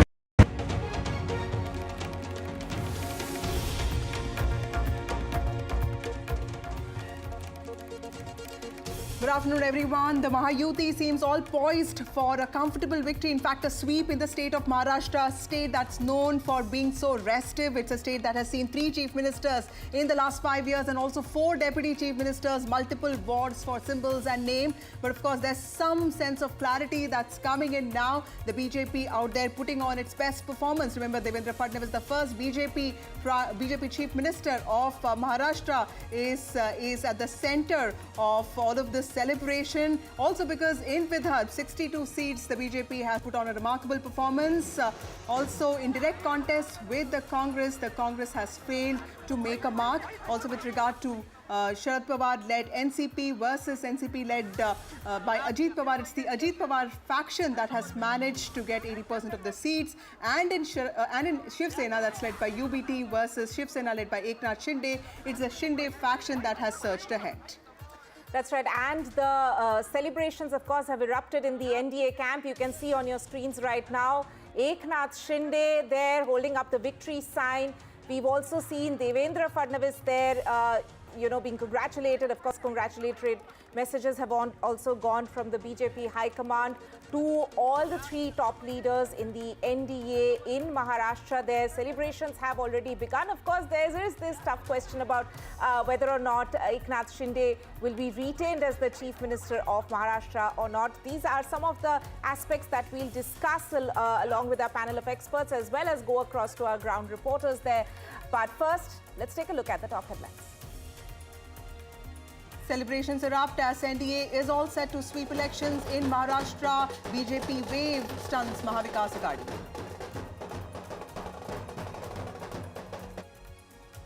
BJP's best ever show in Maharashtra, leading in about 124 seats out of the 149 seats that they contested in the state. Devendra Fadnavis, the ultimate comeback man in Maharashtra, stars in BJP's stunning show.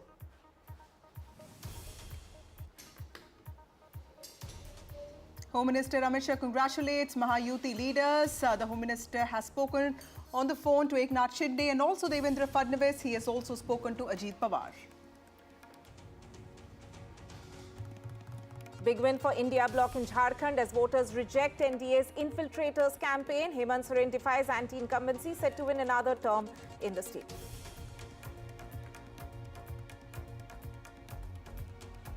Congress's Priyanka Gandhi on her way to win the Wayanad Bypoll, leads by a margin of 3 lakh. Finally, all Gandhis in the parliament now.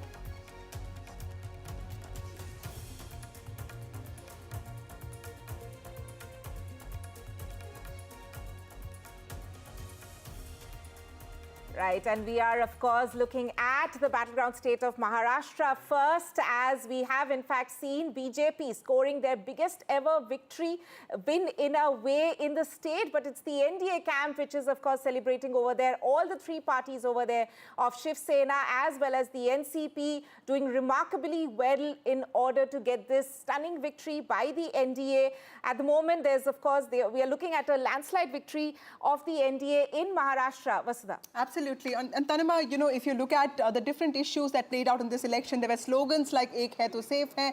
There was also "Batenge to katenge." But at the same time, there was a lot of social engineering attempt that the BJP put in. In fact, Bhupendra Yadav, Ashwini Vaishnav, the in charges of from the BJP side, had this whole mandate to ensure that the OBC castes are with them. They also tried uniting the Marathas and also going to Dalit bastis to ensure that the Congress's narrative that the constitution can be changed is something that is worked upon. So a lot of corrective actions is what the BJP took.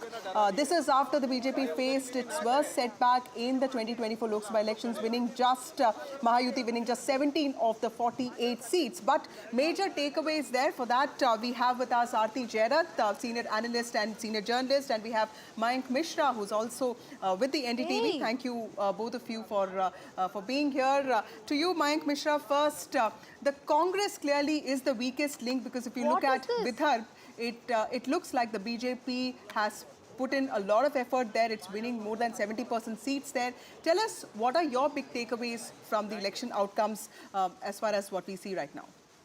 I will give you some data which I picked up from Election Commission. Congress vote share, Congress got fewer votes than all other parties, all 5 parties, major parties. Congress vote share is at 10.6% as of 12:30 from Election Commission.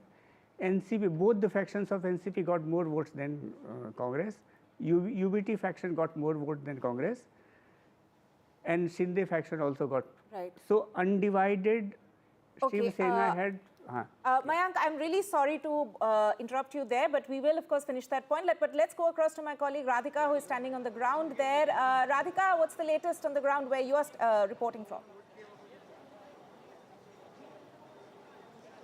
That's right. It is an incredible victory for Mahayuti, and BJP is, of course, celebrating. I'm outside BJP office. A stage has been erected where all the BJP top leaders are expected in just a bit. Devendra Fadnavis, Chandrasekhar Baumkule, and several other winning candidates will be taking over the podium in just a bit. You can see saffron all over, and of course, people here celebrating, sloganeering. बताइए, नहीं, बताइए आप. आज की जो महाराष्ट्र की जो कामयाबी है, ये हर कार्यकर्ता ने मेहनत किया है, और महाराष्ट्र शासन में जो माझी बहन लाड़की योजना लाई, उस तरफ से बड़ी कामयाबी मिली, और महायुति का मुख्यमंत्री भी बनेगा भाजपा और महायुति, बहुत बड़ी कामयाबी मिली, और महाविकास आघाड़ी तो पूरी खत्म हो गई अभी। क्या रीजन एट्रीब्यूट करेंगे, क्या रीजन है ऐसे वाले विक्ट्री के लिए? देखिए क्या है, देवेंद्र जी ने नारा दिया था धर्म युद्ध का, धर्म युद्ध हो चुका है, अभी धर्म स्थापना की बारी है। नरेंद्र जी के, माननीय पंतप्रधान नरेंद्र मोदी जी के नेतृत्व में हमारी महायुति की सरकार आ रही है, और हम 2 दिन के बाद मुख्यमंत्री हमारे भारतीय जनता पार्टी जी के ही बनेंगे, और देवेंद्र जी ही मुख्यमंत्री बनेंगे। वुमेन कार्यकर्ता, देखिए, लाडली बहन जो योजना बनाई मुख्यमंत्री शिंदे जी ने और उप मुख्यमंत्री देवेंद्र जी ने, वो काम में आई। लाडली बहनों का भी आशीर्वाद मिला है। फिर बटेंगे तो कटेंगे, एक है तो सेफ है, और हमारी जो मातृशक्ति है भारतीय जनता पार्टी की संघ वाले, उन्होंने जिस प्रकार से ये मुद्दा उठाया था कि हिंदुओं ने अपना वोट करना था, वो भी एक कामयाब हो गया। जैसे मुस्लिमों ने फतवा निकाला था कि मुस्लिम ने महाविकास आघाड़ी को वोट करना चाहिए, तभी हिंदू जागरूक हुआ कि अभी हमें महायुति को लाना है, और उस प्रकार से एक विकास और हिंदुत्ववाद, ये पूरा, और महिलाओं का जो लाडली योजना है, ये पूरा फैक्टर है जो आज महायुति के. So those are the reaction and responses from BJP karyakartas here. Of course, victory sloganeering is what we are hearing, and we also heard some firecrackers, laddus being distributed. So all that taking place outside BJP office, a lot of movement activity going on, and of course, as this this particular person was in fact commenting, it is the development factor as well as women's schemes that seems to have worked well as far as Mahayuti, particularly BJP and Shinde Sena are concerned. So Radhika outside the BJP office and reporting all those visuals there. Radhika, tell us, this is the best performance of the BJP when it comes to Maharashtra. And of course, the party is leading in more than 129 seats. Tell us what is the demand of the BJP workers? The Prime Minister is also expected in the BJP headquarters today evening. There will of course be a lot of meetings today. This is not something that the BJP will let go of, and there will be a lot of power play that we can see in the next few days.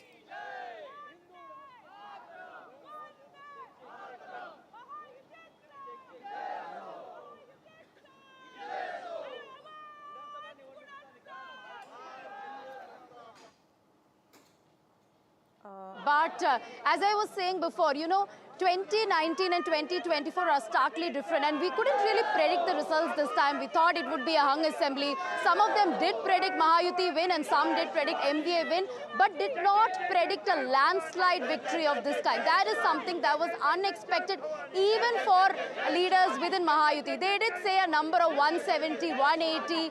As far as MVA was concerned, they were speaking about numbers ranging from 160 to 170. But above 200 was something that even pollsters perhaps did not predict as far as Mahayuti's performance is concerned. And all this, just a couple of months after the Lok Sabha elections saw a defeat of sorts as far as Mahayuti is concerned. And we saw what happened to Devendra Fadnavis. Soon after Lok Sabha defeat, Devendra Fadnavis decided to resign as the Deputy Chief Minister. He wanted to concentrate on strengthening the organizational structure of the BJP obviously, his resignation was not considered by the BJP top brass, but he continued to work for the organizational structure. And this time around, what was different from Lok Sabha is that, of course, there are unlikely alliances, unlikely parties within Mahayuti as well as within MVA. During Lok Sabha, there were a lot of disputes, bickering over seats, candidates. BJP as well as Shinde Sena announced candidates and seats in the last minute. That really cost them dear. Constitutional narrative by the Congress, that cost them dear. But this time, they made sure that those narratives did not adversely impact Mahayuti, one. And secondly, they made sure that the candidate selection, the meetings, all of them happen in a very structured way and much before the election. So they were very careful in terms of planning for these elections, and certainly the campaigns and all the schemes seem to have worked wonderfully well as far as BJP, Shinde Sena and Ajit Pawar NCP are concerned. Right. Thank you, Radhika. We'll keep coming back to you. Joyce, celebrations happening there at the BJP headquarters. We also have GVL Narasimha Rao from the BJP joining us. Thank you, Mr. Rao, for joining us on NDTV. The Mahayuti faced its worst setback in the state of Maharashtra in Lok Sabha elections 2024, winning just 17 out of 48 seats. But today the tables have been completely turned. Can you tell us what are the corrective measures that the BJP took, and also this welfare pitch? It seems like the BJP will no longer be able to blame the Congress for its guarantees, because welfare has also become your hallmark. Yeah, good afternoon to you and all the viewers watching NDTV.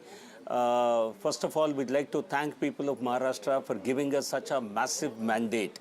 I think first let me explain the significance of this mandate. For over 4 decades, a magnitude of this magnitude has not been given by the people of Maharashtra. This is the largest seats tally for the BJP. This is the lowest tally for the Congress and the opposition. And the most important, the headline point is, there will not be any party which can really claim the leader of the opposition status in Maharashtra Assembly. Congress will fall in the same league as they have in Lok Sabha. For 10 years, they could not claim a leader of the opposition post. So this is and then we have polled close to 50% votes. Last time when we won the mandate in 2019 with Shiv Sena, we polled only 42%. Together this time we polled 50%. So a big voter, big support from the public across segments, various sections and segments. I think in the recent elections, we are seeing people cutting across the geographic divides, the demographic divides. They're voting for development, they're voting for Vikas, they're voting for welfare. And this is, the welfare pitch of the BJP is different from that of the Congress. Because for Congress, welfare is deceit. They've only been making empty promises. They've done that. They have won elections in Karnataka, Telangana, Himachal, making such promises which they never fulfilled. On the contrary, BJP has fulfilled every promise that they have made, that we have made. So that certainly there is a credibility gap for the Congress party, whereas the BJP under the leadership of Honorable Prime Minister Modi ji and the state leadership in Maharashtra has the credibility. Today, the Congress has plunged to its lowest ever tally because the Congress suffers a serious credibility question. Okay, they have Mr. made Rao, first of all, also congratulations, promises, given that, you know, the but BJP has people have performed not remarkably well.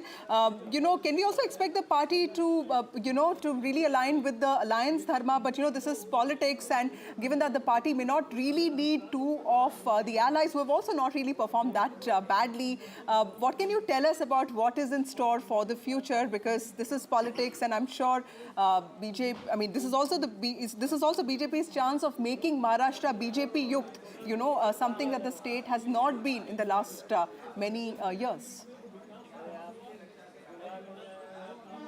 No, but between 2014 and 19, it was a BJP-led government with Mr. Fadnavis as the chief minister. So it's not that BJP had never led government in Maharashtra, but this time certainly the central leadership of the BJP, the parliamentary board of the BJP, in discussion with the state unit, will take a decision, and that will not be a problem at all. You've seen how BJP has been able to elect governments without any murmur. So certainly this is not, today is a day to understand and also to swallow the victory. And a government formation has never been difficult for the BJP. It will not be difficult now. It will certainly be a decision that will be collectively made by our parliamentary party in discussion with the state unit. But another important thing, today the Shiv Sena, the NCP, another major takeaway from today's election is people have decided which, you see, there has been a discussion all through this campaign that people might vote against Mahayuti because certain Shiv Sena split and NCP split. On the contrary, people have given legitimacy to the Shiv Sena led by Mr. Shinde and NCP led by Mr. Ajit Pawar.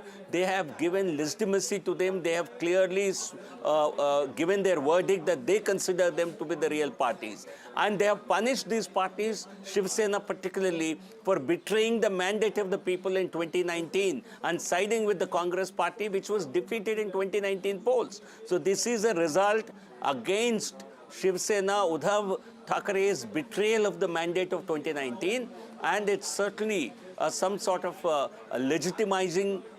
The constitutional authorities, Election Commission, Supreme Court have already given the legitimacy, but today people have put their stamp on it. So certainly in all respects, it's a huge victory for the Mahayuti and the biggest setback for the MVA ever. Right, sir. Thank you, Mr. Rao, for joining us on NDTV. Quite a remarkable victory for your party. Congratulations on that. Going back to our guests, Aarti Jairath and Mayank Mishra. Mayank, you were saying, you were talking about the big takeaways from this result. It was one headline, stunning headline is stunning rejection of the Congress in Maharashtra. And I was going through some of the data. Undivided Shiv Sena had polled 16% votes. Now, if you combine the two factions together, it comes to around 23%. So everybody else has gained and Congress has lost. BJP remains intact. And second takeaway is, whoever has allied with BJP, BJP has pulled them up, whereas Congress has pulled everybody down. That is one. On Jharkhand, I would like to say, it is Hemant Soren's victory, not India Bloc's victory. Okay. Hemant Soren has gained 4 percentage points in terms of vote share, which is huge in a multi-corner contest. everybody else stays either at the same level or has gone down, except JMM in Jharkhand. So it is not India Bloc's victory in Jharkhand, it is Hemant Soren's victory, and it is rejection of Congress in Maharashtra and BJP lifting all its allies. The same thing happened in Kashmir with National Conference saying that, it was our victory and Congress's. Aarti Jairat, what would you say with the BJP actually surging ahead, registering this remarkable victory? Now what happens to Mr. Shinde and of course to Ajit Pawar? They have proved their utility, because if you look at numbers, 53 seats, Sena versus Sena.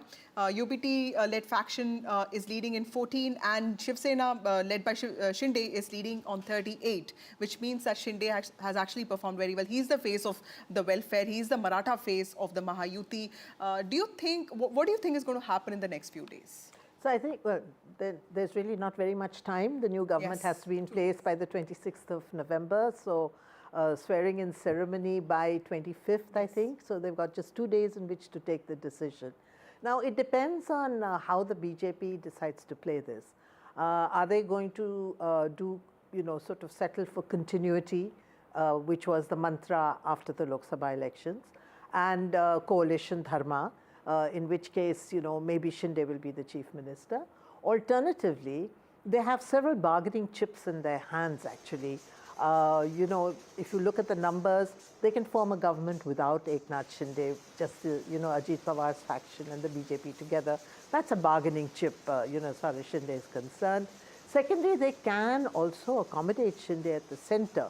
Like Shivraj Singh Chauhan in Madhya Pradesh, he was supposed to be the face of the Ladli Behna scheme, which is supposed to have won the BJP that election in Madhya Pradesh. And they brought him to the center as the agriculture minister and gave him several other important, jobs.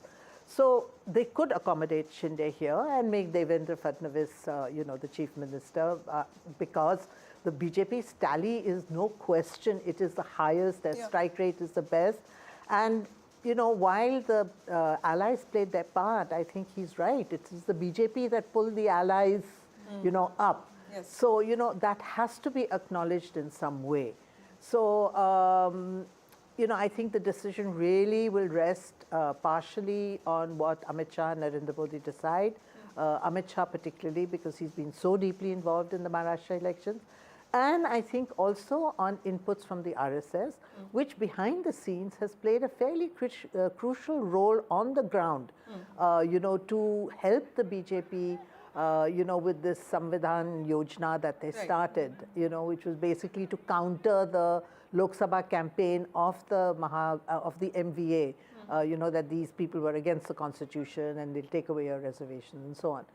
So, but, as I said, they don't have much time. So, we will see a decision very soon. So, hopefully none of those midnight dramas that we saw last time. And the results are also interesting because, the satraps or regional leaders seem to have really done well regardless of, whichever party they come from, although most of them are from the BJP or Shinde-led Shiv Sena. And Jayant Patil, who is from NCP, CP, one of those tallest leaders. Dilip Valse Patil, somebody who worked very closely with Sharad Pawar, and Sharad Pawar, emotively campaigned against him. He is winning this time from Ammegaon. So clearly, a lot of it is also... Right, sorry to interrupt there, but I believe we have Mr. Prakash Javadekar, who has joined us, senior BJP leader and former union minister, who is joining us live directly on the broadcast there. Mr. Javadekar, thank you so much for speaking to us here on NDTV. The big question, of course, congratulations, of course, on the decisive victory that BJP is seeing in Maharashtra and, of course, the NDA alliance in total. But everyone has that big question up now, like whether or not there's going to be a change as far as the chief minister is concerned of Maharashtra. Devendra Fadnavis is being seen as the comeback man. He is actually the person who has led the party from the front in the state, and whether or not he's going to be awarded with the top post in the state, that is the question on everyone's mind. So what would you say, what is your first reaction to this? See, this is not the correct analogy. I'll tell you, in 14, BJP was the single largest party and ruled for 5 years under Devendra Fadnavis on its own. Shiv Sena backed it. Then, in 19, Shiv Sena and BJP were in alliance. And people gave the same mandate, very good mandate. But Shiv Sena wanted chief ministership, so they went with the enemies of the alliance, and now they are repenting. They must repent because people punish such acts. And what people have now, this is the third consecutive victory in a way, I will say. What people have seen that in 5 years they have seen two chief ministers, Uddhav Thackeray and Eknath Shinde. It is exactly negative and positive. So negative was Uddhav Thackeray's when there was no development, when all the developments were stopped, and now is development and welfare both. That is very important. And one factor I must tell you, people remind it. People, Shiv Sena earlier in 19 ditched the people's verdict. So people are punished. That is the simple thing.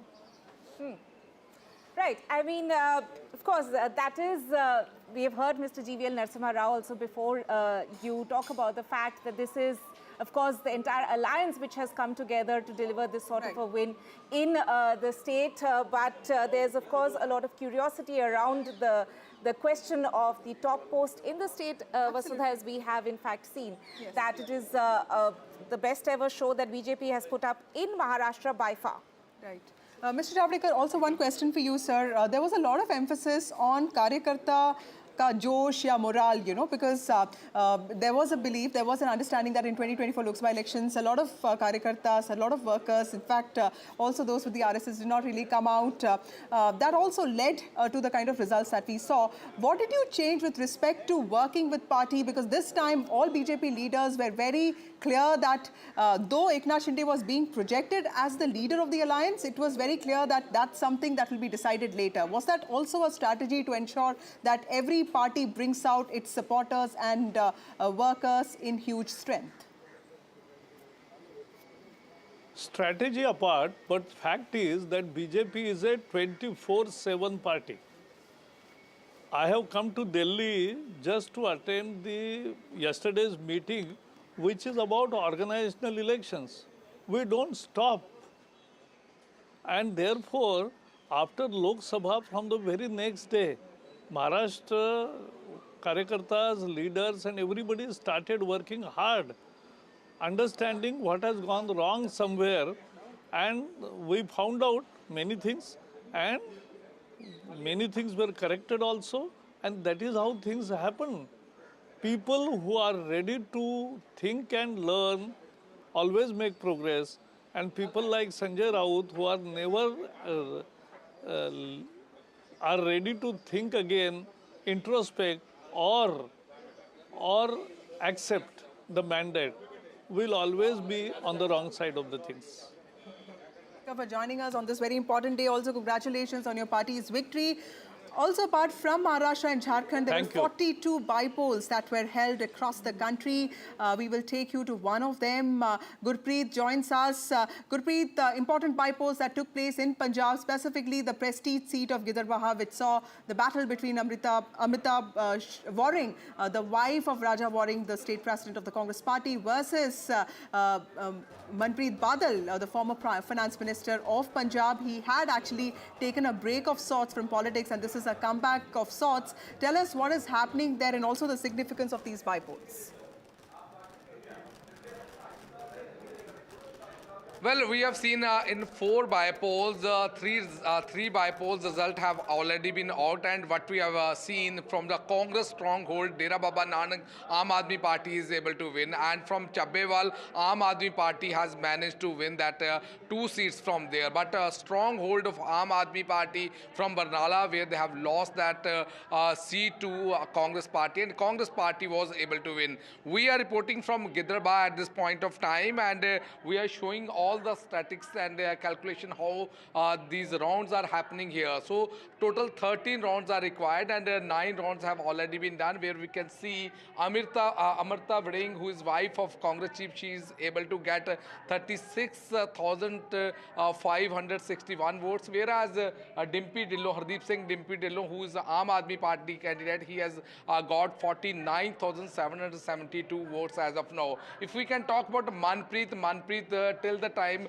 9th round, he is able to win only 10,245 votes. And if we can talk about the margin, we can see 13,211 margin here in Giderba, and this counting is already underway. It's a 9th round which has just been finished, but as of now we know this is the prestige battle here in Giderba. One side we have seen the former finance minister Manpreet Badal, he was contesting from the BJP, whereas from Congress we have seen Congress chief's wife Amrita Vring, she is contesting from here, and Amrinder Singh Raja Vring was able to win this election multiple times, 3 times from the same constituency, but this time we have seen there is a lot of anti-incumbency against him, and Hardeep Dhillon, who has just joined from Akali Dal to Aam Aadmi Party, he is able to manage to win, and so far we are seeing these trends. We have seen he is leading from this Giderba. So in Punjab, if we can talk about overall Bypolls elections, we have seen Aam Aadmi Party has already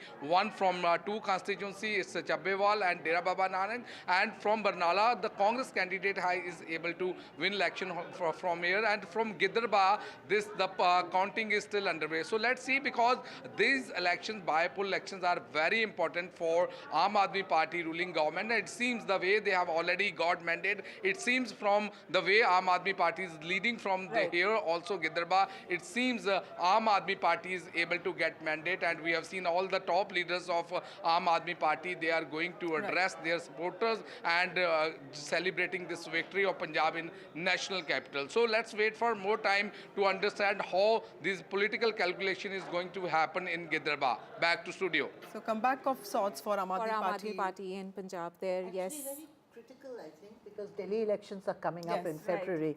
So, you know, if they win 3 of the 4 seats, it's going to be a big morale booster for Aam Aadmi Party, which is pretty much down in the dumps after all its top leaders have gone behind bars. And I can notice one more trend.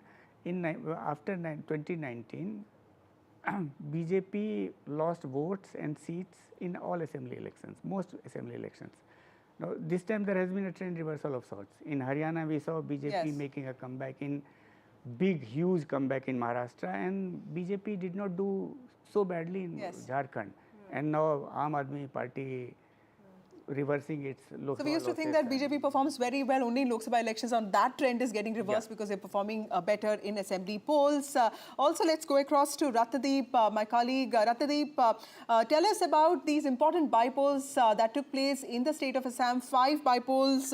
Himanta Biswa Sharma found time to campaign despite being the Jharkhand in charge, and also the importance of Gaurav Gogoi, the significance of these bypolls with respect to the kind of prestige that is attached to both Mr. Sharma and also to Mr. Gogoi. That's right. In fact, as we speak, the counting is underway. There were 5 seats for which bypolls have taken place, of which in the assembly elections of Assam, 4 were with the BJP and allies and 1 with Congress. And that 1 seat is Samaguri, where in the run-up to the polls, we saw massive pre-poll violence. There was death of 1 person. And Samaguri is a seat, remember, which is a strong hold of the Congress since 2001. Congress has never lost there. Congress heavyweight Rakibul Hussain, a former minister, this time chose to contest the Lok Sabha election and won with one of the highest margin in the country. And this time in the bypolls, his son Tanzil Hussain is making his electoral debut. He is just 26-year-old, and at this moment till round 4, Tanzil Hussain was leading with about 4,000 votes. But from round 8 onwards, the BJP candidate is closing on that gap. Remember, BJP has tried a lot in terms of the campaign to try to win this seat, which is a Muslim majority seat in Assam, Congress stronghold. In the other seat, Bihali, where Gaurav Gogoi had campaigned for Congress has actually lost that seat. BJP has been able to retain that seat. So that has been a setback for Gaurav Gogoi, who is seen now as the emerging face of Congress in Assam. The BJP is leading in another seat, which is Dholai, which it was its MLA who was elected in the last election, and its allies AGP and UPPL are also leading in two other seats. So at this moment, BJP and allies are leading. BJP has won one seat and 3 seats. Its allies and BJP is leading, and Congress is leading in 1. However, let me tell you, this election was one election after 2016 Assam Assembly election, when BJP came to power for the first time in Assam, that the campaign of the party in Assam was not led by Himanta Biswa Sharma because he was busy in Jharkhand. Perhaps the Jharkhand result would be also a setback for Mr. Sharma. Remember, ever since Mr. Sharma delivered Assam elections for the BJP in 2016 and subsequently helped BJP and BJP allies to form governments in several states in Northeast, his services were taken for states like Odisha, where the BJP had done well, and this time he was he was made the co-in-charge for Jharkhand, where the BJP, however, could not, as of now, is trailing. So this might be a setback for Mr. Sharma. But having said that, there is good news in neighboring Meghalaya, where Chief Minister Conrad Sangma's wife, Mehtab Chandi Sangma, who made her electoral debut in the by-election in Gambagre seat, she has won her seat. So this is going to be a good news for the ruling NPP in Meghalaya. Right. Ratnadeep there, thank you so much for joining us with that update of the Northeast bypolls, the bypolls which are taking place in Assam and Meghalaya there. Thank you so much for joining us. I'm also being joined by Mr. Arshpreet Karyal of the Congress Party. Mr. Karyal, thank you so much for joining us here on the broadcast on NDTV. Even till yesterday, there were murmurs being made by several people from your party that Congress would be leading the MVA in terms if they get a favorable result in the Maharashtra elections today. But now we can see that Congress has actually registered probably its worst performance. It is the worst. It is the worst performance that we are seeing coming in from Congress in Maharashtra. So do you think, and there have already been a lot of questions being raised about the way Congress managed its campaign, both in Maharashtra as well as in Jharkhand. So in hindsight, do you think more effort needed to have been put in by the Congress leadership in the battleground state? Well, a couple of things to that. First and foremost, the Bharatiya Janata Party is one state and India Alliance one another state. So it's 1-1. Let's see it for what it is. Number 2, the Bharatiya Janata Party has registered Guinness Book of World Records record as in the maximum number of malpractices have been witnessed in this election. We all saw how the General Secretary of the Bharatiya Janata Party, if there's a BJP spokesperson here, he should tell us, was Mr. Vinod Tavade caught on camera influencing votes, distributing money, or was he not? Number 2, the Operation Lotuses that have taken place under the BJP regime, everybody's witnessed that. Number 3, the misusage of the agencies, whether it be the IT, the ED, the CBI. We've all seen how the arm twisting happened and how all the complaints that went vis-a-vis the violation of the Model Code of Conduct, all of them went unaddressed. We did not get any substantial action taken against any BJP leaders that were violating it. And these things have been caught on camera. Despite that, there's been no action, number 1. Number 2, it's very important for the Bharatiya Janata Party, if there's a BJP spokesperson, to tell, could you please enlist 5 things that the BJP has done in the last couple of years, the Mahayuti has done in the last couple of years in Maharashtra? 5 things they could not tell. I've been asking spokespersons of the BJP and they could not enlist 5 things. And number 2, Arshpreet, now that back-to-back defeats both in Haryana, then Maharashtra, and of course even in Punjab, which is where you come from, it's the Aam Aadmi Party that's surging ahead in 3 seats. Congress, of course, is leading in 1. Don't you think all of this is, in a way, sort of really problematic for the party and for its workers? Not really. See, winning and losing is a part and parcel of the game. What matters is the people's work should be done. And the question here is, will the 15 lakhs be given? Will the 2 crore jobs a year that the BJP promised would be given? Will the doubling of farmers' income by 2022, which was supposed to happen 2 years ago, will happen now? Will the inflation decrease? The diesel, petrol, dal, dahi, doodh, paneer and whatnot, will the prices come down? Will the rupee be better as compared to the value it has against the dollar? All these things are what is what matters to the people of India. winning and losing of a political party is irrelevant to the people. They want their work done. They want to be able to sustain themselves. They want good governance, and the BJP has not been able to do that. And the question is, now that you have won this, now that you've won Maharashtra, will you be doing the promises you made a couple of years ago? Because you made new promises. Number two, you talked of Haryana. In Haryana, the vote percentage was 39%. And if the Bharatiya Janata Party had won Haryana, at the same time, India Alliance had won Jammu and Kashmir. If this time the Bharatiya Janata Party has won Maharashtra, India Alliance has won Jharkhand. And in the other states, the bypolls, we have swept Karnataka bypolls. Everybody's seen that. We have swept it. And the BJP's questions, the allegations that they were leveling against our government, all of them have gone out of the window. And very soon you will see that the other seats, the other bypolls where we have either won or where we are leading, the Congress party will make a significant development in all the other bypolls which are happening. In totality, if we were to talk of the results in Maharashtra, in Assam, we have won 1. In Gujarat, 1. Karnataka, 3. Kerala, 1 with a massive lead. Lakhs. There's a margin and there's a difference of lakhs of votes. In Punjab, there's 1. In Rajasthan, there's 1. In Jharkhand, there's 15. And so on and so forth. So basically, the fact of the matter remains that will the Bharatiya Janata Party start delivering on their promises, or will they keep on coming up with hollow promises and hollow statements? That's an important point. Thank you, Ashpreet, for joining us with your views. Aarti Jairat, what happens now? Because, 2024 Lok Sabha elections, we saw a different sentiment. But now, clearly, that blemish of 2024 is going to be forgotten because that will be seen as an aberration. It's the Haryana mood, it's the Maharashtra mood that is going to be there. That's going to be projected by the BJP as mood of the nation. Also, what explains this massive victories? I saw this in Gujarat, 156 seats. We've seen that in UP in the past, not this time, of course, and then Haryana and now this. So what explains, so many people voting for one party? Well, if we look at the strategy of the BJP in the Lok Sabha polls and the strategy they adopted both for Haryana and Maharashtra, the Lok Sabha polls were all about one man.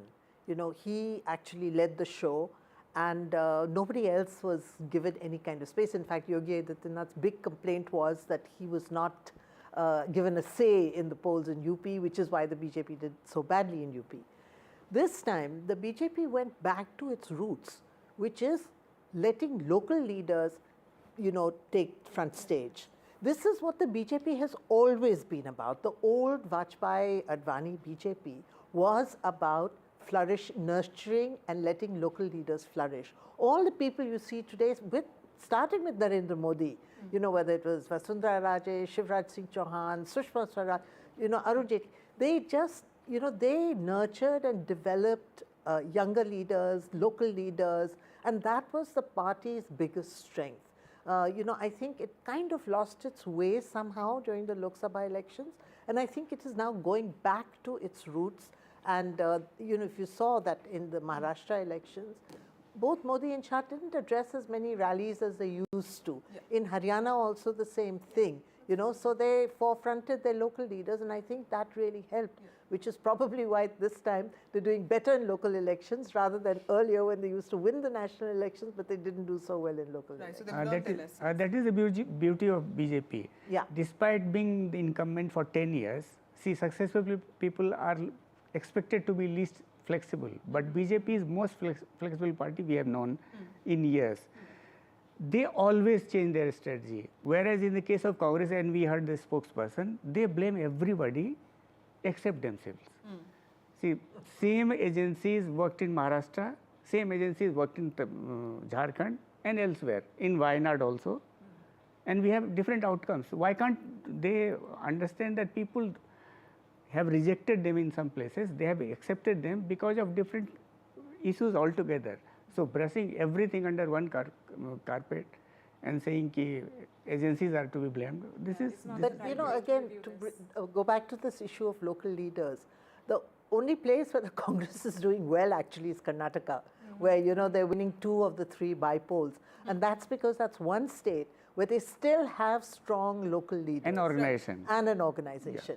Everywhere else, Maharashtra, for instance, they've lost everybody. Either they have passed on because they were too old, or people like Ashok Chavan have left, Right. you know, and they don't have local leaders left. So, I mean, I think really the BJP Congress needs to learn some lessons from the BJP about the flexibility, adaptability, you know, reading the mood on the ground, and, you know, when necessary, push your local leaders forward, when necessary, push your national leaders forward. Ma'am, on that aspect of local leaders being at the forefront, you know, another important thing which is of course coming out is the legacy war that everyone was talking about. You know, how Uddhav and Sharad Pawar had the sympathy wave in their favor in the Lok Sabha elections, and the tables seem to have turned this time around. So in terms of these two big political stalwarts in Maharashtra, this mandate, what would it mean for their future career? Well, you know, I mean, honestly, for me, the biggest shock in Maharashtra is not the poor performance of the Congress, because I really wasn't expecting the Congress to perform well, you know, when challenged by the BJP. For me, the really big story is Sharad Pawar's complete eclipse in these elections. In his home turf of Western Maharashtra, you know, his nephew's party, breakaway party, has done better than him. This, I mean, he has dominated Maharashtra politics for 4 decades. You know, for me, this is, and he had said this is his last election. So it's his eclipse, and maybe the eclipse of the NCP, because I really don't know who can take his legacy forward now that, you know, Ajit Pawar seems to be in the driver's seat as far as NCP is concerned. So, yeah, I mean, this is the most shocking story. And, you know, it's also very, it'll have an impact on the India alliance, because, you know, Sharad Pawar was a major strategist for India through the Lok Sabha polls. Now with his eclipse and his failing health and his age and everything, I mean, they don't really have anybody left anymore to, you know, do a kind of national strategy for them. Right. Asif Bamla of the BJP also joins us. Asif, when it comes to, Asif, first of all, thank you so much for joining us. Also, congratulations. I was Thank you. It's a good day for us. Yes, I was looking. Thank you to all the media people as well for, you know, bearing us at many times of challenges as well. Thank you. Okay. Sir, I was looking at some numbers, but before that, tell me, is Devendra Fadnavis becoming the chief minister, or is it going to be Eknath Shinde? Well अभी थोड़ा सा suspense भी रखना चाहिए ना. अभी सारी बातें आप लोग को अभी बोल देंगे तो क्या फिर आप लोग हमें बुलाना ही बंद कर दोगे. But in all possibilities, it looks like he's on the driving seat. And it's not that he's on the driving seat now. He was always on the driving seat. I mean, if you know, in the last time, in the last time we got the mandate for 5 years. But apparently हमारे पीठ पे खंजर पोपा गया था और उन्होंने जाकर अपना अलायंस तैयार किया. 2.5 साल, all the progress of the state, all the infrastructure projects, all were pushed to the back burner just to show Devendra ji down. And of course, after 2.5 years, when they themselves, being in the ruling, their own people left them and went away. And they preferred to join us not being in power. And when we came in power, we got the trail back. But then again, after that Lok Sabha came, and after Lok Sabha's victory, they saw no end to themselves. And to an extent that they were so trumpet about the fact, although देखिए क्या झूठ ज़्यादा टिकता नहीं है. आपने संविधान की बात की, वही किताब जिसके अंदर पन्नों में कोई संविधान के बारे में जानकारी नहीं, आप वो दिखाते रहे. मराठा आरक्षण वर्गलाते रहे आप. तो ये चीजें जो है उस समय उन्हें बहुत फायदा हुआ. Except that we, in all humility, we accepted our defeat. लेकिन आज वो फिर से मौका आया. और यही नहीं, 2.5 साल में देवेंद्र जी ने वो कहते हैं ना, गम खाकर, a man who's been a successful, वो कहते हैं development Fadnavis in his time for 5 years had to go as a deputy chief minister. So he was not interested to even come into the chair. But the party gave him, and with all the huge numbers that we had, we went and we compromised. No, that was in the interest of the state. और यही लोकसभा के बाद आपने देखा इनके तासुरात क्या हो गए. यही लाडकी बहन योजना जो हमने लाई, लाडकी बहन योजना, which is being seen as the reason, one of the most important reasons. Give me 10 seconds on that. Yes. That was what passed. तो इतना हुआ, रेवड़ियां बांटी जा रही है. अरे नेशनल एक्सचेकर पे इतना problem हो जाएगा, where do we get all the money from? और तुरंत you take a U-turn on that and say no, they're giving you 1,500, now we will give you 3,000 rupees. Right. So तब national exchequer पर भार नहीं होगा state exchequer. Right. So these Asif ji, valid point there, but देखिए, ये जो लाडकी बहन योजना थी, which is being seen as one of the reasons for your win, उसका जो face था, the face of that was also Eknath Shinde. आपको लगता है कि the Mahayuti alliance will also remain collective, और सबकी utility जो है will be taken into account when decisions of the government are being taken, and also उसमें भी you don't have too much time because the government has to be in place by the 26th. देखिए महायुति की अगर आप बात करें तो you come back again. Sorry, I just got a little airy with the question. I'm saying that the face about Eknath Shinde. Yes, of course. We are all together. Eknath ji ho, हम हो. We are not like the Shiv Sena. आपस में उनके ही अगर आप देखो तो परिणीति शिंदे के वहाँ शिव सेना के लोग उनके बैनर फाड़ रहे हैं. तो ये भूमिका हमारे तीनों लाइन में, though we had a lot of differences also, but we never had a situation like that. And let me tell you, लाडकी बहन का संकल्प था मध्य प्रदेश से भारतीय जनता पार्टी का एक कामयाब कैंपेन रहा जिसका एंड रीच लोगों को रहना जरूरी है. आप स्कीम्स बहुत लाते हो लेकिन it doesn't reach to the end person. If you see, all the mahilas had a smile on the face when they went to the election. I remember in Bandra I stay when we went for the campaigning of Ashish Shelar ji, महिलाएं कहती थी आप क्यों आ रहे हो हमारे दरवाजे पे? आपने अपना काम कर दिया, अब हमें अपना काम करने दीजिए, हम आपको दिखलाएंगे. और आज उन्होंने चमत्कार दिखाया. That's why it's women's first, and I'm happy that you are interviewing us and you are there on heading this debate also. So this is the Ladki Behan charm and the charisma that was well crafted. And not only that, we also understood the mood on the ground.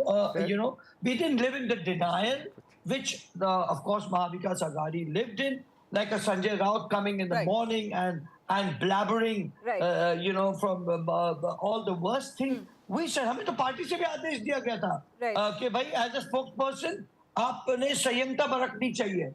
आपने ये नहीं कहना कि कौन CM बनेगा. That's on. हमें महाराष्ट्र चाहिए, महाराष्ट्र की प्रगति और उन्नति चाहिए. सीएम अभी जो भी हो वो आला कमान और पार्लियामेंट्री वोट तय करे.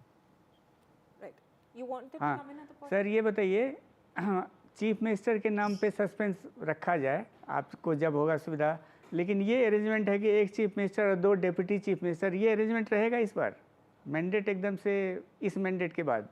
देखिए आज का दिन तो बहुत ही खुशी का दिन है, तो हम बड़े खुश मिजाज हैं. और आगे क्या होगा वो कोई इतना अहमियत रखेगा जरूर कल के बाद. लेकिन आज तो मैं स्वयं पार्टी ऑफिस जा रहा हूँ 4 बजे. देवेंद्र जी आ रहे हैं वहाँ, तो बड़ा जोश खरोश और जोश उल्लास से हम आज के दिन को, क्योंकि मेहनत भी इतनी लगी हम सबकी. देखिए हमने जो है वो कहते हैं ना, जब हम हारते हैं तो हम इंट्रोस्पेक्शन करते हैं. लोकसभा में हमारी जो हार थी उसका हमें बड़ा खेद और दुख रहा, और हमने यातायात उस पर हर दिन काम किया. और देखिए आप, युवा हो, महिला हो, अपना किसान हो, लाभार्थी हो, सबको हमने साथ लेकर चलने का एक प्रण लिया कि नहीं, ऐसा कोई we didn't leave any stone unturned to reach to a magic figure. Absolutely, Asif Bamla ji, thank you so much for joining us. That is the blessings that the blessings that Maharashtra, my Ladki Behna, and all of us given us in the form of coming back to power. Thank you. Yes.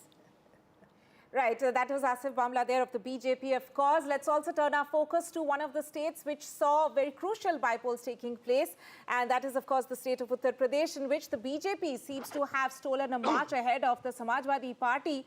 And I have my colleague Ranbir, who is standing by to give us the latest. So, Ranbir, it's the BJP which is leading in in most of the 9 constituencies which had in fact had the bypolls earlier this week. Yes.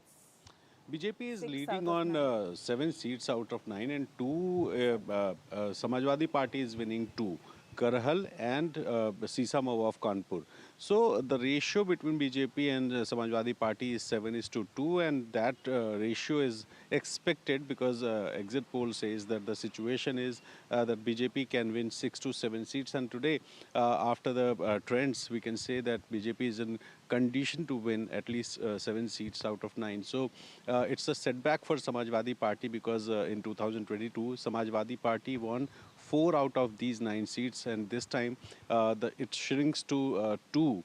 So the number, one is Karhal, from where Akhilesh Yadav was MLA in 2022, but now it's time for Tej Pratap Yadav, who is winning from Karhal seat, and another one is Sisamov of Kanpur, where Naseem Solanki, she has almost won that seat by around 8,500 votes. And rest of the 7 seats, including Ghaziabad, Khair, Kundarki. And the most interesting one is Kundarki because at least 65% voters are Muslim community, and BJP is winning that seat by at least margin of more than 90,000.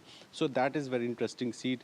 And if we talk about Majhwa, if we talk about Katehri, if we talk about Phulpur, all these seats, BJP is in a condition to win these seats. So the ratio between BJP and Samajwadi Party is 7:2, and that's a setback for obviously for Samajwadi Party. So the bypolls of UP being seen as a semi-finals before the 2027 assembly polls, also seen as a test of the sentiment that existed in UP, where the BJP faced a setback in 2024 Lok Sabha elections, to know if that sentiment actually existed, because that's when Sapa Samajwadi Party got 39 seats, reducing the BJP to 31 seats, so clearly 27 seats. So clearly this was an important set of elections. Also in Maharashtra, like we know, while the BJP and the Mahayuti focused a lot on micromanagement, there was also a trend. There were also many leaders, top leaders, addressing public rallies in various parts of the states, very strategically designed program in which what we understand is that the Prime Minister Narendra Modi addressed around 11 rallies, and in which the strike rate has been 82, which is where the Mahayuti has won about 9 out of 11 seats that he addressed. And so the strike rate is around 82%. For Rahul Gandhi, he addressed around 7 rallies in which the Maha Vikas Aghadi has won 1 seat, which means the strike rate is around 14%. Right. And let's also take a look at other leaders there. JP Nadda there's 3 out of 3, which means in all the areas that he campaigned, BJP has in fact won all the 3 seats where JP Nadda campaigned, the BJP president there. Also, let's take a look at Amit Shah's strike rate, 93%, which means out of the 15 seats, the regions that Amit Shah campaigned, BJP has managed to win 14 out of those 15 seats. And Amit Shah was the BJP leader who addressed the maximum rallies, because he had taken this as a personal project for himself, both Haryana and Maharashtra. Yeah, let's shift focus away from the BJP leaders. If we look at the MVA and its performance in Maharashtra, Priyanka Gandhi, out of the 5 seats, the regions where Priyanka Gandhi had in fact campaigned, Congress has managed to win 2 out of those 5 seats, the strike rate of 40%. In fact, her last rally was in Vidarbha, which is where the Congress has performed the worst. Ajit Pawar, Deputy Chief Minister of Maharashtra, he addressed around 36 rallies. In fact, that was credited to him because he visited apparently every village in the sugar belt bastions, and that the strike rate has come to 67%. In some ways, also responsible to the 31 seats that his party is leading out of the 41 direct contest with his uncle's party. That's right. So interesting data there. Also, let's take a look at Uddhav. Right, we'll have to cut across live now to Uttar Pradesh, where Dimple Yadav is speaking. अभी हम सफाई में हैं, करहल में जिस तरह से शुरू से ही बढ़त बनाए हुए थे, क्या लगता है कि क्योंकि 27 का एक तरीके से सेमीफाइनल इस तरह से माना जा रहा है कि आगे देखा जाएगा? नहीं, अच्छा है क्योंकि जहां यहाँ पे प्रशासन ने और जहां भारतीय जनता पार्टी के लोगों को खुली छूट दी गई कि मतदान के दिन वो घूमें, और बाहर से भी दूसरी विधानसभा से भी लोग आके गाड़ियों में यहाँ घूम रहे थे, और जहाँ 3 या 4 गाड़ी चलने की अनुमति होती है, वहाँ पे 10-10 गाड़ियाँ लेकर लोग चल रहे थे।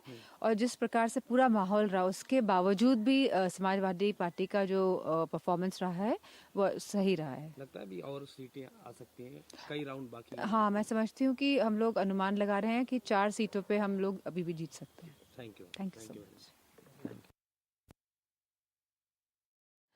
Right. So Dimple Yadav there alleging that the BJP had a free hand. In fact, also suggesting that it's the UP police's role that was instrumental in BJP actually leading in 7 out of 9 seats. Remember, 5 of those seats were won by the Samajwadi Party earlier. Those are details about the bypolls that were held across the country. But of course, all eyes are on Maharashtra and Jharkhand, even as Mahayuti in Maharashtra is all poised for a comfortable victory, a sweep, never seen sweep before in the state of Maharashtra, even as Hemant Soren is all likely to come back as the Chief Minister of Jharkhand. Right, and at this moment we'll head into a short break, but Ankit Tyagi coming up on the other side. Stay tuned.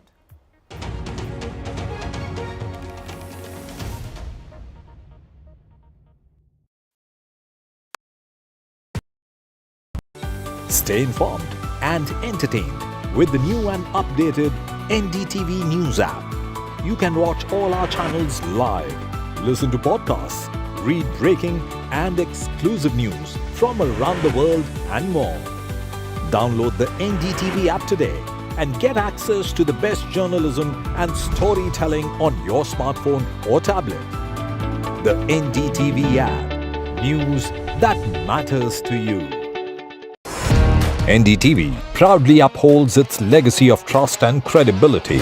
According to the prestigious Reuters Institute's Digital News Report 2024, NDTV is the top-most news platform in the country. Number 1 in both online and offline reach in India, beating all its competition. NDTV stands for trust. Hello and welcome to India Sense, where I speak with global opinion makers. The United States has made a strategic decision over the last 20 years to move closer to India. Our $7 trillion economy seems a perfectly conceivable number. If you want to be a national party, it's that you sort of accept the way the world is rather than want to endlessly hark back to how it was. Modi is promoting the digitization of the economy, which is accelerating growth in the country. It's a web of frauds, calls, luring emails, threatening messages. Cyber frauds have cast their net wide and everyone is at risk. We track the victims, their horror stories as they get conned online, extorted and robbed of their hard-earned money. How to identify a cyber fraud and how to stay cyber safe. What are your options?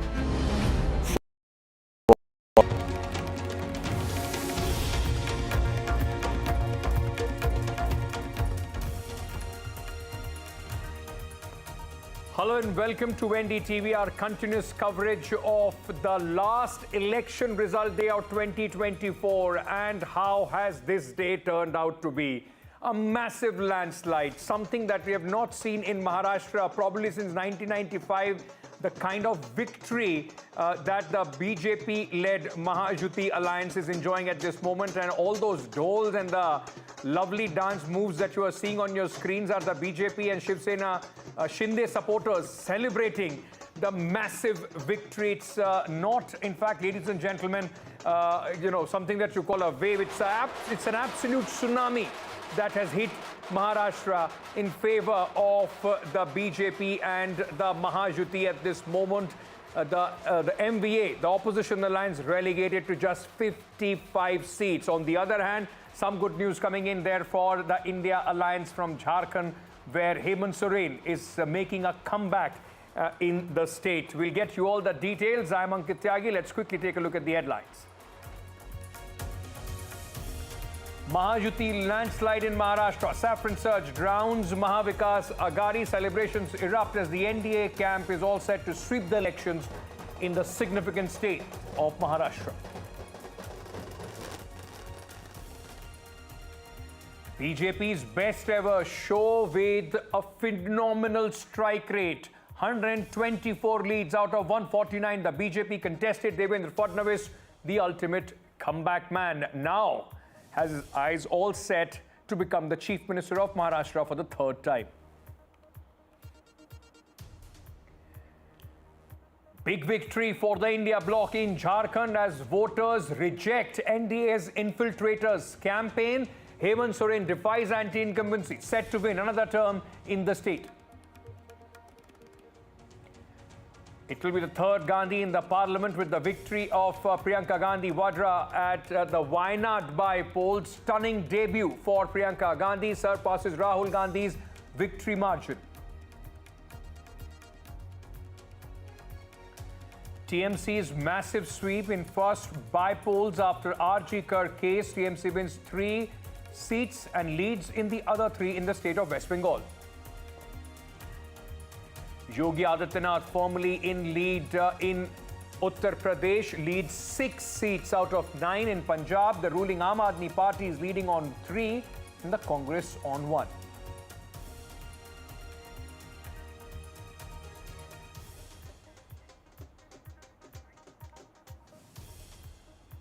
Ladies and gentlemen, the most significant state of Maharashtra has fallen to the BJP. The incumbents are coming back, and with this, a lot of questions that were being asked about who's the real Shiv Sena, who's the real NCP, probably these elections have answered those questions. But what a turnaround has this been in the state of Maharashtra in just 5 months, from 2024 Lok Sabha election, where the BJP was stunned by the margin of the victory of the opposition alliance and possibly went back to the drawing board. And then, of course, the Ladki Behan Yojana coming in and making sure that the Bharatiya Janata Party is home in style, romping home in style, with Devendra Fadnavis now, in fact, eyeing a third term as the Chief Minister. I mean, these visuals are of celebrations across, in fact, in the state of Maharashtra, where the BJP has won, even in areas where the Bharatiya Janata Party traditionally found itself on a weaker wicket.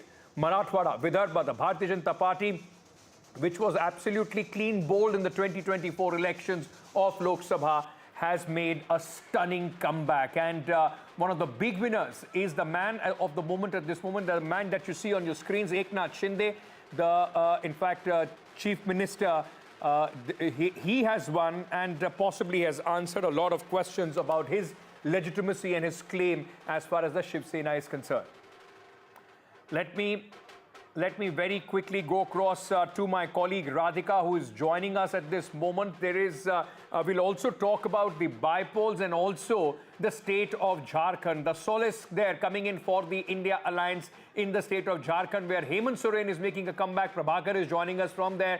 Radhika, coming to you. Celebrations have just begun. It is going to be a long day of celebrations for the Bharatiya Janata Party.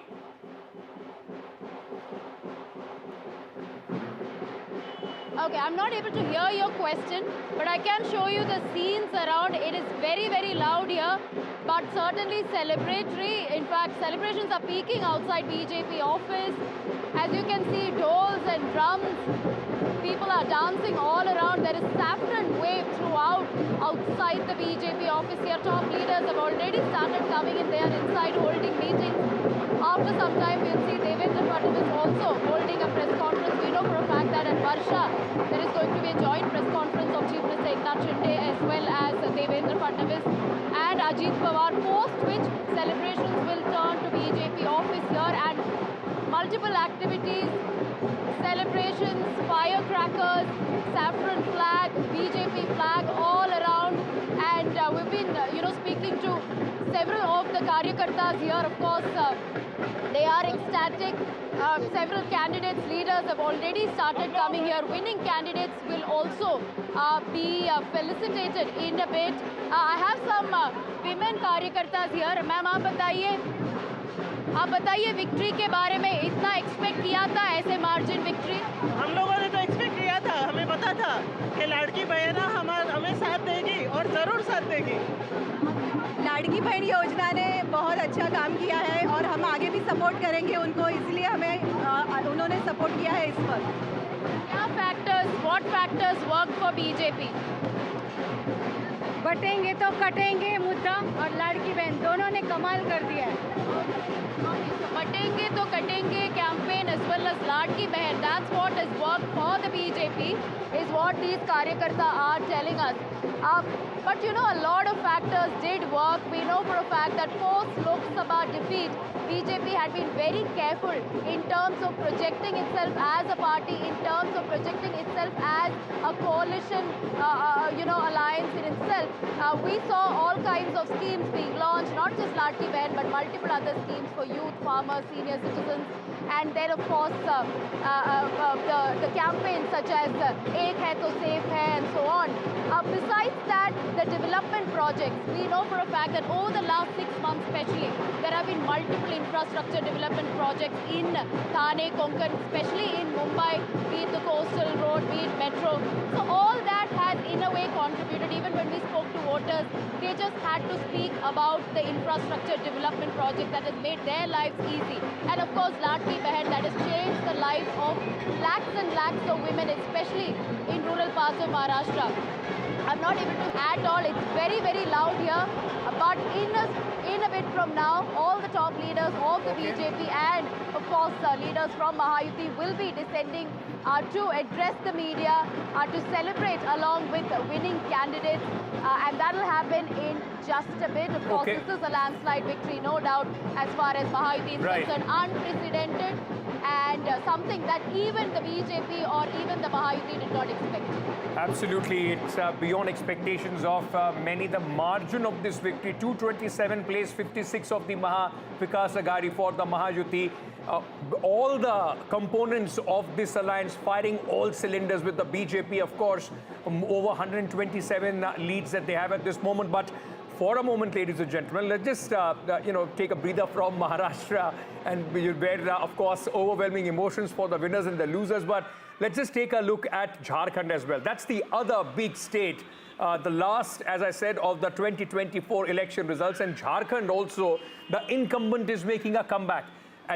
Here also, what we are seeing out of 81, 55. By no means, I mean, of course, both the states in geography, in the strength of their assembly are different, but make no mistake, out of 81, if you are getting 55, this alliance is also winning big. Prabhakar, massive victory there for Hemant Soren-led alliance, and Hemant Soren firmly puts himself in the driving seat. He is, make no mistake about the fact, the biggest tribal leader in this country at this moment. All the sympathy, along with the Maya Saman Yojana, seem to have working for Hemant Soren. Yeah, indeed he is. Indeed, he is one of the tallest tribal leaders, and especially after this victory, he becomes one. He becomes even taller. And remember, he has created a political history of his sort, because this is the first time an incumbent government is coming back to power. This is the Chief Minister house. He is the man of the moment.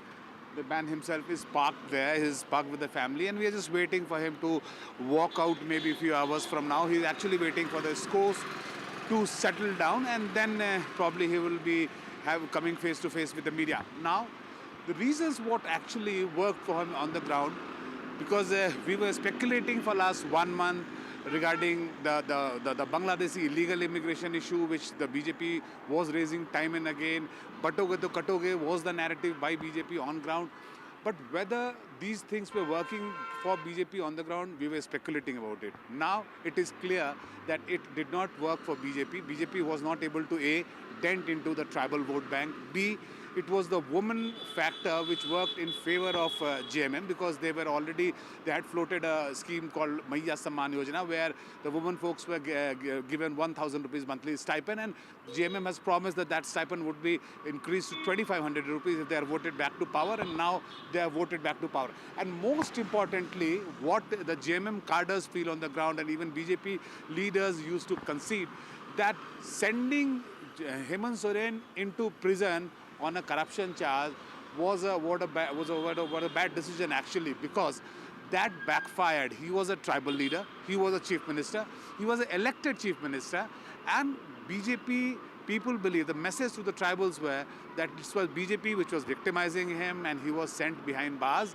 So the BJP was not able to tolerate even one tribal chief minister in the country. And even in the very important Santa Kolan area, where even for Champai Soren, who defected from the JMM, went to the NDA, even in that point of time, he has not been able to create any impact for the Bharatiya Janata Party. I mean, it just seems that the tribals have firmly gone with Hemant Soren. They have accepted him as the leader. Even the defectors have not been able to work for the NDA here. Not really, because Champai Soren, remember, is a localized factor, because we know about him, we talk about him because he became the chief minister here. Otherwise, Champai Soren basically is a leader in the Kolhan region. Now, talking about tribals, see, it's the Shibu Soren who is the tallest tribal leader out here. And remember, Jharkhand is one state where if tribals don't vote for you, you can't ever actually dream of coming to the power. So Shibu Soren is the man actually, and the baton has been handed over to Hemant Soren. Hemant Soren has successfully taken over the baton. So now the Soren family, I would say, is the tallest leader as far as the tribals are concerned, and they still associate themselves with the Soren family, and that has this time again been proven on the ground. Yeah.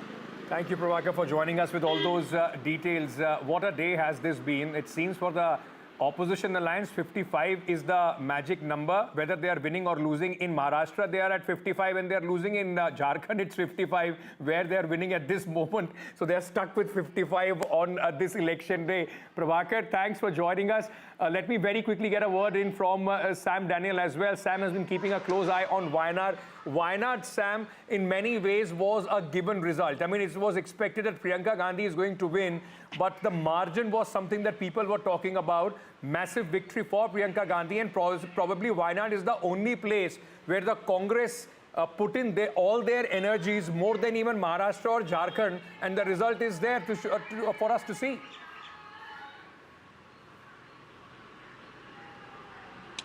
That's right, Ankit. Her victory was a kind of a foregone conclusion, but the margin speaks volumes in terms of the kind of springboard this mandate has given Priyanka, who's making her electoral debut in politics this time. And she has exceeded the margin of Rahul Gandhi. As we speak, she is nearly 6 lakh. She's leading with the margin of nearly 6 lakh votes. The second and third, the UDF and the LDF candidates, the NDA candidates are at a distant second and third with 1.95 lakhs and little over a lakh in the case of the NDA candidate. And the Congress is quite ecstatic about this, and they look at it in a different way. They say, while another Gandhi family member has now been elected from the south after Rahul Gandhi moved to Raebareli, this would also, they say, catapult Priyanka Gandhi to be a strong woman voice for the Congress in the parliament. They say she'll be articulate both in Hindi and English, and she'll be a good bet to take on the BJP, as they say.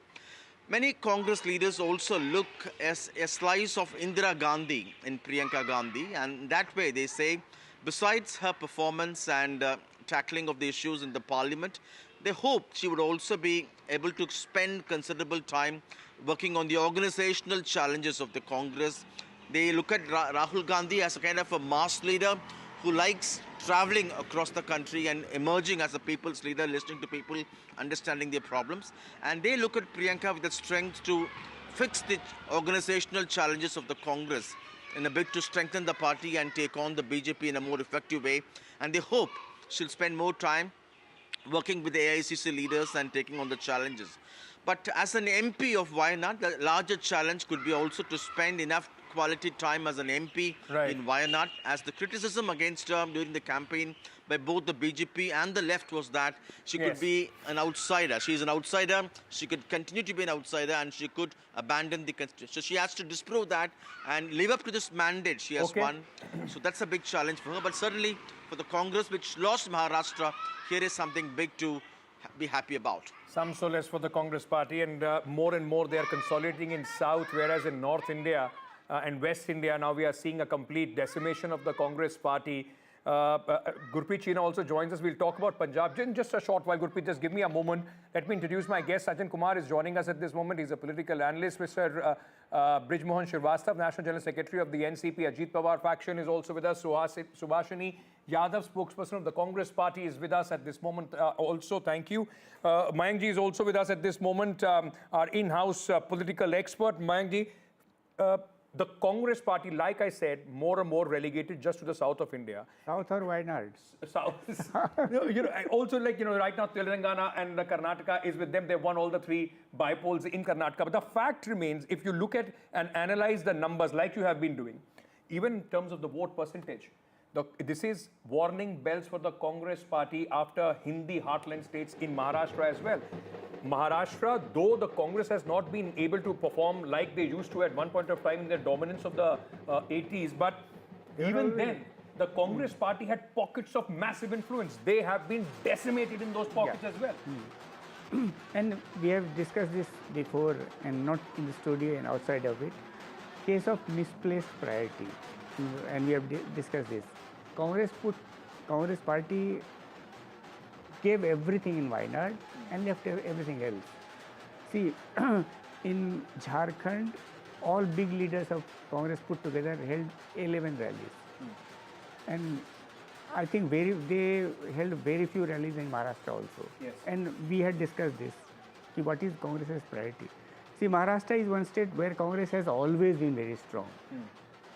Even till late as 2024 Lok Sabha election, they had 16% vote share, despite contesting fewer number of seats. But now they are reduced to just 10% vote. Just 10%, which is less than all 5 major parties. Less than BJP, less than both the factions of NCP. So of the 6 major parties, Congress has vote share is, in terms of vote share. Even though Congress contested more than 100 seats. So this is stunning reversal for stunning rejection of the Congress. Would you attribute that largely to the way the performance of the Mahavikas Aghadi has been, the Congress party not being... Congress has pulled everybody down. Congress has let its allies down. Maharashtra is rejection of Congress. It has never happened before. Maharashtra is rejection, and because of negativity around Congress, everybody else failed. Let me just to ponder on this point further. Subhashini ji, Rahul Gandhi, like Mayank ji was making a point.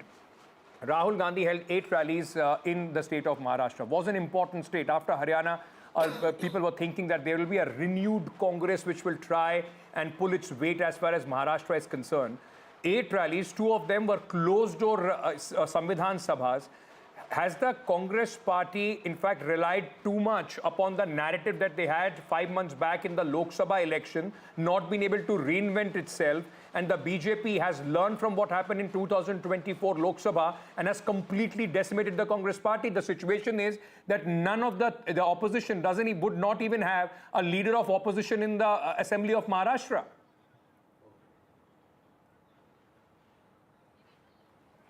Certainly, we are a bit disappointed with the results which has come out in Maharashtra.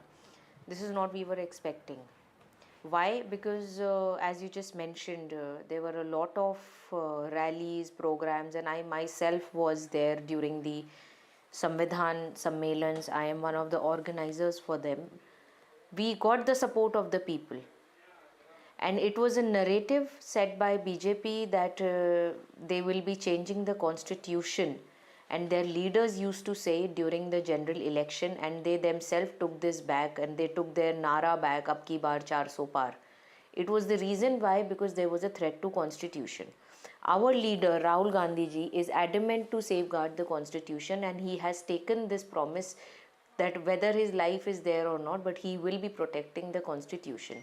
It's not about how it has worked amongst the people in Maharashtra or anywhere else. It's about when we were on the ground, people supported us.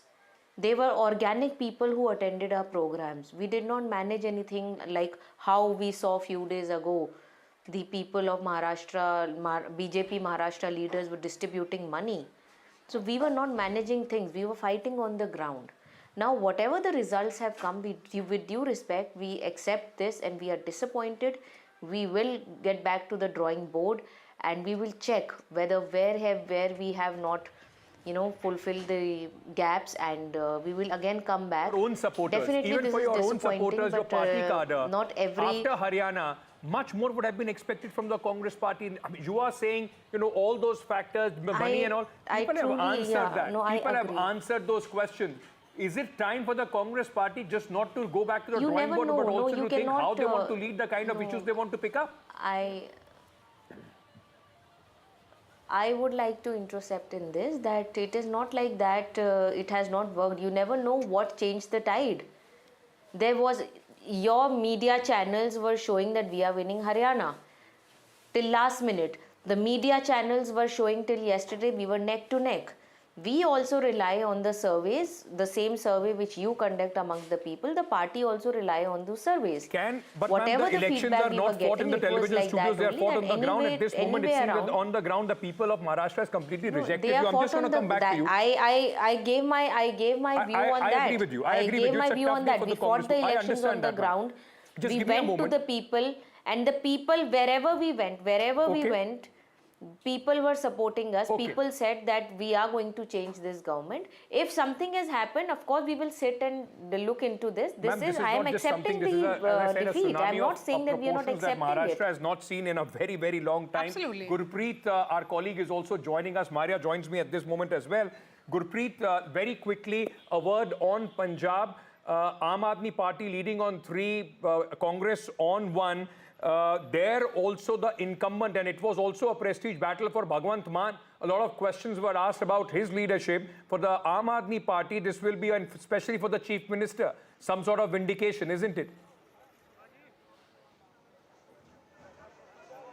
Well, yes, of course, in Punjab we have seen crucial 4 bypolls are happening, and if we can talk about Aam Aadmi Party, in 2 bypolls they have already been won the election, and now in the 3rd election from where we are reporting at this point of time, showing these visuals from the Giddarbah, where we can see that a huge number of the supporters from Aam Aadmi Party, they have already been reached here, and we are joining us son of Dimpy Dhillon, who is the candidate from Aam Aadmi Party, who is winning at this point of time. How do you see this victory in Giddarbah? Because before that, we have seen Congress bastion here, and before the Congress, it was the Akali bastion here. So, no Aam Aadmi Party is able to make base here. How do you see this victory? First of all, I would like to thank the people of Giddarbah who have made us win today in a huge margin, with a huge margin. And the people who call themselves like the upcoming CM, like our opposition of Congress used to call himself the upcoming CM. You are talking about the Congress chief Amrinder Singh Raja? Yeah. In his own mind, he was the upcoming CM. But now that wishes are gone. So I would just like to say this. Your Dadiji has also made an appeal to the people of this constituency, and that was very emotional appeal when she was talking to her. Do you think that has also worked in the emotions of this election? For sure, my grandmother was very emotional in this election, because for the last 2 times, we were defeated, and she was very emotional when she campaigned in the city. But finally, God has listened to us today, and it's a very blissful day, and yeah. So thank you so much for talking to NDTV. So once I'll request my visual to just show all these visuals from the ground, what is happening at this point of time. We can see huge number of Aam Aadmi supporters. They have already started celebrating the victory from Giddarbah, and somewhere down the lane, what we have learned, Aam Aadmi Party says it seems the people had again given mandate, because out of 4 bypolls, 3 of bypolls, Aam Aadmi Party is able to win from the various constituencies, and 1 Barnala seat. Right. Yes, we are shifting focus now from Punjab to Maharashtra, and we have a newsmaker joining us. Naresh Arora was the strategist of Ajit Pawar. Mr. Arora, congratulations on what will be seen as an election which has settled the NCP debate. Which way is NCP heading? It is Ajit Pawar who will be carrying forward the mantle of the party. Thank you, Maria. Thank you so much. I don't know about that settlement, because elections do keep coming back in circles. But yes, for now, this round has gone to the Ajit Pawar faction. Naresh, hi Ankit this side. I just wanted to ask you, remember one interview I read about, I was seeing somewhere, and you said it is a change, Ajit Pawar. In 5 months, whatever happened in Lok Sabha, forget that, it's a change, Ajit Pawar. I have taught him how to smile. He's smiling more little these days, and pink is going to work. So the Ladki Behna, pink and Ajit Pawar, finally your strategy coming through.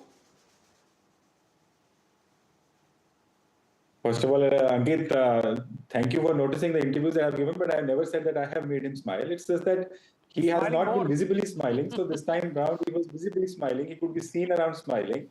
And regarding the color pink, of course, we were wanting that NCP needs to have a distinct identity apart from this, the blurring clutter of the colors that they are already there with the 6 parties in Maharashtra. So they needed to stand out. And with the Ladki Behan Yojana coming in, the kind of scheme that it was connecting with the women household and women folk force, so it was required something that which could give them a presence for which they could just feel that there is a happiness in their camp rather than the gloom of the Lok Sabha results. But Naresh, the question here is that in terms of strike rate, of course, the NCP within the Mahayuti is done really well, and it would be seen as cohesive, fight where all the 3 alliance partners came all guns blazing. I mean, all the cylinders firing here. What do you think changed in the last 5 months? From a party which received a debilitating blow at the hands of Sharad Pawar to now, where the strike rate of NCP, Ajit Pawar is much better, much better than NCP Sharad Pawar. Over 60%. Over 60%. Yeah, of course, Maria, they are going to be nearing 70%. There are a couple of seats which we are on very tight trail at the moment, but I think they'll also come through. So we'll be touching some 40 seats. Regarding the changes in the 5 months, what I would say is that the first was a realization that they need to pull up their socks. Because till now, I think the way NCP functions for the last 25 years, they have been winning in their own bastions, and there has never been a requirement for them to work as a party.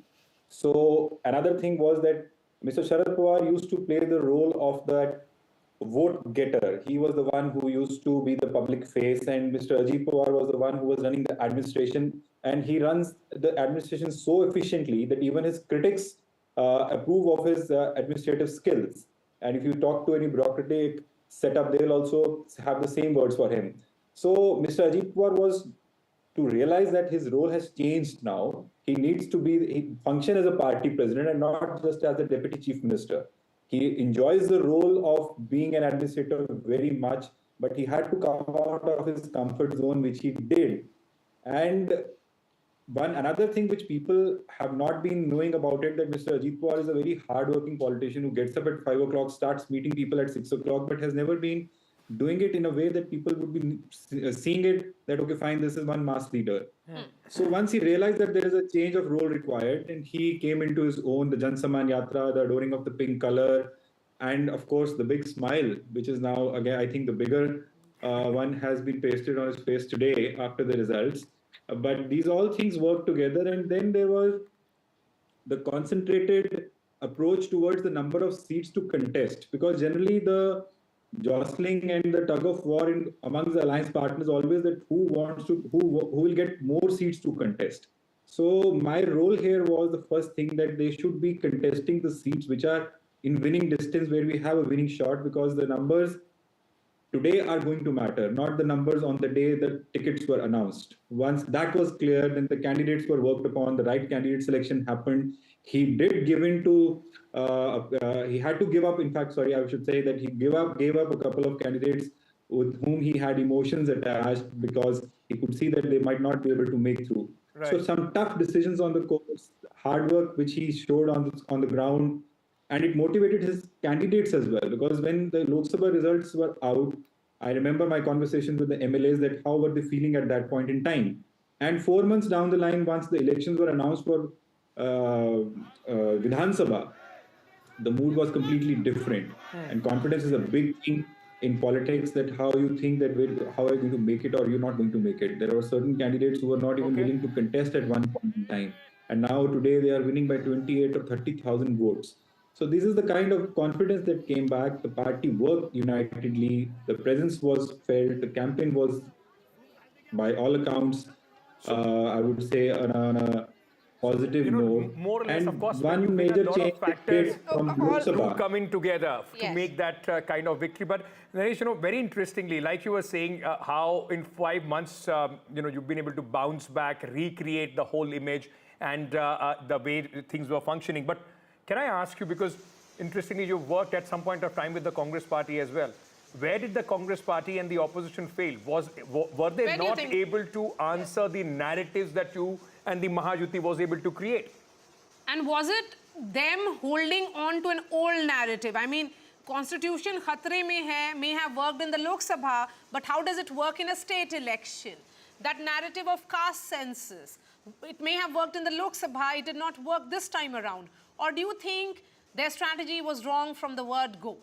Or there was too much of confidence, I mean overconfidence as we keep talking about, or complacency?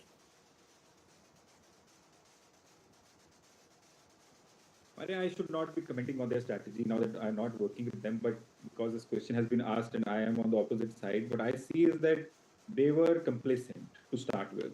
After the Lok Sabha, they thought it was a done deal. And based on that, I could see that in the last 5 months, the playground was left open for the youth players to have a field day. And Congress or their alliance partners came to the playground very late in the game. By then, I think the match was already over. The Ladki Bahin Yojana had penetrated and disseminated in the way that they could not have an answer to it. With the Ladki Bahin Yojana also, they were very confused. Initially, they opposed. Then they said that this will not be coming again. This will be just one installment thing. Then they said that they are doing just for elections. So they were not clear that how to first of all react and then to set their own narrative. And by the time they decided to have their own narrative, there was just 20 or 18 or 20 days to polling, which is very little time for any narrative to come along. And yes, the constitution narrative or other such narratives were not holding ground, especially because the elections are localized. And in our party, we try to localize elections as much as possible with the local manifestos, etc., so that we can see that the narrative is specific to the constituency and the candidate, and not if anything negative comes around, we can be able to hold our fort. So are you giving, many are saying that one singular factor which dominated this election and is responsible for this kind of landslide for the Mahayuti is Ladki Bahin. And the fact that there was DBT, direct benefit, which happened to most of these women across Maharashtra. So they had tried that party, and that is the reason why they went ahead with it. How much of Ladki Bahin was the factor in this election for this kind of victory, Mr. Arora? Oh, definitely. Ladki Bahin is the clear runaway winner. And I think if opposition, what they tried to do with Ladki Bahin was something they should have considered, that they have been implementing such kind of guarantees or schemes in their own states as well. So to criticize them, they should have thought about it twice. Because if the schemes are getting implemented and there are electoral benefits or political dividends that the party is reaping, they should have thought twice before criticizing it. First they said that it is going to be withdrawn, then they said this is buying of votes, then they said there are multiple installments not going to come in. And credit to Mr. Ajit Pawar and the UT partners that they were able to disburse 5 installments of it, which lent credibility that this scheme is there to stay, number one. Number two, with the Ladki Bahin Yojana, the schemes don't win elections on their own, and the governments don't win elections. It is the parties who take those schemes to the voters, and in a cluttered political space as cluttered as Maharashtra with 6 symbols on display, it was very difficult, I can tell you, for the ladies to understand that which symbol they need to press, because they were going to vote for Ladki Bahin Yojana, that was a given. But which symbol to go and press, for that the credit should be given to all political parties of the UT alliance, that they were able to convey to the voters. I think that's the central pivot around which a lot of other strategies also came through, the micromanagement, as Mr. Arora was also telling us. Thank you so much Naresh Arora, thank you so much. Congratulations today. You and the party that you're working at this moment, the leader you're working at this moment, are one of the big winners of this election in Maharashtra. Thank you for joining us here on NDTV. Maria, very interesting. Like we were talking about the Ladki Behan Yojana, it almost now has become like some sort of a textbook case for any incumbent government. And huge recall value. Across Maharashtra, there were huge posters, be it of the BJP, be it of Ajit Pawar's NCP, or of Shiv Sena. Everybody had 1,500 rupees and the party symbol and the faces. Because they understood if the pink voters, the women voters come out in their favor, the X factor are the women voters. Let's not forget, it's the same Maya Samman, which has actually got Hemant Soren that victory, that emphatic victory in Jharkhand. And Sajjan Kumar, let me bring you in on this. We've seen a jump in the women voters in Maharashtra. We've seen that same in Jharkhand. And just go back, Madhya Pradesh, West Bengal for Mamata Banerjee. Nitish Kumar Bihar. Nitish Kumar. Women voter now is and Prime Minister Modi. Prime Minister Modi. From 2014, we have seen a concerted effort to cultivate women as a vote bank. Which cuts across religion, which cuts across your caste, arithmetic, which cuts across everything, which is paying dividends specifically for the incumbents. So if you see the shift, what happens that when we analyze it during the elections, we tend to treat voters as either community or as farmers, as women, as youth. What happens that voting is decided at the household level. And in household level, who is the pull factor? Is it going to be the women? Is it going to be some patriarch, male elderly men? So we have seen in the case of Madhya Pradesh, 6 months before the assembly election, there was perceived anti-incumbency and criticism against Shivraj Singh Chauhan. But come closer the election, not only the women became the pull factor, they also ended up pulling in many of the male households, along. So the same thing happened in the case of Maharashtra, because the extent of victory clearly indicates that women did not just voted more for Mahayuti, but they also influenced the voting behavior within their household of the male members. Maria has to go, but before Maria leaves, let me ask you this. In a way, this election result, and Subhashini, I'm just coming to you, in a way, this election result once again reinforces the fact that whether it's the 2024 Lok Sabha election was indeed an aberration. Yes. And the BJP has the ability to learn and bounce back, something that we are at this moment not seeing in the opposition parties, especially the key opposition party, that is the Congress. Yes, absolutely. BJP knows how to do course correction because they have the nuts and bolts of party which works on the ground. They get feedback from the ground. These are netas which are not parachuting in and out of Delhi.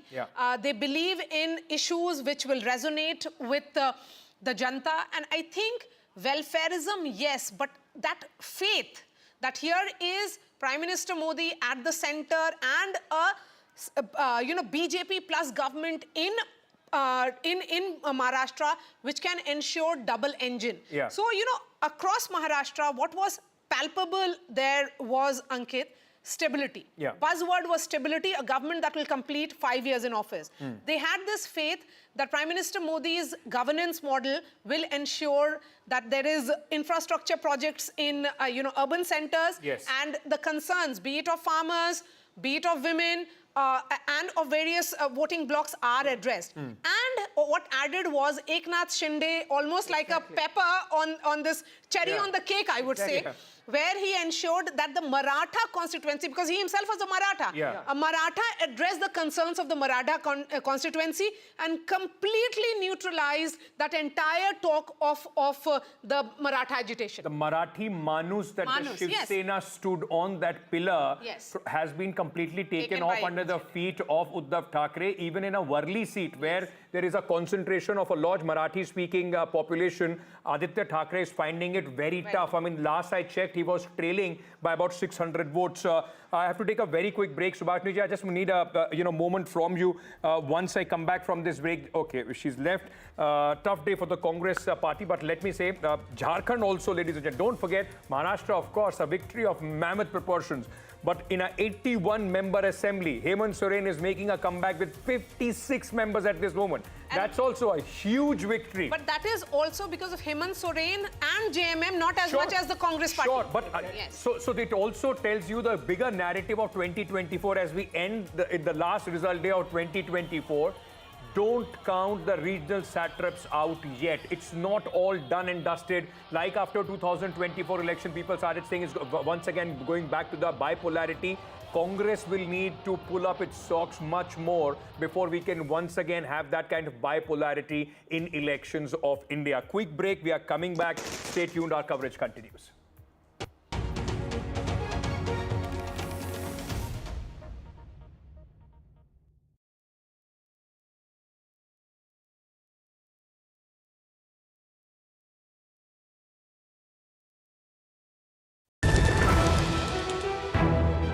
हम ये चुनाव विकास के मुद्दे पर लड़ रहे हैं. Let them come for an open debate with me. I've challenged Eknath Shinde multiple times. Congress is in the worst situation in this state. Mahayuti में भी इससे ज़्यादा डिस्प्यूट है. Everything is fair in love and politics. Vote देने वाले ही जिताने वाले हैं ना. So we worked on 4 options.